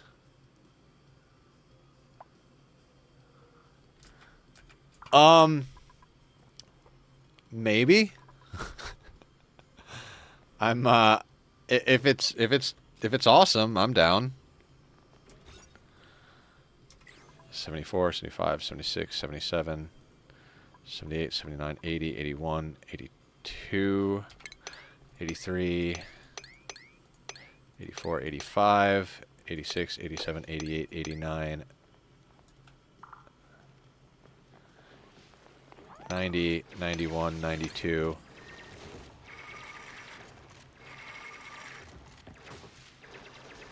93, 94, 95, 96.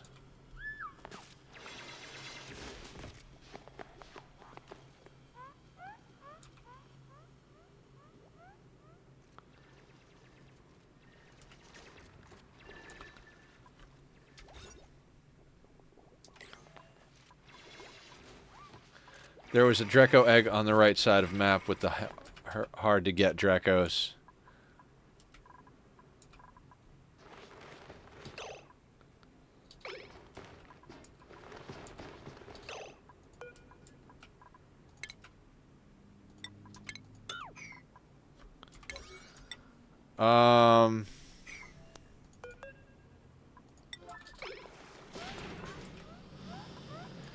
Okay. We will probably have to micro things a little bit, but we'll figure that out once we get a few of them in here.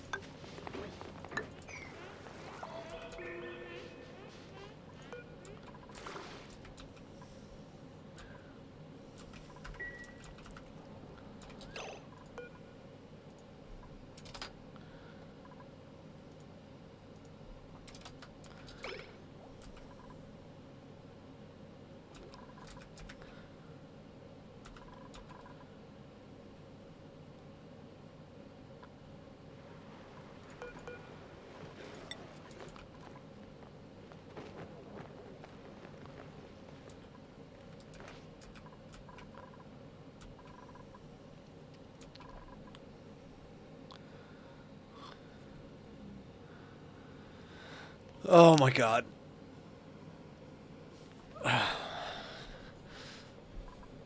This goes against every bit of my nature of creating a like well-structured and organized base, but I do gotta say I'm enjoying the chaos a bit.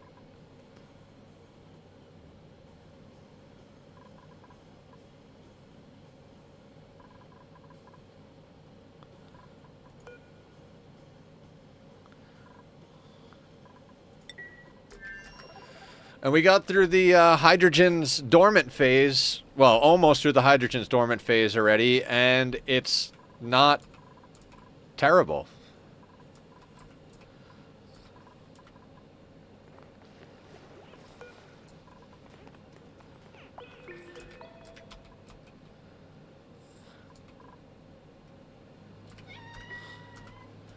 Yeah, Emily, I've really grown to like these small maps. I mean, I'm planning on doing my next playthrough on the mini base map. If you guys haven't seen the mini base, Echo Ridge and Francis have both done playthroughs of mini base. You have to get mini base 2 because the original creator isn't supporting it, so someone else basically went in and updated it. And there's a spaced out version. I'm honestly not sure if I'm gonna play the spaced out version. Because me and Barb have been testing a few things, and honestly, it just kind of looks like they don't really add too much. Like, if the secondary and third planets that you would be able to add, they really aren't interesting. They don't really add a lot, so I might do it on the vanilla style. Yeah, it's not actually spaced out. If they'd have put a little bit more into it and made specific mini versions of all of the other planets, that would be a different story, but it's more or less like a vanilla experience, so I mean, we don't need any of that, but we'll print the wart seed over here just in case.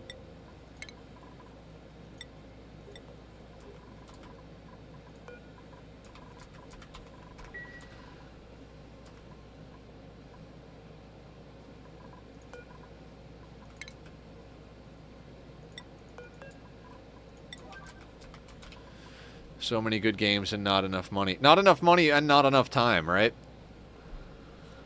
Okay, guys, I am going to take that second restroom break. I really appreciate everybody being patient with me. I swear after my surgery it should be a little less frequent that we have to do this, but I'm going to go and take care of that. And when I come back, we're going to start ripping up this oil biome. Yes, time is the biggest issue. Yeah, absolutely. So, Laz redeemed a... what you call, run an ad redemption. So I'm going to run an ad while I go and do that. I'm also going to put up the links to Bobby's channel. So if you guys like the music, go check out Bobby, because his music will last longer than the commercial does.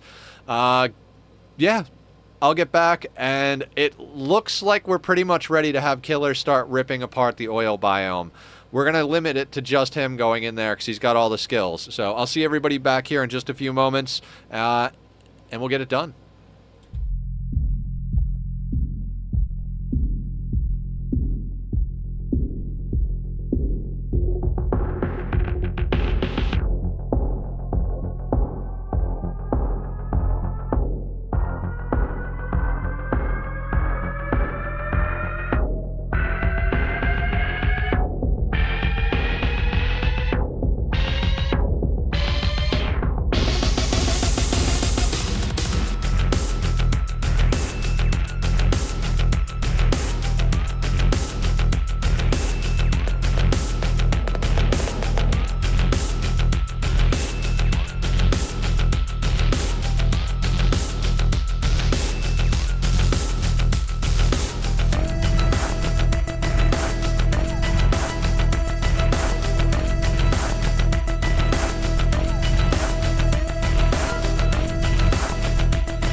right, we're back. And what are we doing? Dear God, I don't know. All right, we're going to get Devin in here to start ripping this place apart. First and foremost, let's make sure that Devin, or Killer, sorry, Killer. Let's get Killer into exosuit training. And you're going to need super duper hard digging. So we're going to have to maintain that morale somehow.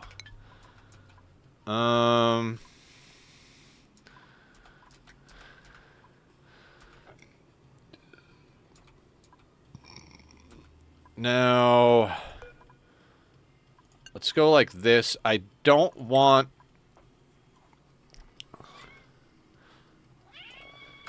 Yeah, Killer, subs don't get ads. So, and also if you had seen a pre-roll ad, you probably wouldn't see it either, so... Yes, Tachyon. Oh, you are so handsome, sir. What I'm going to do is I'm going to go in here, turn that off. I'm going to put this on a 6. And I'm going to go in here, and I'm going to put this on a 5, right? So they should pull all of the... Why do I have barbecue in here? Oh, no, I don't have barbecue in here. Why did it say barbecue?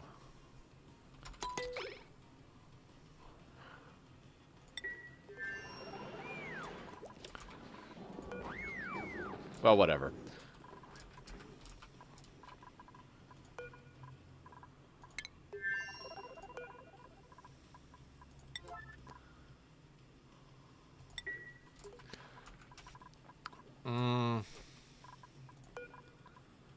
Let's set... Actually, yeah, we will put pickled meal in here. Let's set this to, like...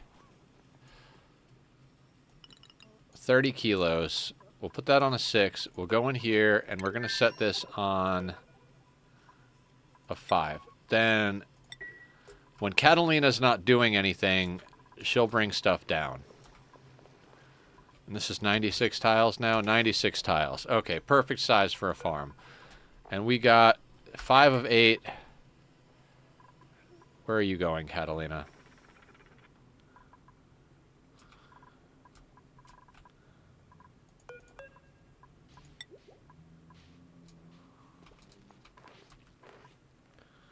Why is this number 8 on your list? Why are you using that toilet?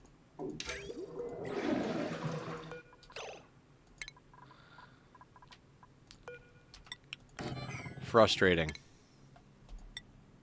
I'm gonna do that, though.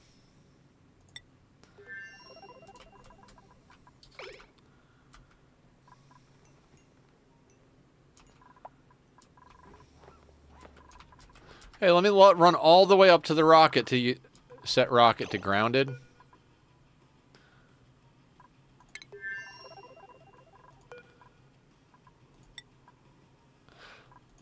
There we do. There we go. Thank you. Yeah, but then can they not go to the refrigerator then? They can't use the refrigerator then.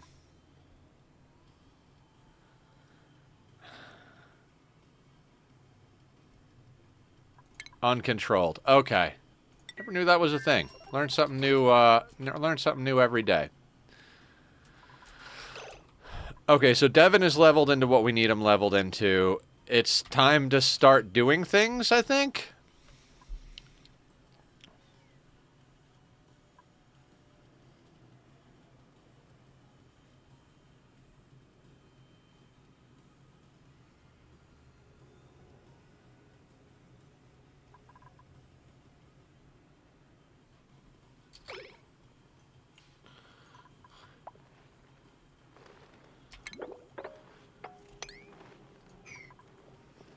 You might get lucky with pool of oil a bit lower. Yeah. Hopefully, if not, we'll put the oil reservoir on.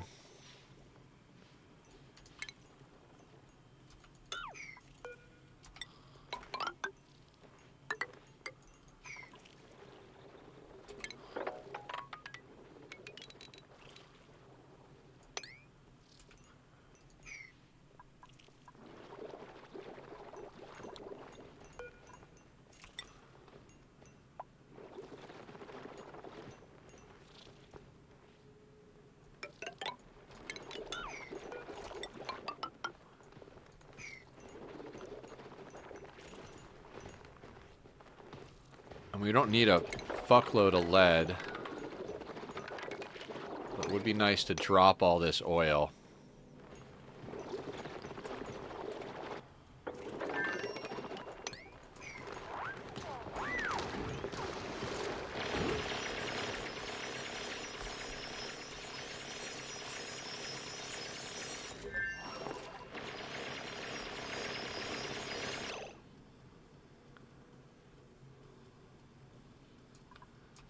Lead incubators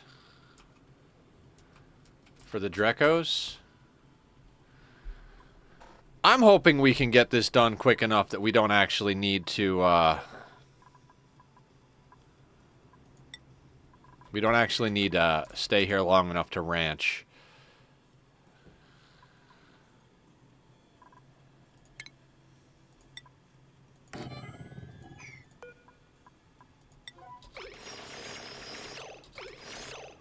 Let me double check something.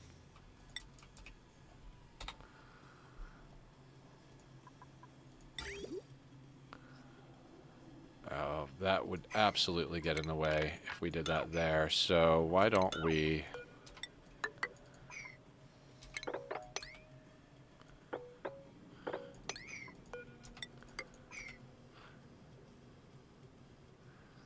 Alright, sounds good. I love you too, Bar. We'll see you when you get back.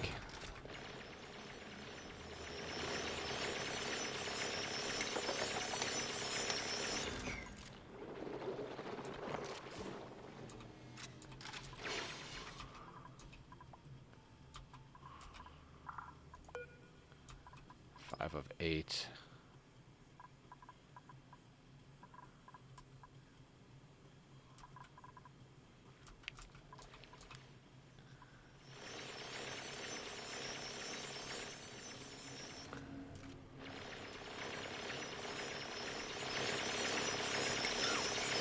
Don't need to actually dig.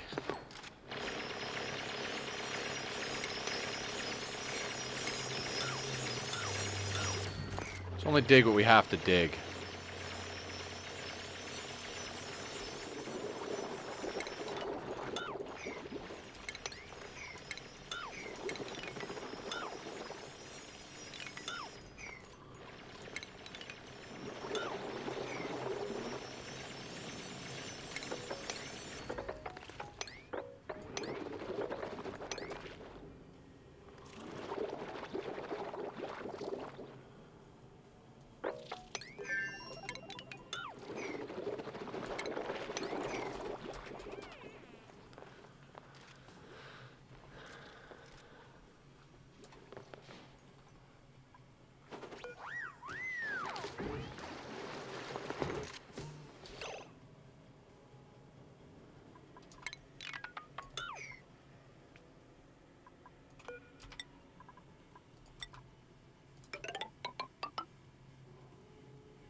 That's actually already enough diamond.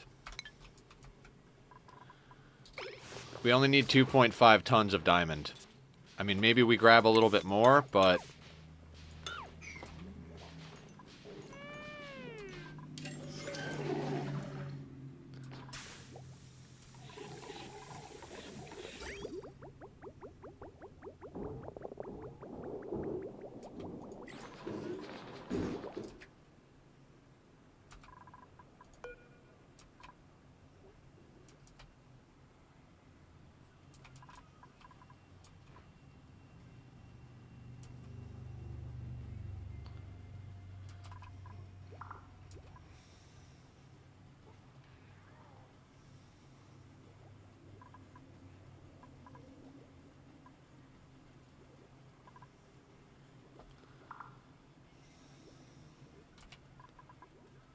Alright, at this point we're crushing oxygen, so I'm going to turn this system off.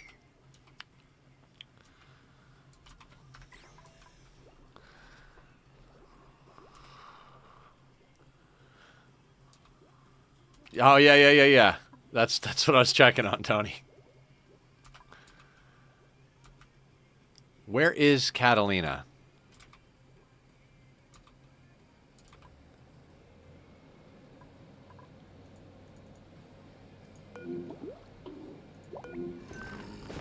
Oh, she's dealing with that.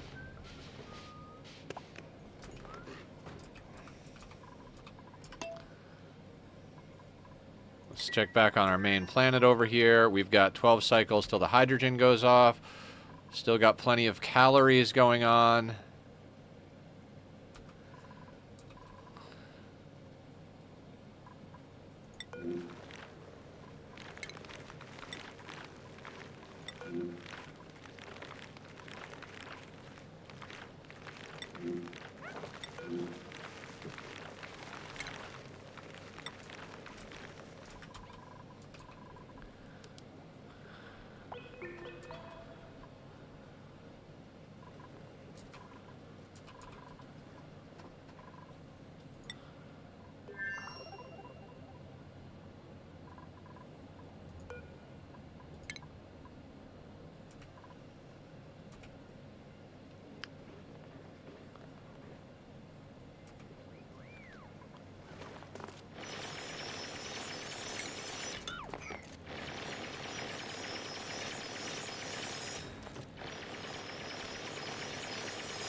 Are you going to build Dreco Farm on main asteroid?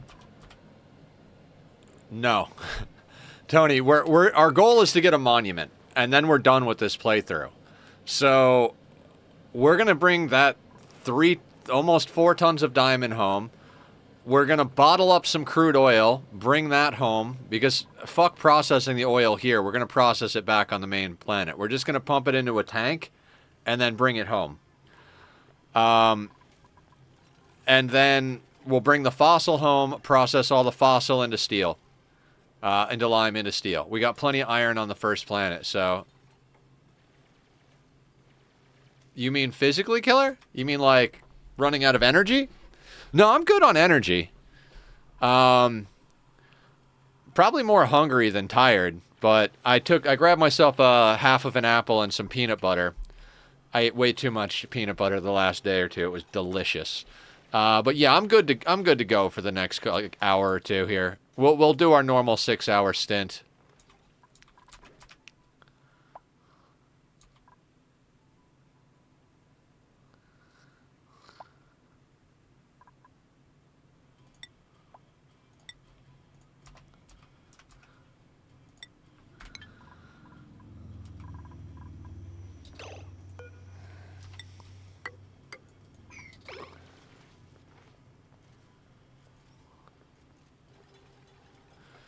I'm not feeling ramen noodly, to be honest with you, but thank you.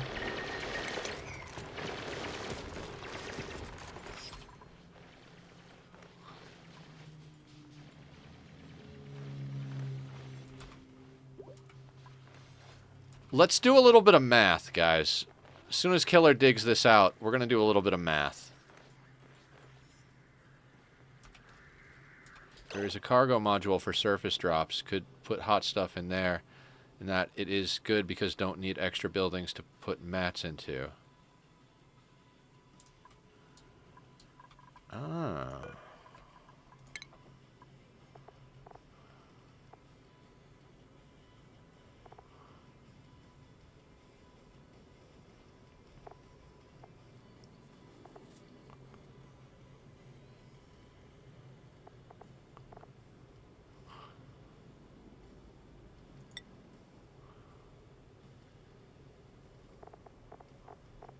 Are you talking about this guy here, the cargo bay?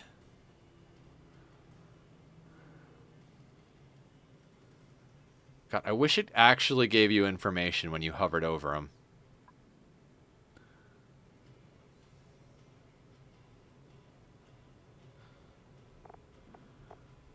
So the orbital cargo module, right?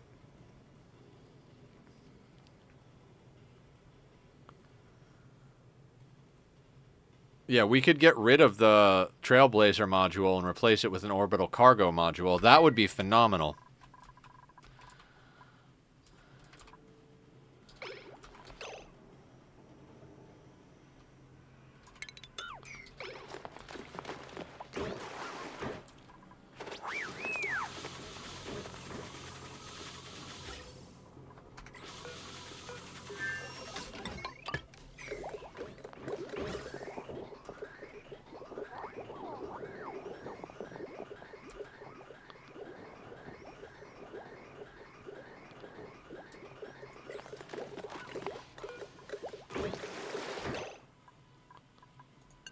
Let's not even let Killer go that way anymore.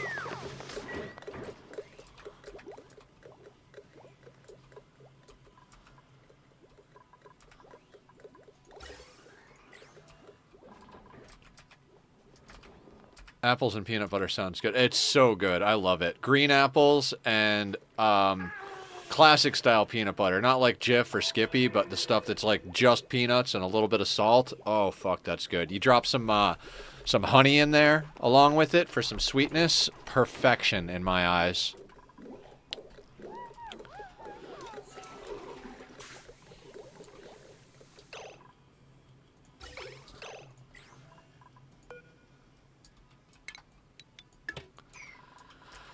Okay, so let's talk turkey here. We've already mined enough. Let me bring up my notes just to make sure I'm not forgetting materials here, right?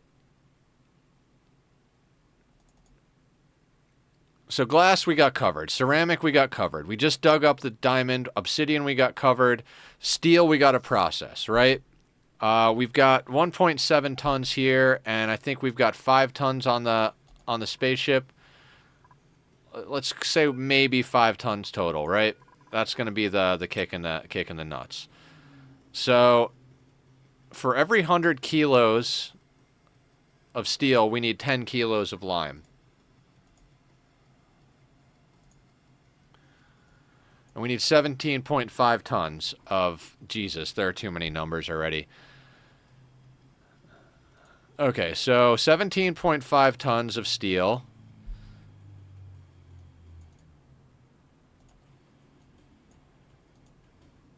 We need 10 kilos of lime per 100 kilos of steel. So if we're making 100 kilos of steel per batch, we're going to divide 17,500 kilos divided by 100 kilos. So 175 batches total. And then we need to multiply that by 10 kilos of lime. So then we need 1.75 tons of lime. So our lime, right? 1.75 tons of lime. How much lime do we get for crushing fossil?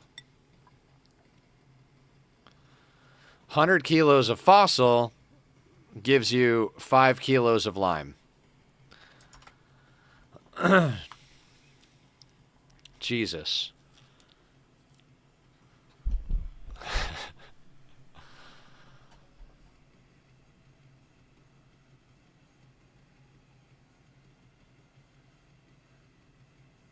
Okay.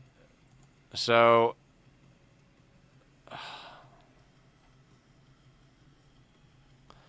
then we divide this by 5 kilos of lime. So we need 350 batches of crushing. Multiply that by 100, because we need 100 per batch. We need 35 tons of fossil. We've already got some steel, so not quite as much. If we open that door like this...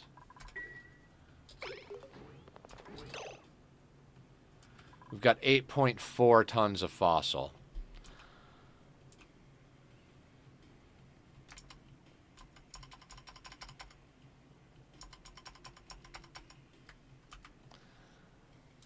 Okay. We are going to have to do a substantial amount of digging. And we very well may need to break in to this one over here, which I don't want to have to do, but we might have to do. Okay. Fair enough, Randy. RimWorld reference.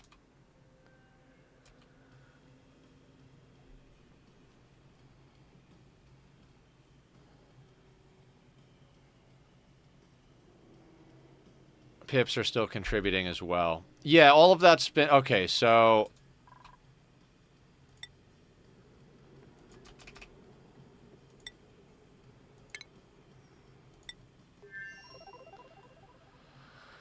So we've got 5 tons of steel over here.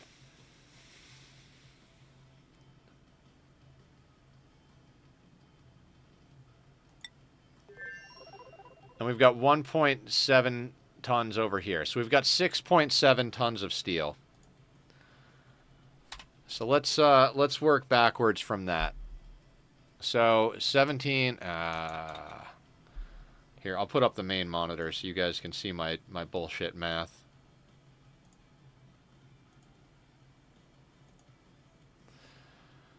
Okay, so 17.5 tons minus 6, let's say 6.5.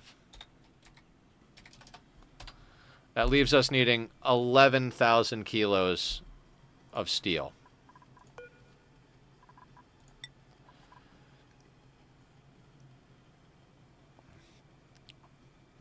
So we get 100 kilos per batch, so divided by 100. We need 10 kilos of lime per batch, so that's 10. So we need 1,100 tons, or 1.1 tons of lime. Okay, and...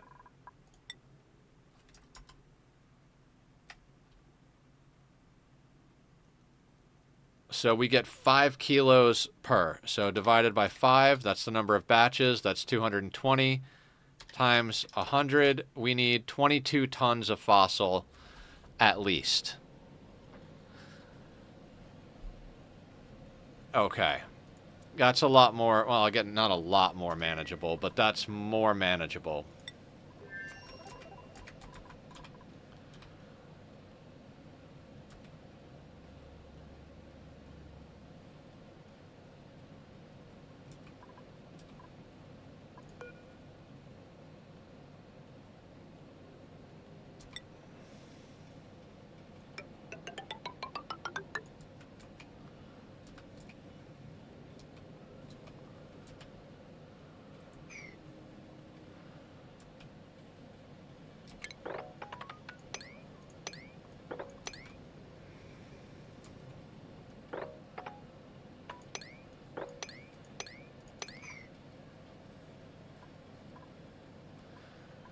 We're at about 500 kilos apiece here. There's a lot of fossil here.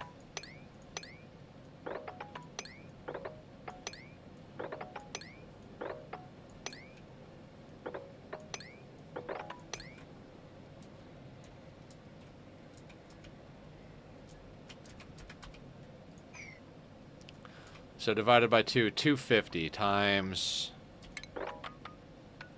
9, 10, 11, 12, 13, 14, 15, 16, 17, 18, 19, 20, 21, 22, 23, 24, 25, 26, 27, 28, 29, 30, 31, 32, 33, 34, 35, 36, 37, 38, 39, 40, 41, 42, 43, 44, 45, 46, 47, 48, 49, 50, 51, 52, 53, 54, 55, 56, 57, 58, 59, 60, 61, 62, 63. So 63 times 250.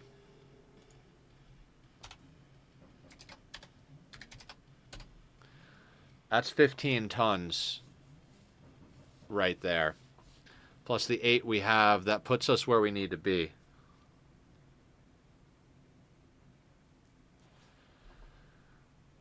Stress is getting high.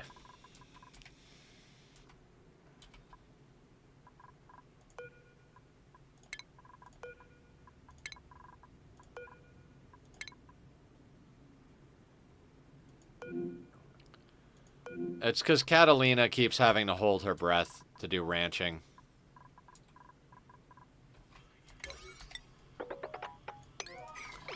Let's deconstruct this and put in a massage table.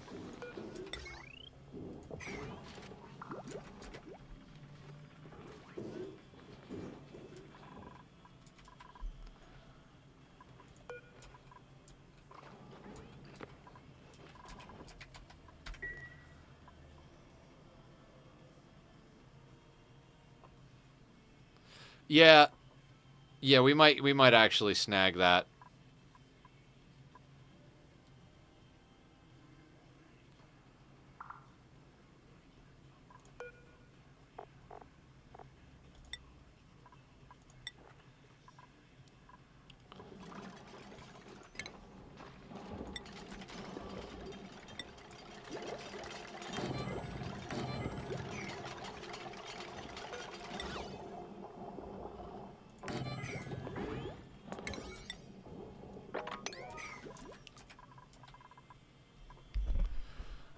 Yeah, we might hit the neural vacillator. I'm pretty much planning on tapping this oil reservoir. We'll do it at we'll grab fossil.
Oh, there's a few more pieces there.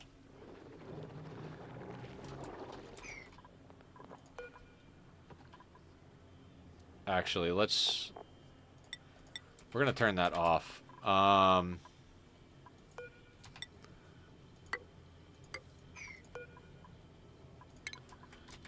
Rover module doesn't need to be there.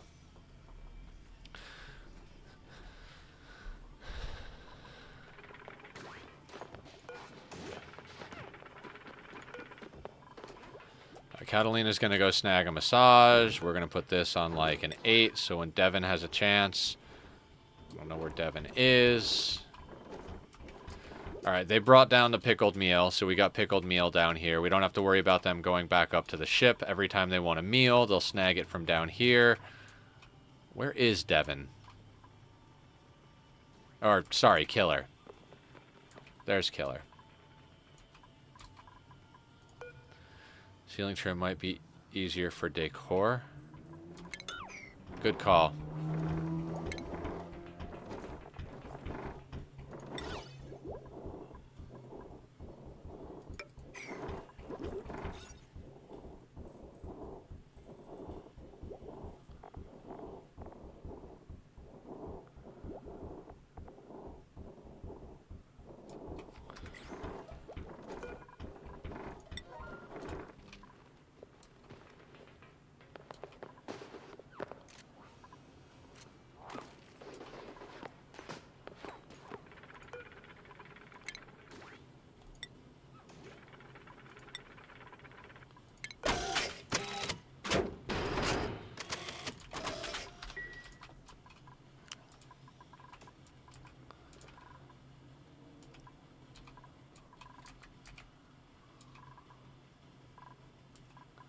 Pleasant chit-chat.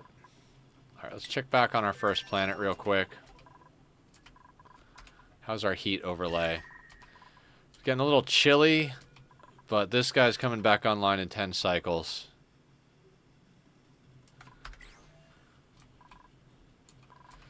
And slowly but surely, they're literally just pulling every item back into the map. They're sweeping everything for us.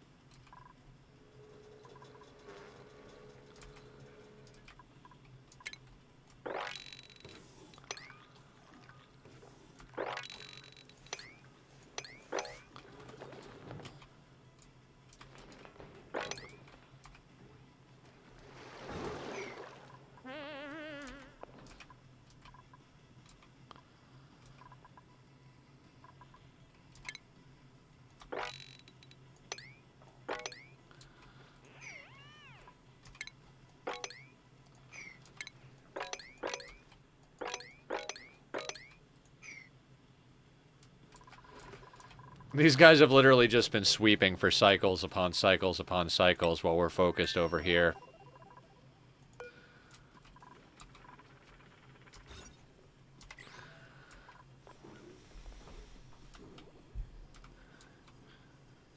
You're right, they could build oil processing. That's a good idea.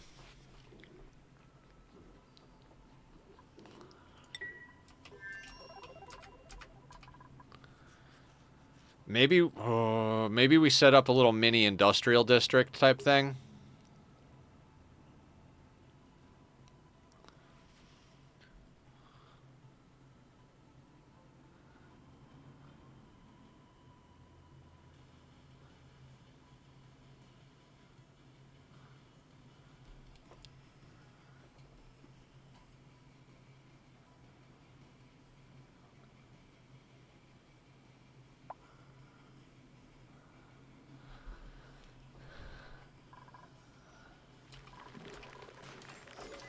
I've got an idea, guys. This ranch and this ranch are offline.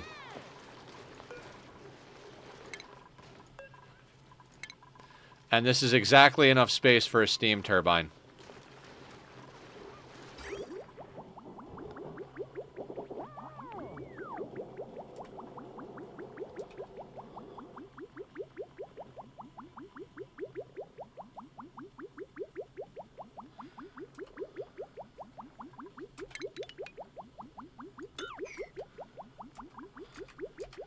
We don't really need the aqua tuner.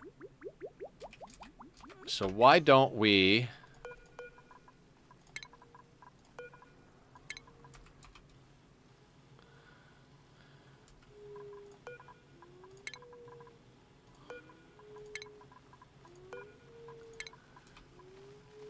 Call me Vid. What's up going on? Thank you for coming in. Let's do a shout out for Vid.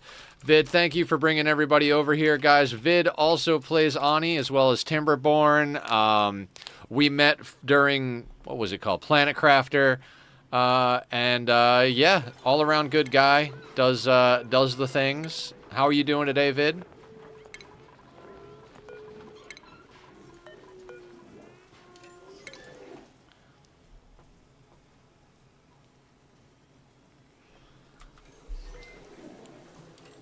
Alive? Alive is good.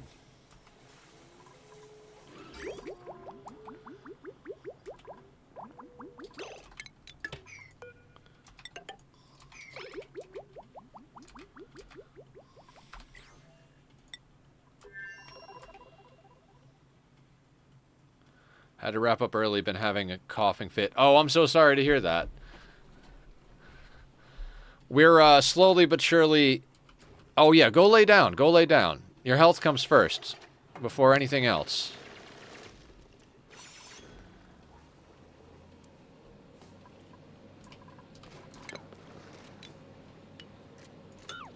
I'm gonna cancel that. I'm gonna get the oil to roll down here.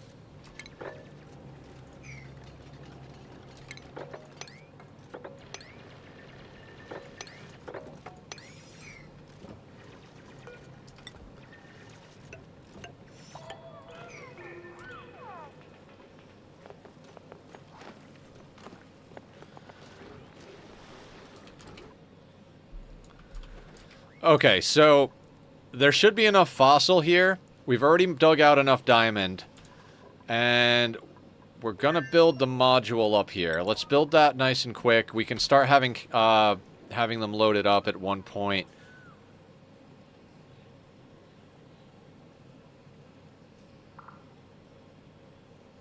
So basically, we're going to have Devin carve out all of the fossil that we have here.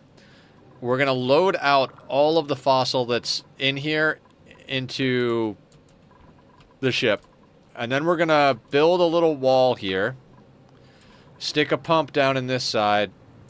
And stick an oil reservoir, an oil well here.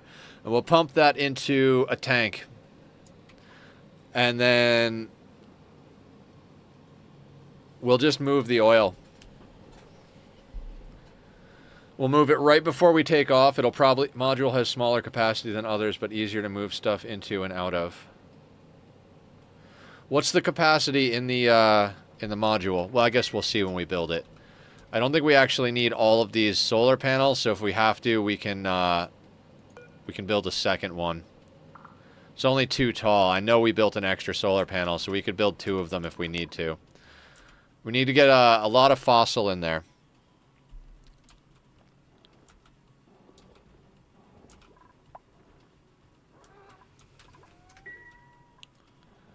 All right, let's keep it on a 1, and let's get this... let's get an in-base production situation set up here.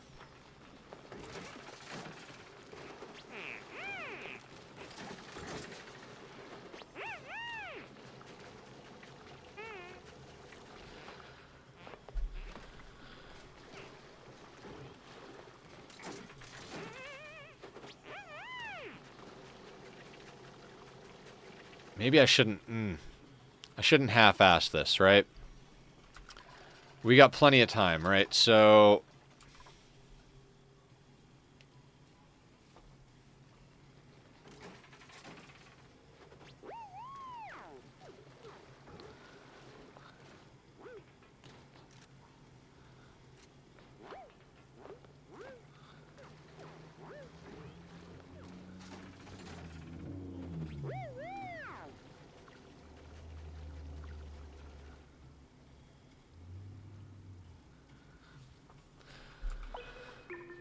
Sorry, as I stroke the beard. Yeah, I don't want to put it in over here. That's a bad call. What are we gonna... We're probably gonna have to use crude as coolant when they bring it back.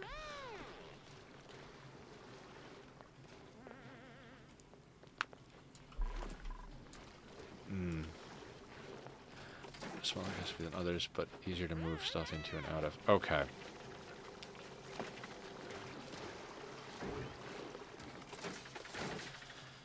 Why don't we just build an industrial district down here?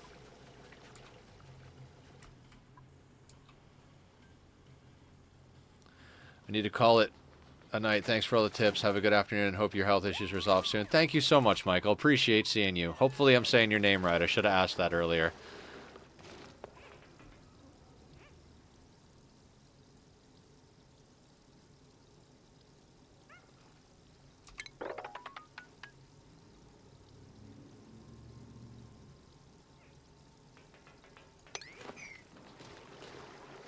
Yeah, I got to do it.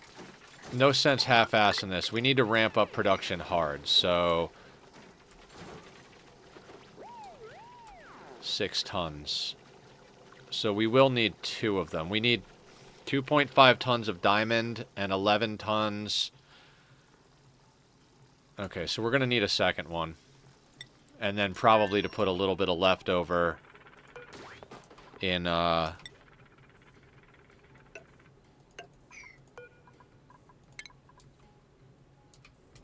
in the bay.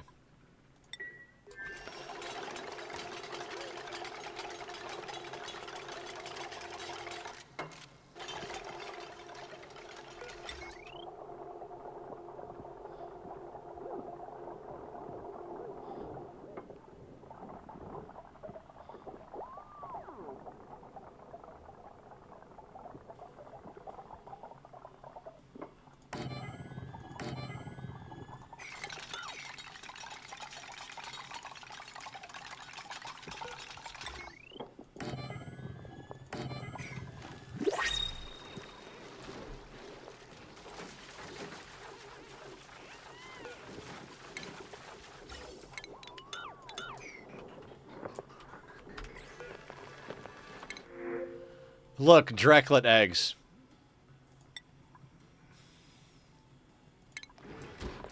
Amazing. Gotta love it.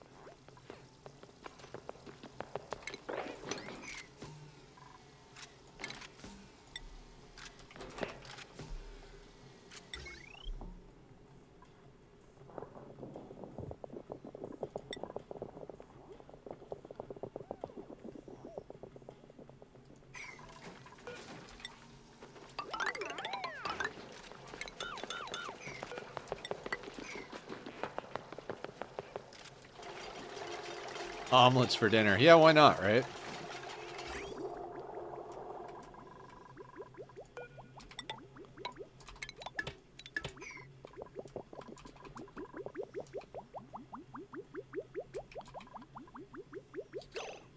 Wait, this isn't right. I'm getting ahead of myself here. So, steam turbines here. Steam chamber here.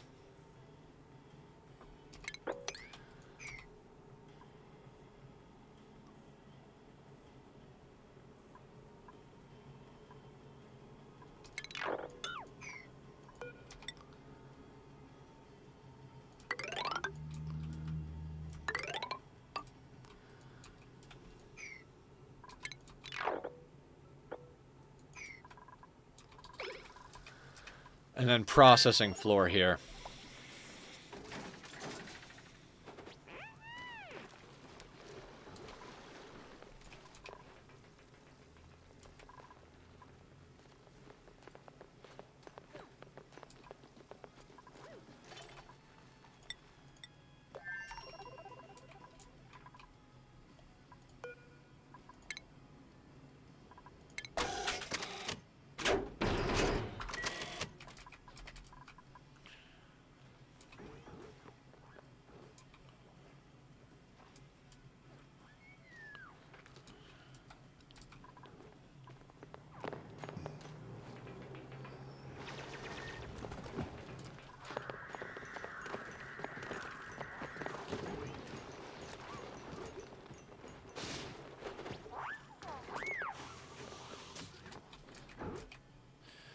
I mean, I'm not going to kill the Drekos for omelets. We'll leave them on that planet. There shouldn't really be any reason to have them there, but just in case we miscalculate something, you know what I mean?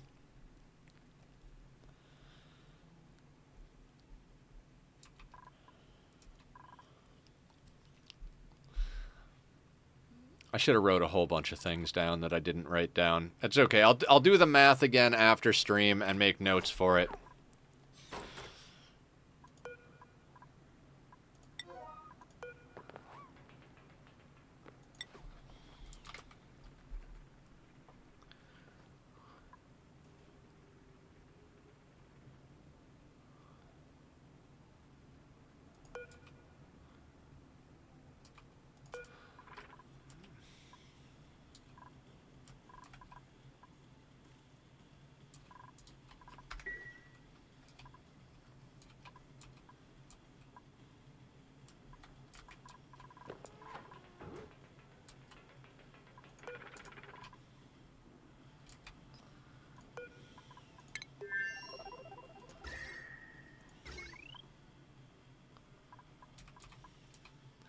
Don't even really need the refrigerator. We need 240 watts of power, 250 watts of power.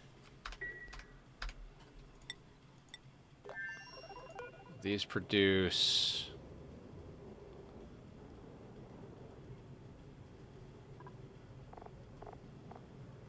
$60, 120, 240. Wait. If they produce 60 apiece, theoretically, so 2 is 120, then 240.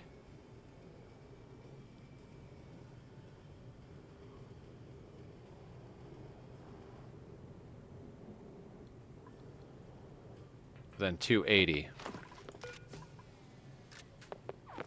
Wait.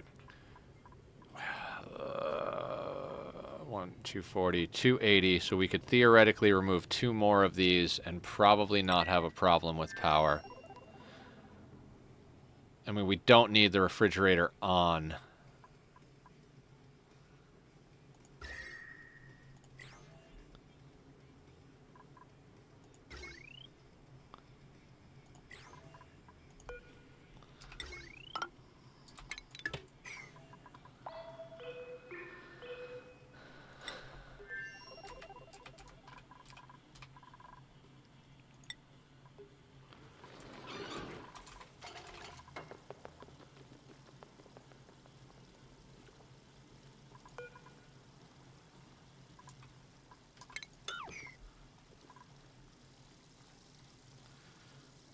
Doing this a little backwards, so...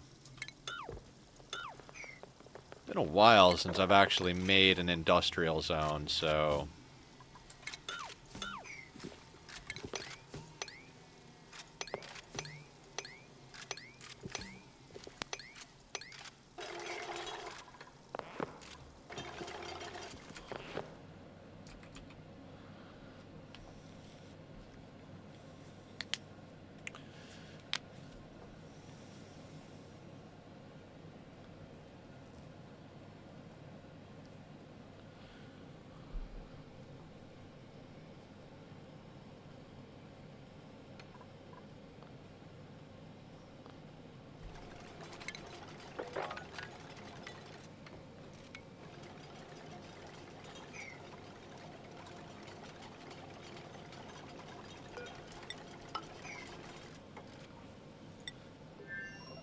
I guess I should be explaining things as I go.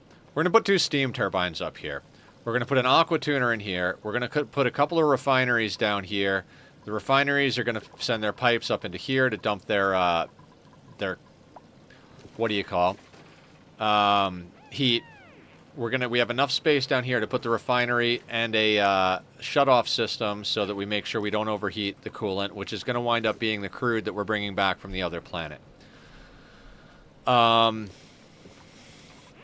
And then we'll put plastic presses in down here as well. I kind of don't even care. Like, we've got a lot of chill on this planet, so we will run cooling down here to deal with all this, but this should be pretty much a walk in the park. And we'll get all that set up. They'll finish setting that up long before we finish coring this out and getting enough crude. Let's speed this up just a little bit here.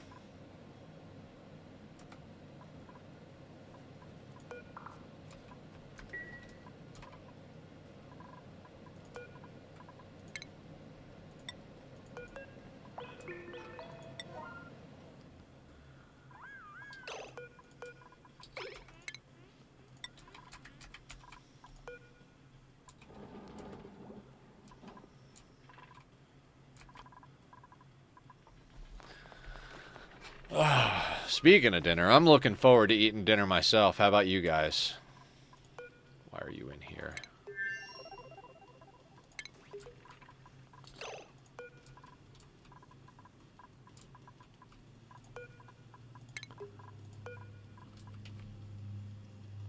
Right.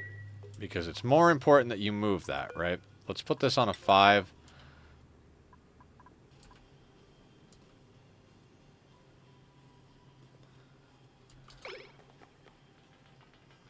Did you see the critter story building could change Dracos to glossy? Oh, no. I haven't seen that yet, actually. Not even sure what planet it's on. It's definitely not on our first planet, and we haven't seen it on this planet yet, unless it's somewhere down here.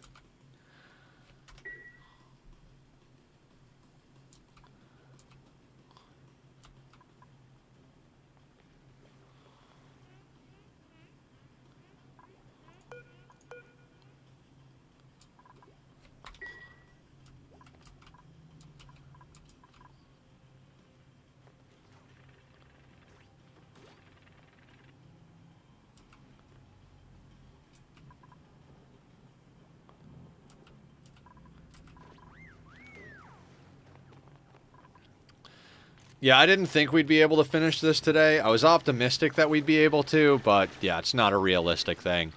So, I would be happy if we could get all the fossil dug and get this thing going.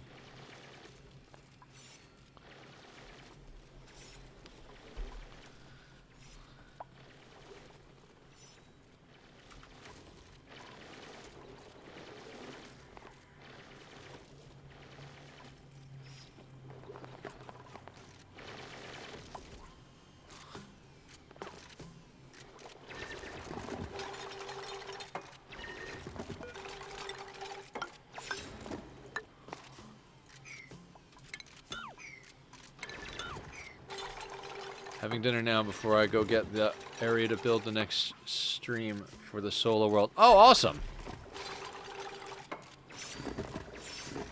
Yeah, I'm gonna be getting on to the server soon-ish. Not maybe tonight I'll get on and start doing some planning for the tree build. I think I've got enough material. Actually, I gotta grind glass because I'm gonna. It's funny. I'm gonna do glass leaves for the tree.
Now, when it comes time to move all the stuff to the cargo bays up here, I may very well do something where I only allow Catalina up here, and then I set this to like a 5 for Devin, and then set this to a 6, so Catalina grabs it out of the box and brings it up there. That way Devin can just stay over here and bring everything up.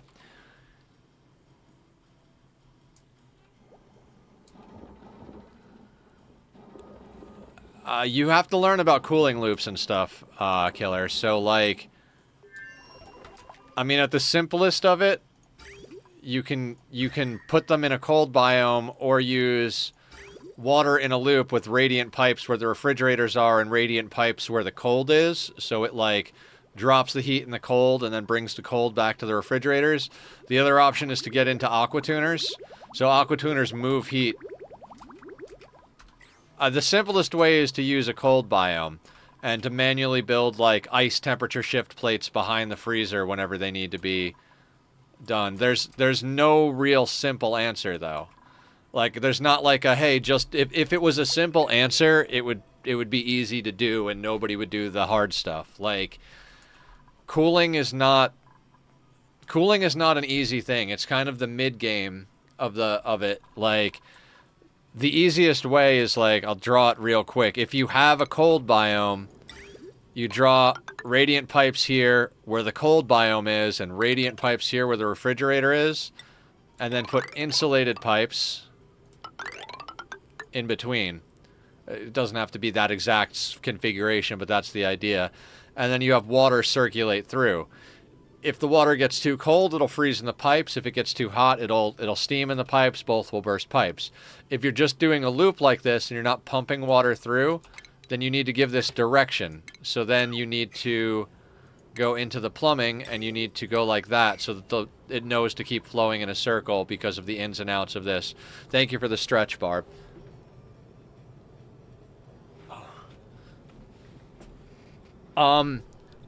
The fridges cool the food themselves. Yeah, the thermoregulator. I think Killer's looking for a way simpler one. Tony, he's very new to the game. The thermoregulator does the same thing. It's just it uses hydrogen. But you really gotta get into the cooling mechanics of using the thermoregulator and the thermo aqua tuner. There's no the most low-tech answer I can give you is when something is getting hot, if you've got ice on your map, you go into utilities, go to temp shift plate, find ice, and just build that behind whatever's overheating. And that'll cool it down a lot, but you'll run out of ice eventually, so getting into cooling loops. See, these things don't actually cool things, they move heat. So the water flowing through it gets cooled, but all the heat that comes out of the water gets dumped into the environment around the aqua tuner. So then the aqua tuner is the aqua tuner is still just moving heat, just like the radiant pipe, insulated pipe cooling loop. The only way to fix that is to use steam turbines, which you need plastic for. So like if you stick a steam turbine on top of this, when the steam gets over 110 degrees, the steam turbine will take the steam in and convert the steam to 95-degree water and then drop it back in here. So it goes in a circle. But then you have to use the aqua tuner to cool the steam turbine and your base or whatever you're trying to cool. So you've got to learn about the steam turbine aqua tuner setup, which everybody who does content on this has given some sort of a tutorial on. I would definitely recommend watching a tutorial on it, because it's not the easiest thing in the world. Like, I understand it because I did a lot of watching before I started playing, but it's easy to get yourself in deep.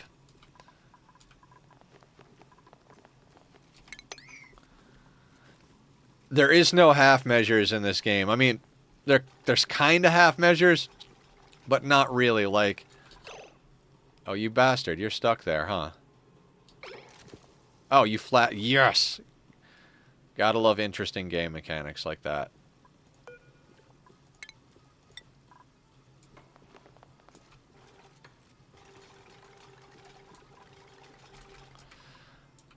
So, it's like, I don't even know how to explain.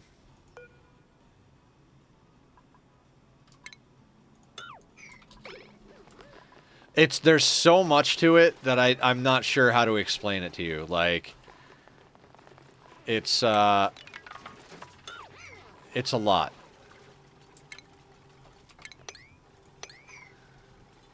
Yeah, it's like, I wish I could just tell you, like, oh, just put this here. But that's not how this game works. It's all just logistics puzzles.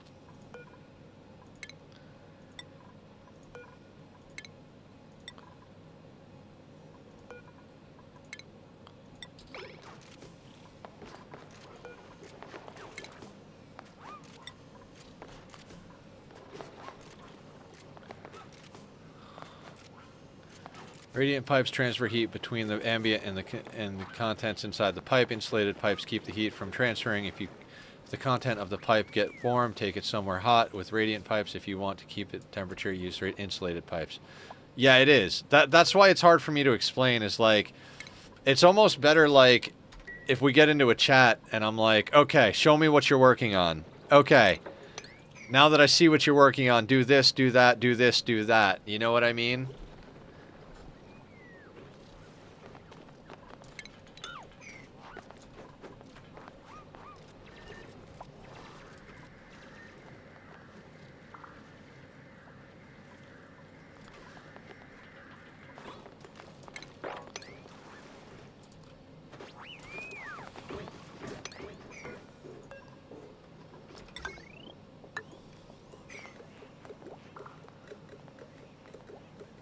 Spare capacity could be making lime.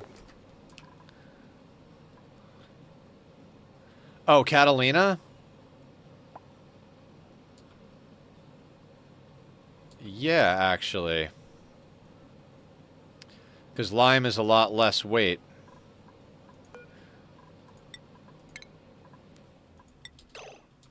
Okay, so Killer would be doing that.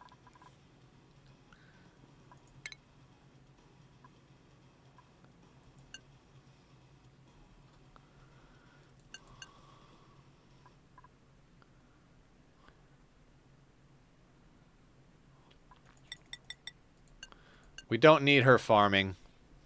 We've got plenty of food. Although, we might need her farming.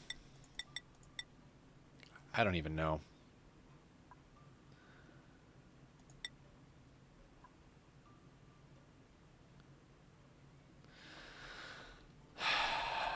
All the fossils over here. So we need to get it so it can get over here.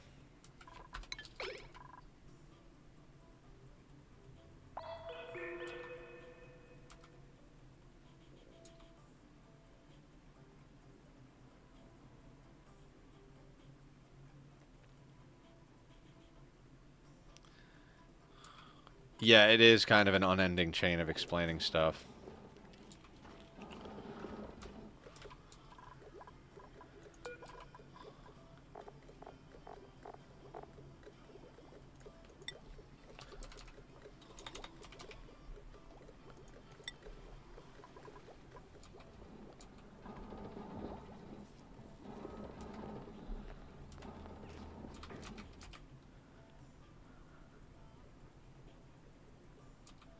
All right, Catalina is working on crushing fossil. Okay.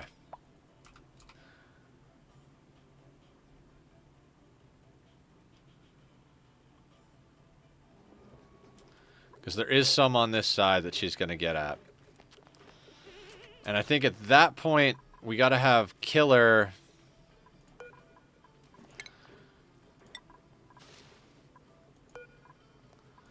I don't even know why I'm worried about these. The Slickster's just going to make more.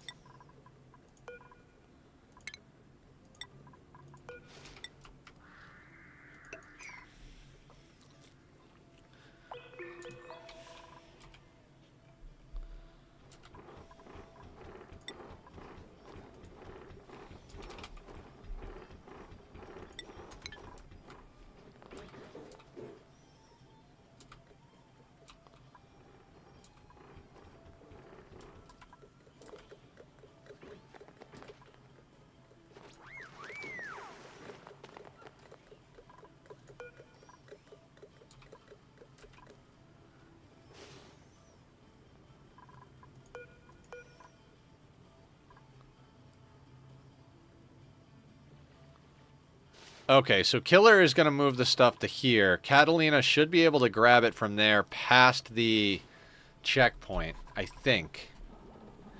Catalina is stressed. Of course she is.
I'm going to be much happier on Monday when we can just straight up focus on production.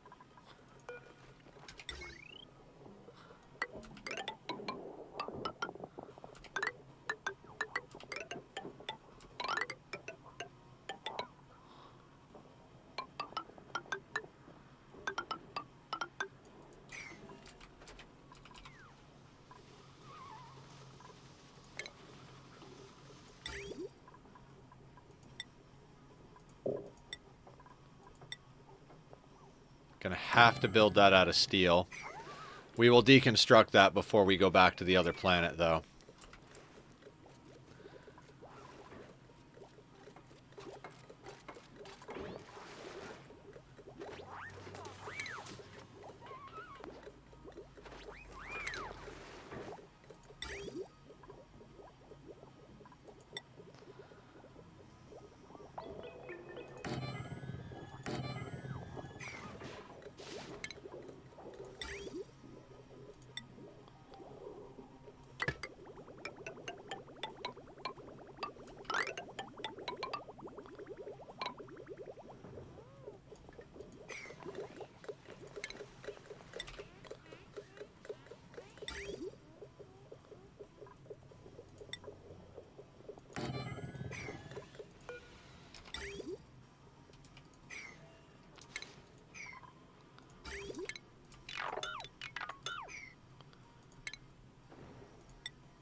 Oh, that's right. Killer is our main digger, so we don't actually have anybody assigned to digging over here.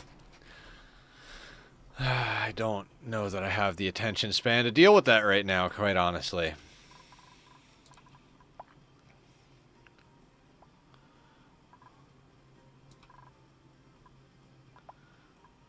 Alright.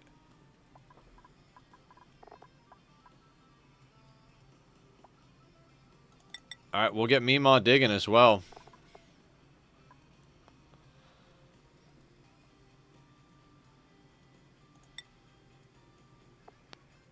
Franz can dig as a secondary.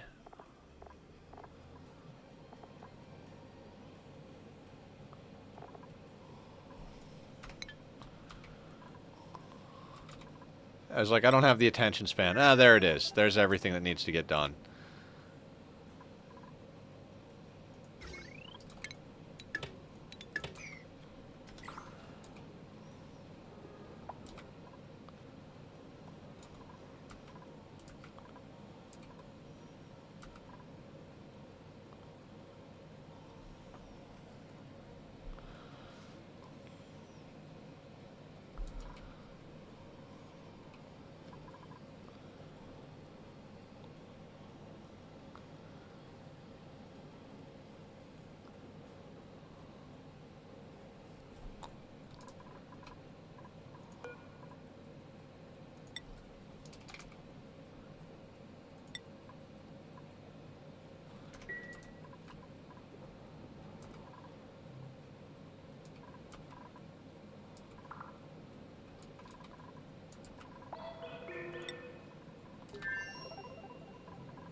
Okay.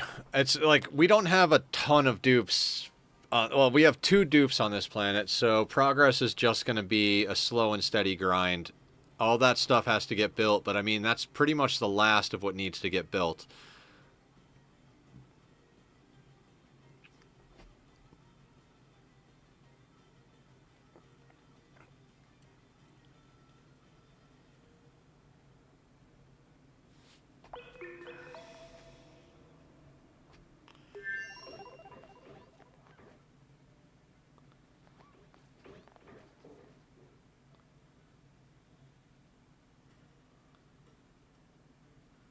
Quick trip to the neuralizer?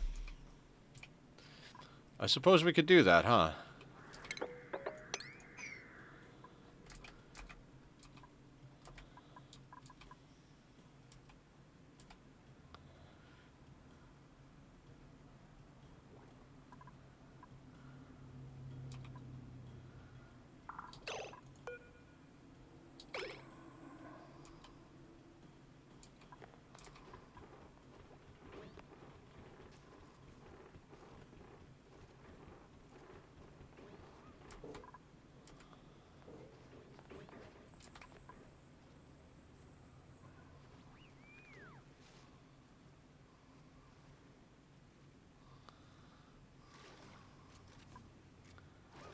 Thing is it's Catalina that's getting stressed out, not Devin. I guess we could let Catalina go over there, but... Or Killer, sorry. God,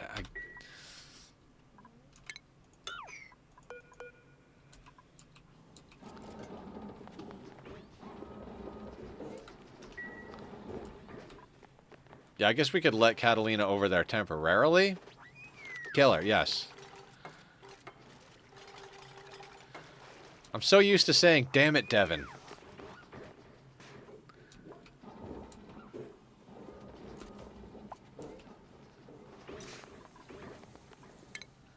Let's see if we can noodle with these priorities a little bit.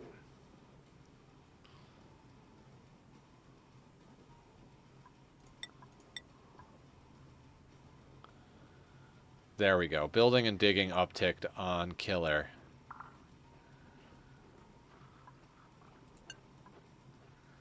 Of Catalina do life support first. Then farming, ranching, and operating. Damn it, Killer. Yeah, I don't want to do anything else here, to be honest. Like, I don't want to build anything more than we absolutely need to.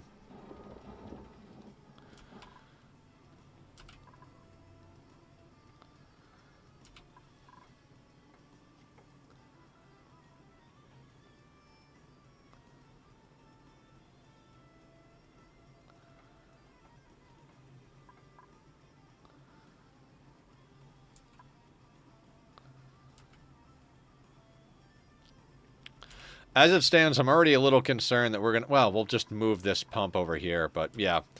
We're probably going to have to rebuild another pump. It's like a whole thing.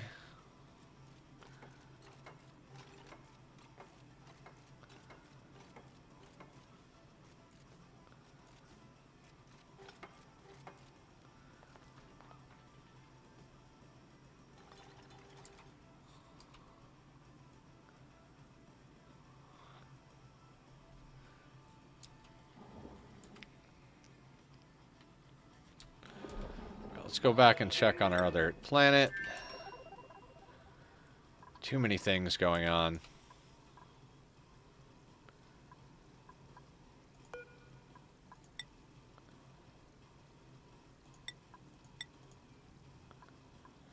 Oh, because that's granite. Do we have anybody capable of going into that over here?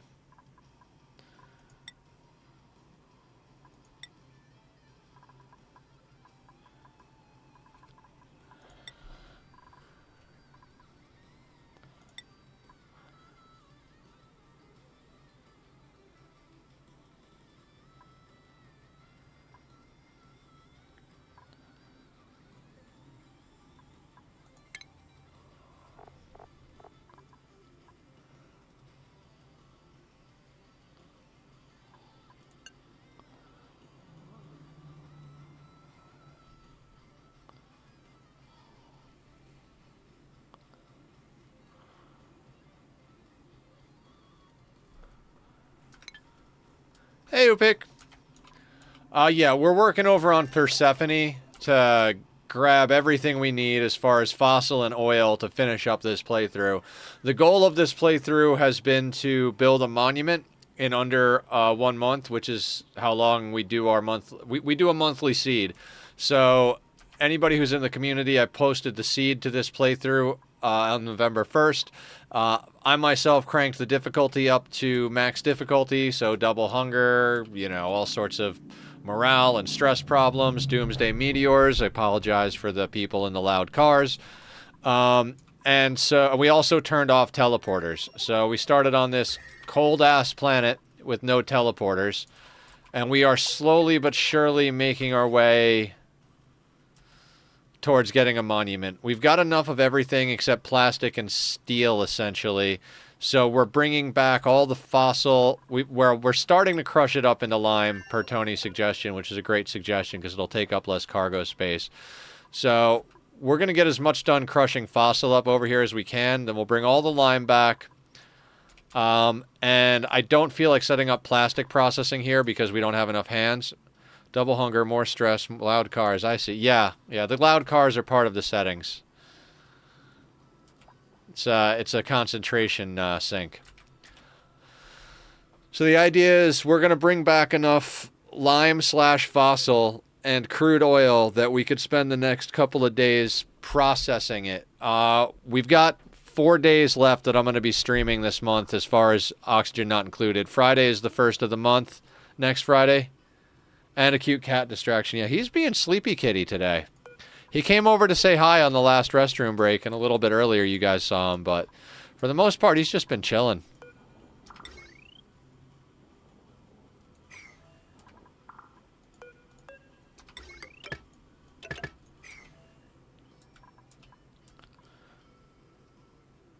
Oh, hell yeah. I gotta watch you play that. I gotta watch it. Hellblade's on sale. Guys, Hellblade is one of my favorite games, like, ever. Game is so good.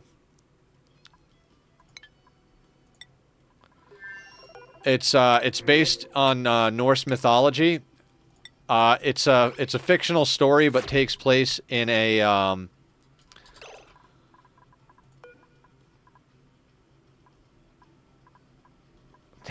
historically accurate time period.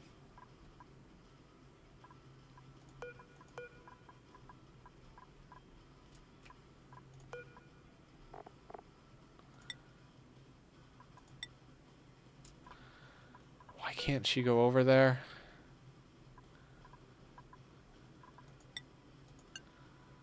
Oh, because Devin's wearing the suit. Or Killer's wearing the suit. Oh, yeah, I was just messing with the naked brutality start. Colony lasted all of, like, 20 minutes.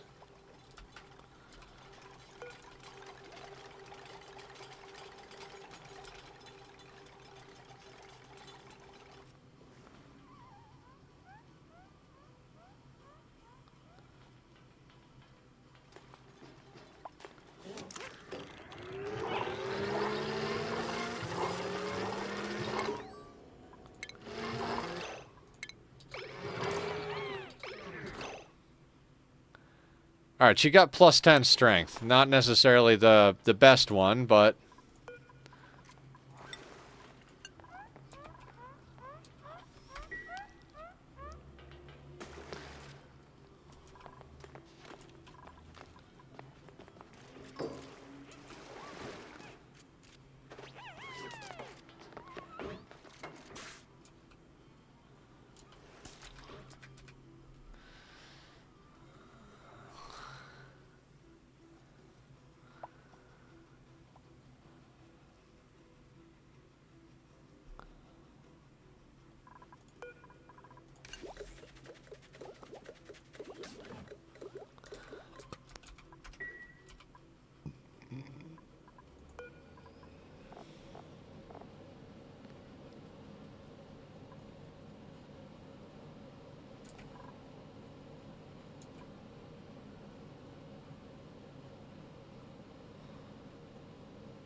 Alright, so after all of this is built, Killer should just spend his whole time moving Fossil to this storage bin.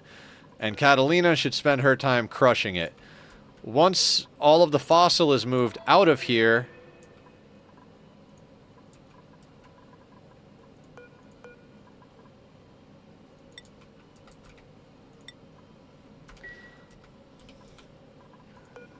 So that was dumb. Yeah, we were hoping for morale boost, but it is what it is. I mean, honestly, we're going to stop having a ranch. The moment Devin is done collecting all the fossil and building the last few things over here, we're just going to tell her to stop ranching so she doesn't get stressed out from holding her breath. Because once we get this set up, we don't actually... Well, I guess we need him to come in here and do this thing, but... We've got 10 units of reed fiber left, and we've got a whole nother suit, I believe, so we don't need to worry too much about getting more reed fiber off these Drecos.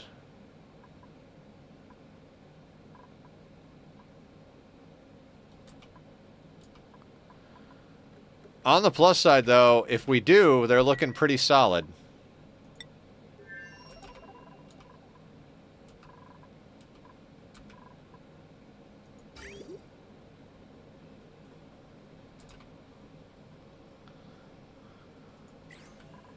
Yes, the beard stroke moments. I gotta be honest, like, I'm trying to plan on an industrial area down here, and we might have to wait till Monday for me to actually do this. We've got a few tiles in place, but in all honesty, my brain just isn't where it's at the moment for that. I mean, it should be easy enough to put together, but there's a lot of math I gotta do.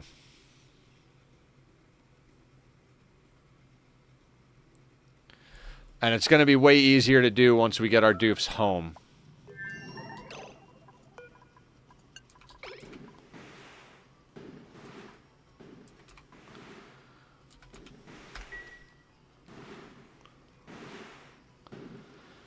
I think if we can get to the point where we have them both crushing up fossil into lime, while this pump works and this thing works...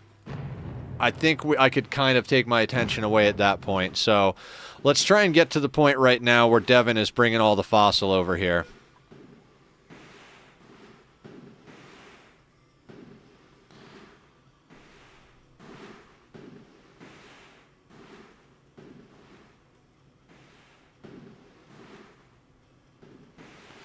And we got to make this pump out of steel, so I'm going to try and remember to absolutely annihilate that. Well, delete that and bring it home when we go and do that. I mean, we're definitely, like... This planet is definitely... It's kind of our horror planet. We're just over here to take what we need and leave it behind. Yeah. So what I want to do is I want to have Devin pull all the fossil out to this box, right? And then, once that's done, I'm going to put a wall right here. So that this all just leaks down to here. And then that pump is going to pump it up to these things. And as soon as this one gets full, we're going to deconstruct it and build another one. And then have this one to keep going while that one gets destroyed and rebuilt. Rinse and repeat till we have enough crude to bring home with us. We're going to need enough to put in the cooling loops of the refineries and to make all the plastic we need. So we're going to have to set up all sorts of stuff. Then it's going to come down to, like, how are we going to deal with the natural gas? We're probably going to have to liquid lock in and pump the natural gas somewhere. It's a whole thing, right? Alright, Devin is moving fossil. Once the meteor showers stop, we can let them outside.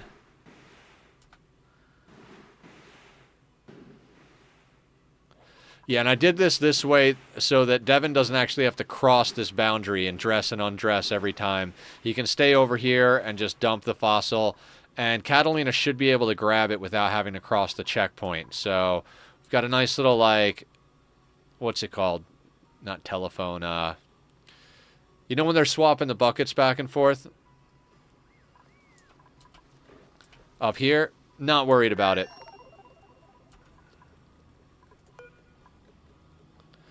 This is going to produce 3,333... Or wait. This is going to produce 3.3 kilos a second. It's... And we're working on limit... I don't know. Maybe we'll do it. Maybe we'll do it. But at the moment, I'm not overly worried about it. There's a power concern, too, because we're only running a single wire. So we'll see how it's going with the one going. Synergy. That's a good word. Bucket brigade was what I was doing. You know, like someone fills the bucket, hands it to the next person, grabs the empty bucket from the person coming the other way. You know, we're bucket brigading the fossil. And yeah, synergistic working is definitely what that is all about. All right, now we're going to open that back up.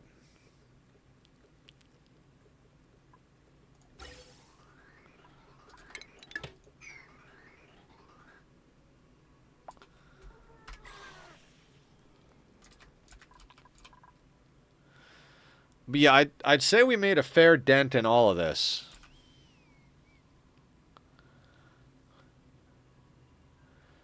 "23 tons of fossil is more than we need. So if we crush as much of it up into lime as we can, then set the cargo bays to fossil, like lime and fossil."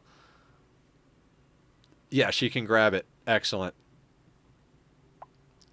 Then we'll load all of the lime on first, and then we'll load all the fossil on, and then we'll load the diamond on. Hopefully we'll be able to crush enough of the fossil that we have enough room for the diamond in there. Oh yeah, huge dent, absolutely.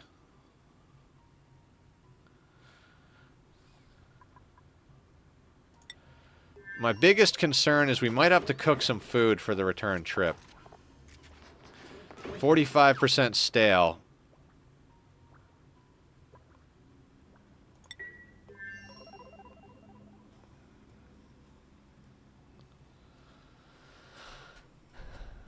We'll keep an eye on it, but my brother loves locking me outside. Ah! You guys. At stage eating oxygen, but the CO2 built up again. Yeah, good call.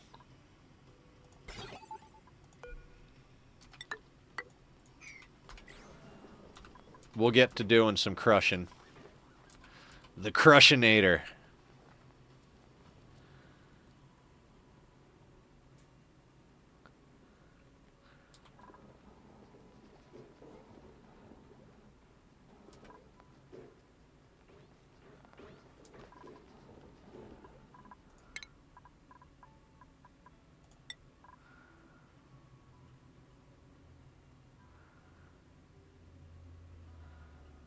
Catalina could go into improved carrying.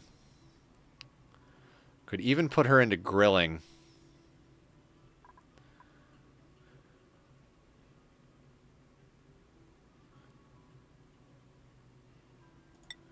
Let's give her improved carry for now. That'll make her job easier.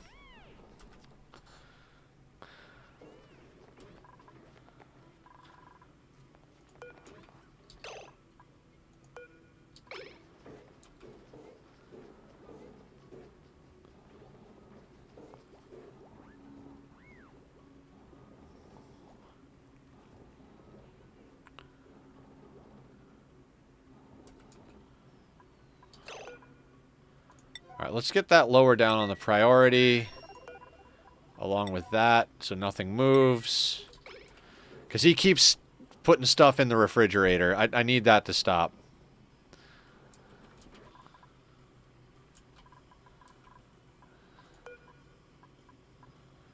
We're going to put this even lower. I don't need them to move this up here now.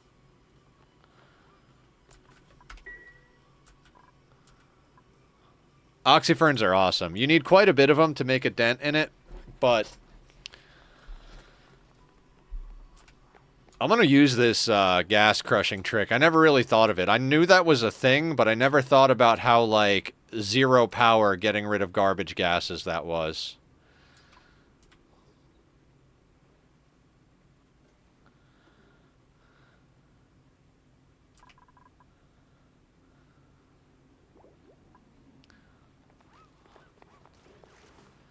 We could actually probably hook this up, huh?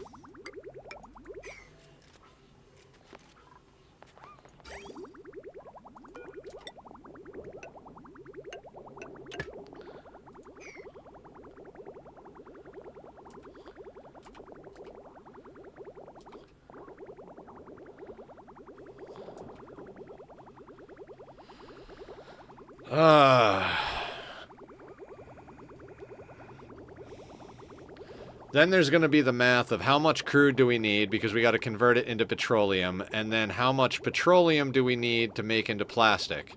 We also need a little bit extra plastic because we've got to make the steam turbines for the industrial setup.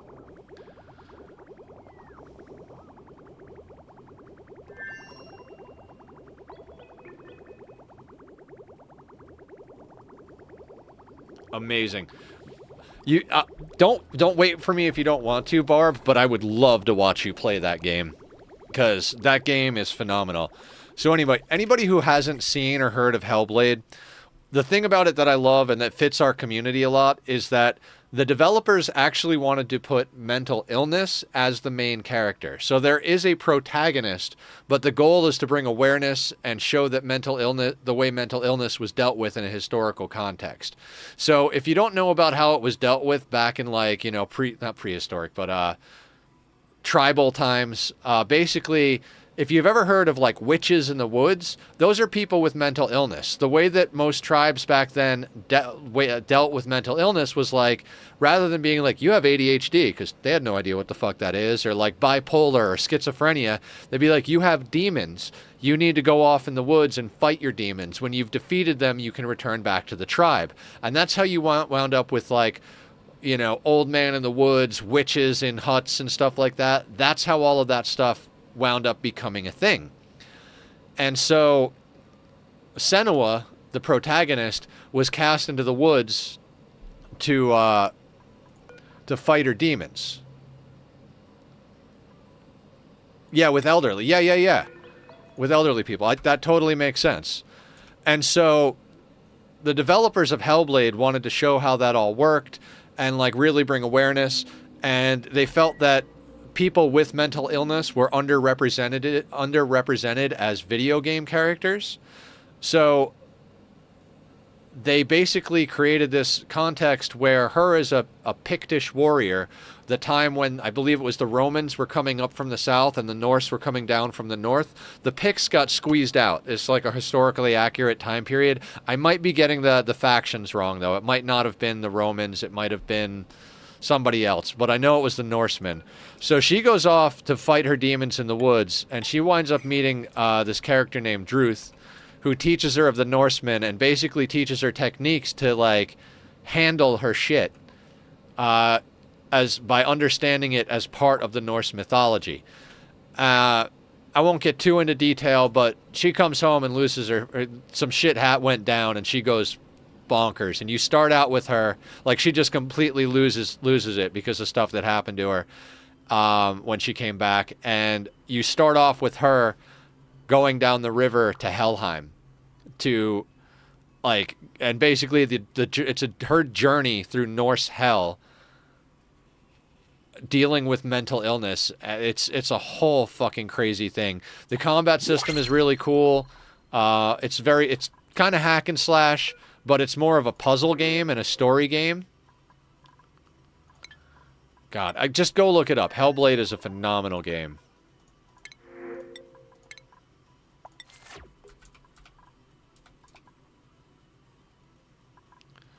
All right, what's our power draw like? I think it might very well be. We got a lot of natural gas up here, but do I give a shit is the question. I think it might very well be time to do what Barb was saying.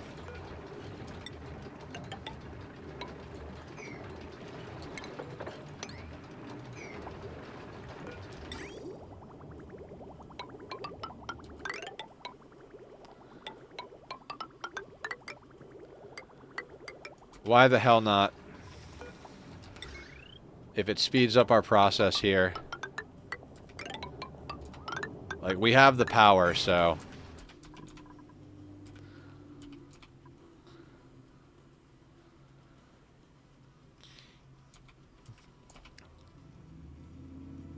85% off, guys. Go get it. So there's also a sequel coming out, Senua's Saga.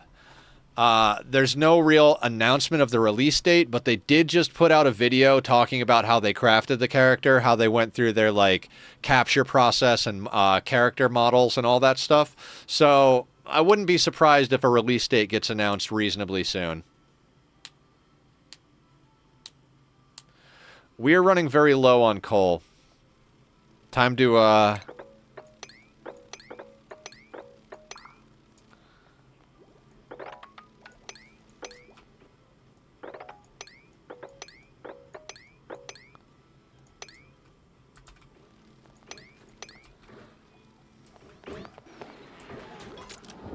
any other juicy pockets of coal?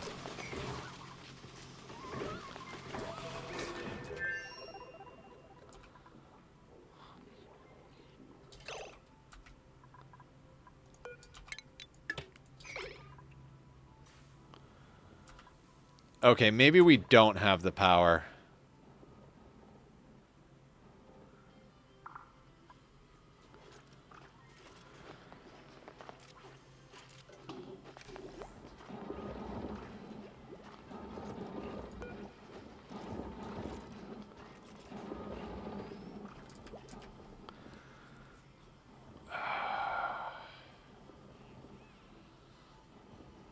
We are going to be running out of power real soon. Yeah, actually, screw this. This can't actually be done. Besides the computers. Here?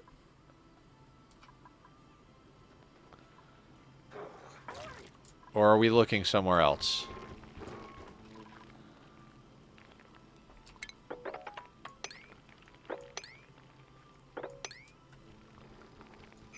Yeah.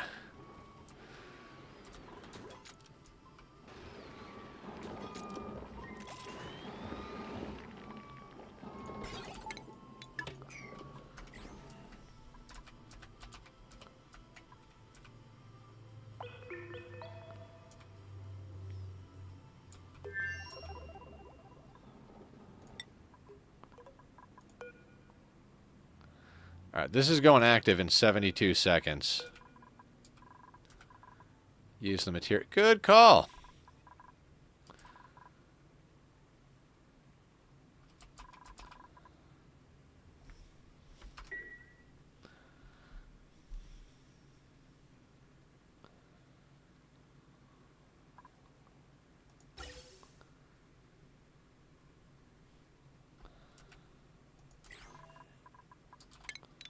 That really doesn't need to do that. Oh, maybe it does.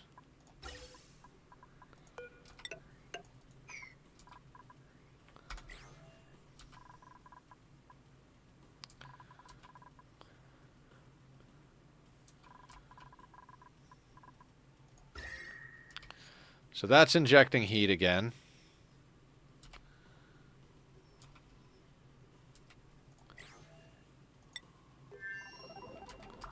Oh, it's not Persephone, it's Persephino.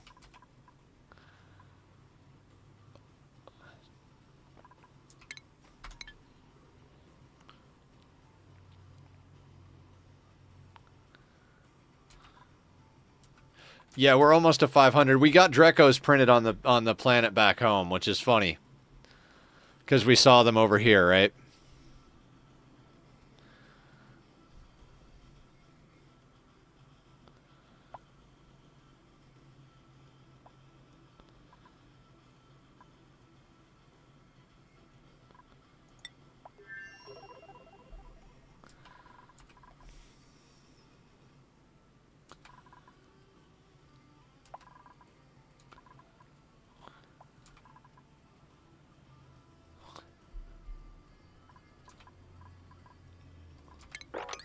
Not sure how polluted water got up there, but I'm not going to worry about it too much, honestly.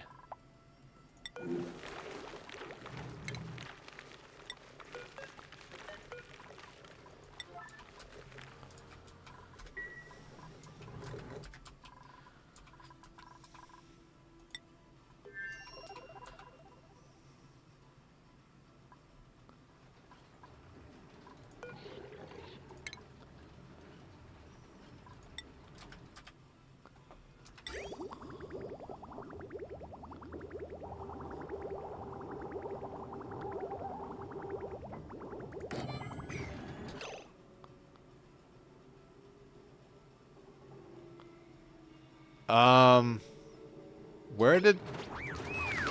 Oh, there it is.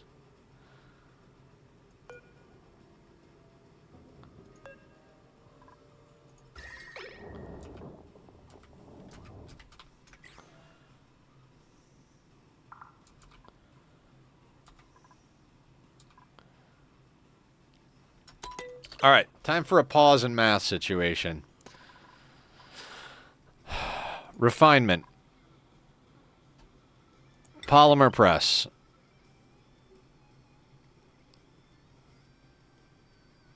833 grams of petroleum to make 500 grams of plastic.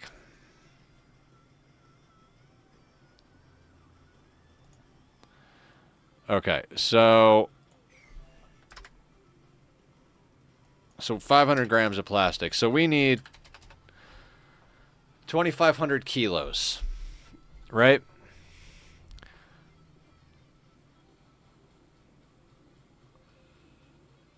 Yeah, I'm not making a petroleum boiler. That's just too much. We're trying to get this done quick and dirty. I could make a petroleum boiler, but then we'd have to let the lava from the volcano buffer. We would have to get more lime from more steel. Like, it's a whole... Like, if I was living here long term, 100% we would be making a petroleum boiler. We'd be setting up an interplanetary launch. If we were doing this a long term, this this planet would be completely stripped out, and we'd be setting up like interplanetary launchers and automating most of it and leaving a skeleton crew here. Like, we would have brought over we would have gotten like the tiniest little bit of stuff so that we could retrofit the rockets to fit 3 dupes. Then we would have brought 3 dupes back here, and we would have started printing dupes on this planet to get like up to 5 or 6. And we would have ripped this place apart, but set it up for like full infrastructure, and then set up everything to launch back to our home planet, or like run both of them like in tandem. There's like so many things we could have done, but we're just trying to get these materials and get them processed. I'd like to finish this by Tuesday. There's possible we could do it on Monday, but we might need another 2 days. Anyway, we need 2.5 tons of plastic. So we're going to need to so double that in petroleum. So we need, yeah, because it's no. Oh, I can't do this. Okay, so we get 0.5, so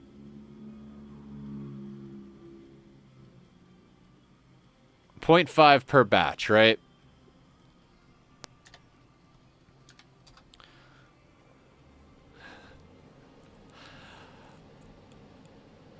So we need theoretically 5,000 batches to get 2,500 kilos.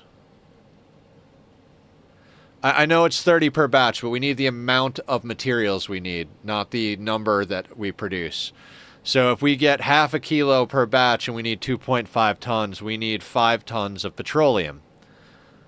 That means we need 5 tons... Shit. We need 5,000 batches... Not 5,000 batches. Son of a bitch.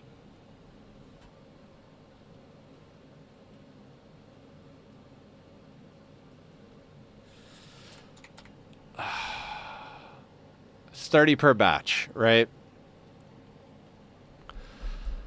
But that doesn't matter because it's 833. How do we do this? How do we actually do this?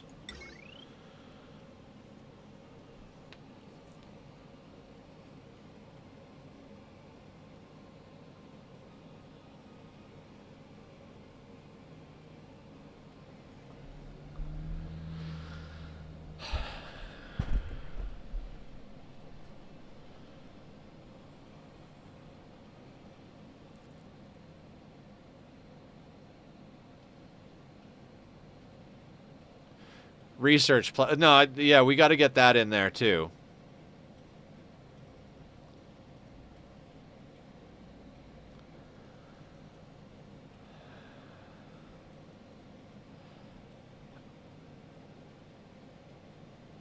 Fuck.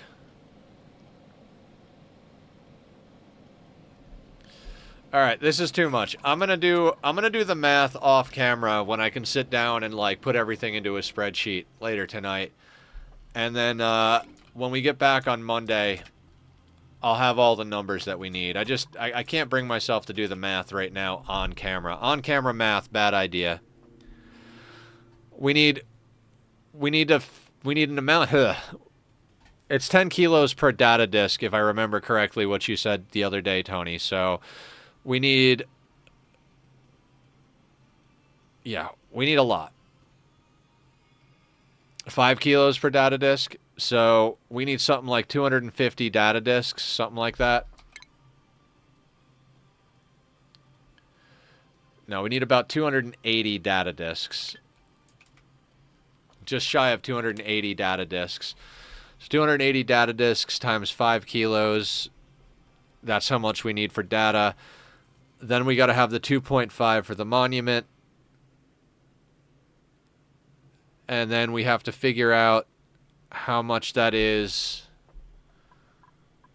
Oh, it's a ratio thing, right? The time it takes doesn't matter.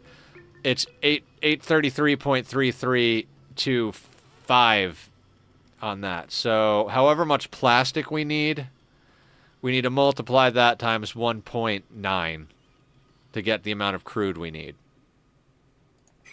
I could do that. Okay, so 280 times 5. We need 1.4 tons of plastic for data.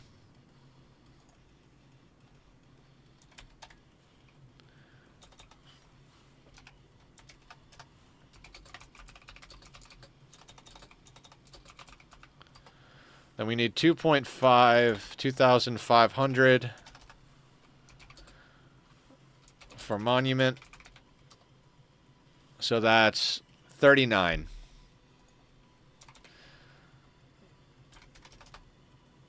And we need to multiply that by 0.19. We need about 7.5 tons. And then if we want to be able to make steam turbines so we can... Yeah, plus coolant for ore refinery, plus...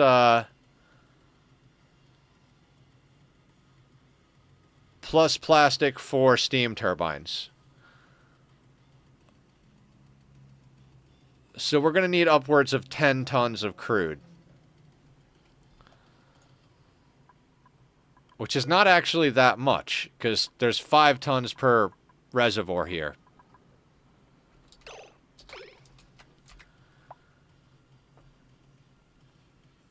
Oh wait, petroleum. It's all petroleum. So we need over 20 tons because we lose half of the mass.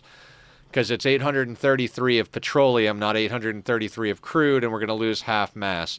So we need about 40 tons.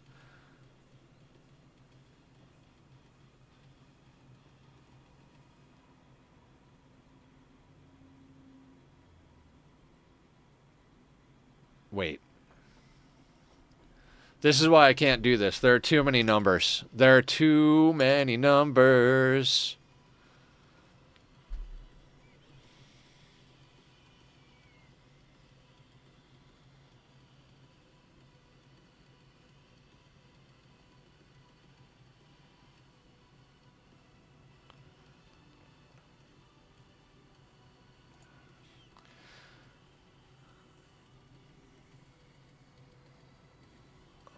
Right, so if it was 10 tons of petroleum, that would be 20 tons of crude.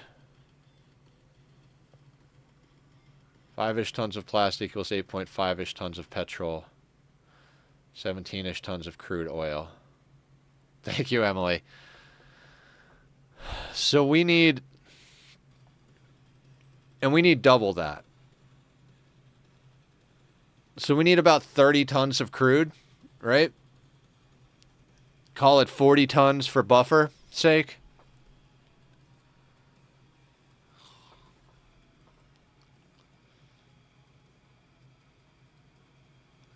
Well, we need coolant for the refineries, which we're going to need to run at least 3 or 4 refineries. That's 800 kilos per refinery if we want to be able to batch quickly. We need the plastic for the steam turbines for heat deletion. We need the plastic for the data research, which is going to be going on while we're doing the other stuff. 2.5 tons of plastic for monument, 1.5 tons for the research, 1 ton for miscellaneous. Okay.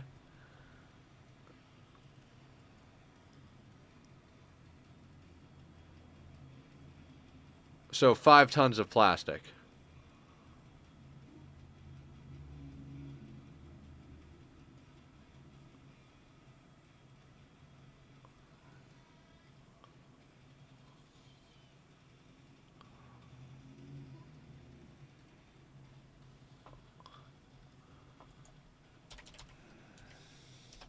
Right, so 5,000 times 1.9-ish is 9.5 tons of petroleum. Times 2 is 19,000, so 19 tons of crude. Yeah, 20-ish tons of crude. Okay, that's not a lot at all. We already have like 7.5 tons from what we're doing right now. So we're like legitimately almost there, aside from the fact that our dupes are stressed out as fuck.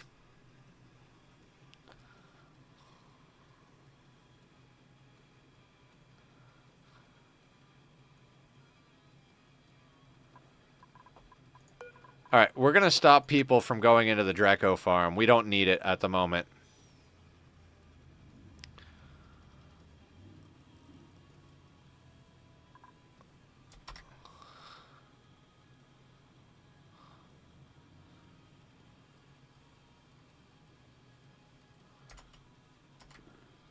Okay, so...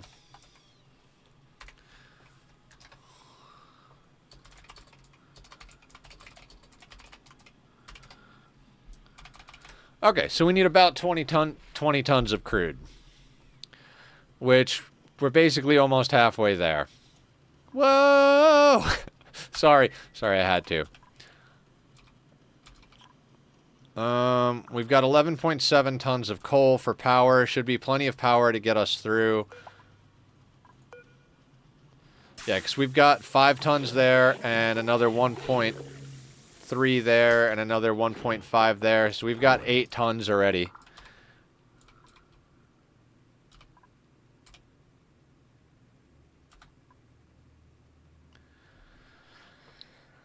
I mean, maybe.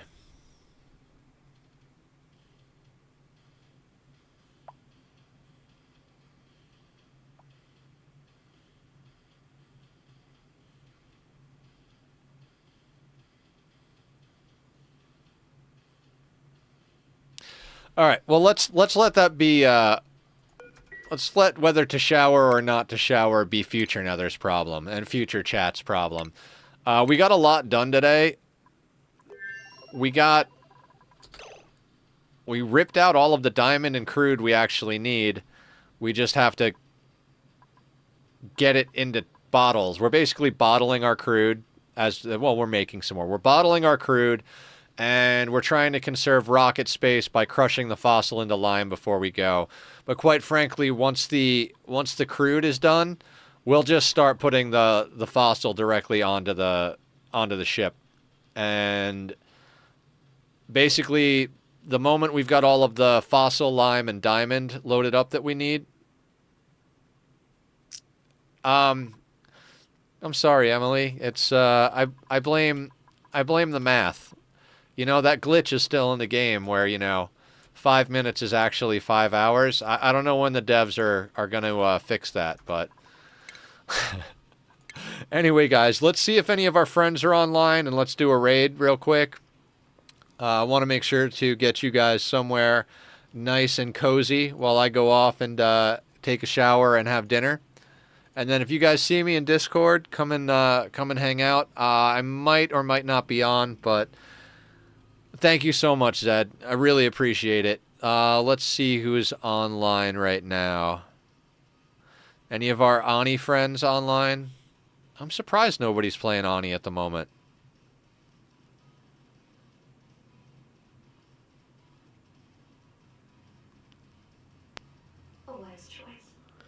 Nerzul, thank you for the sub. Oh, Zed gifted sub. Thank you for the sub, Zed. That's awesome. Thank you so much.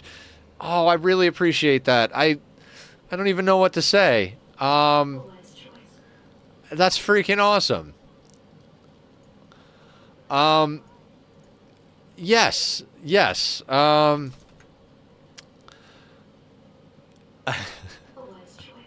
thank you. Let's go raid Nico. Nico's playing RimWorld. We've raided them a bunch of times. I don't know exactly what's going on over there, but checks list. Nether is online. He's quite nice. Oh, thank you, Emily. Thank you for the compliment. Thank you for the subs. Thank you for the follows today. Thank you to everybody for everything. I really appreciate you. We're going to raid out to Nico, and I'm going to head out and grab dinner and a shower, and I will see everybody back here on Monday, where we will try. I don't think we can finish Monday, but if we get close, we'll push it and get it done, and if not, we'll get it done for Tuesday pretty much for sure. Thank you, guys. Having a wonderful night. Take care of yourselves. Be well.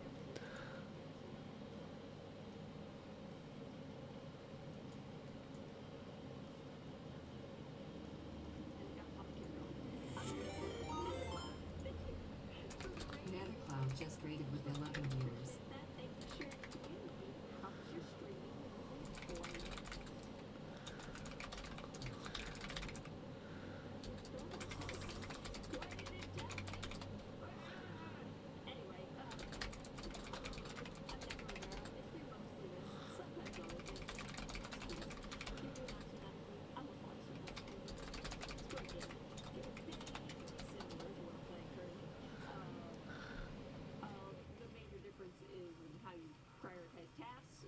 Task by task, and oxygen included. In this, you more of assign certain jobs.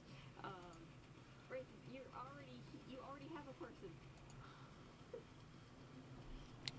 Yeah, I'm explaining in general because I don't know who's all coming in. So like the same things, but I've got a lot of Twitch integration going on. I've got Puppeteer on, and I've got Twitch Toolkit. No, it's my oxygen.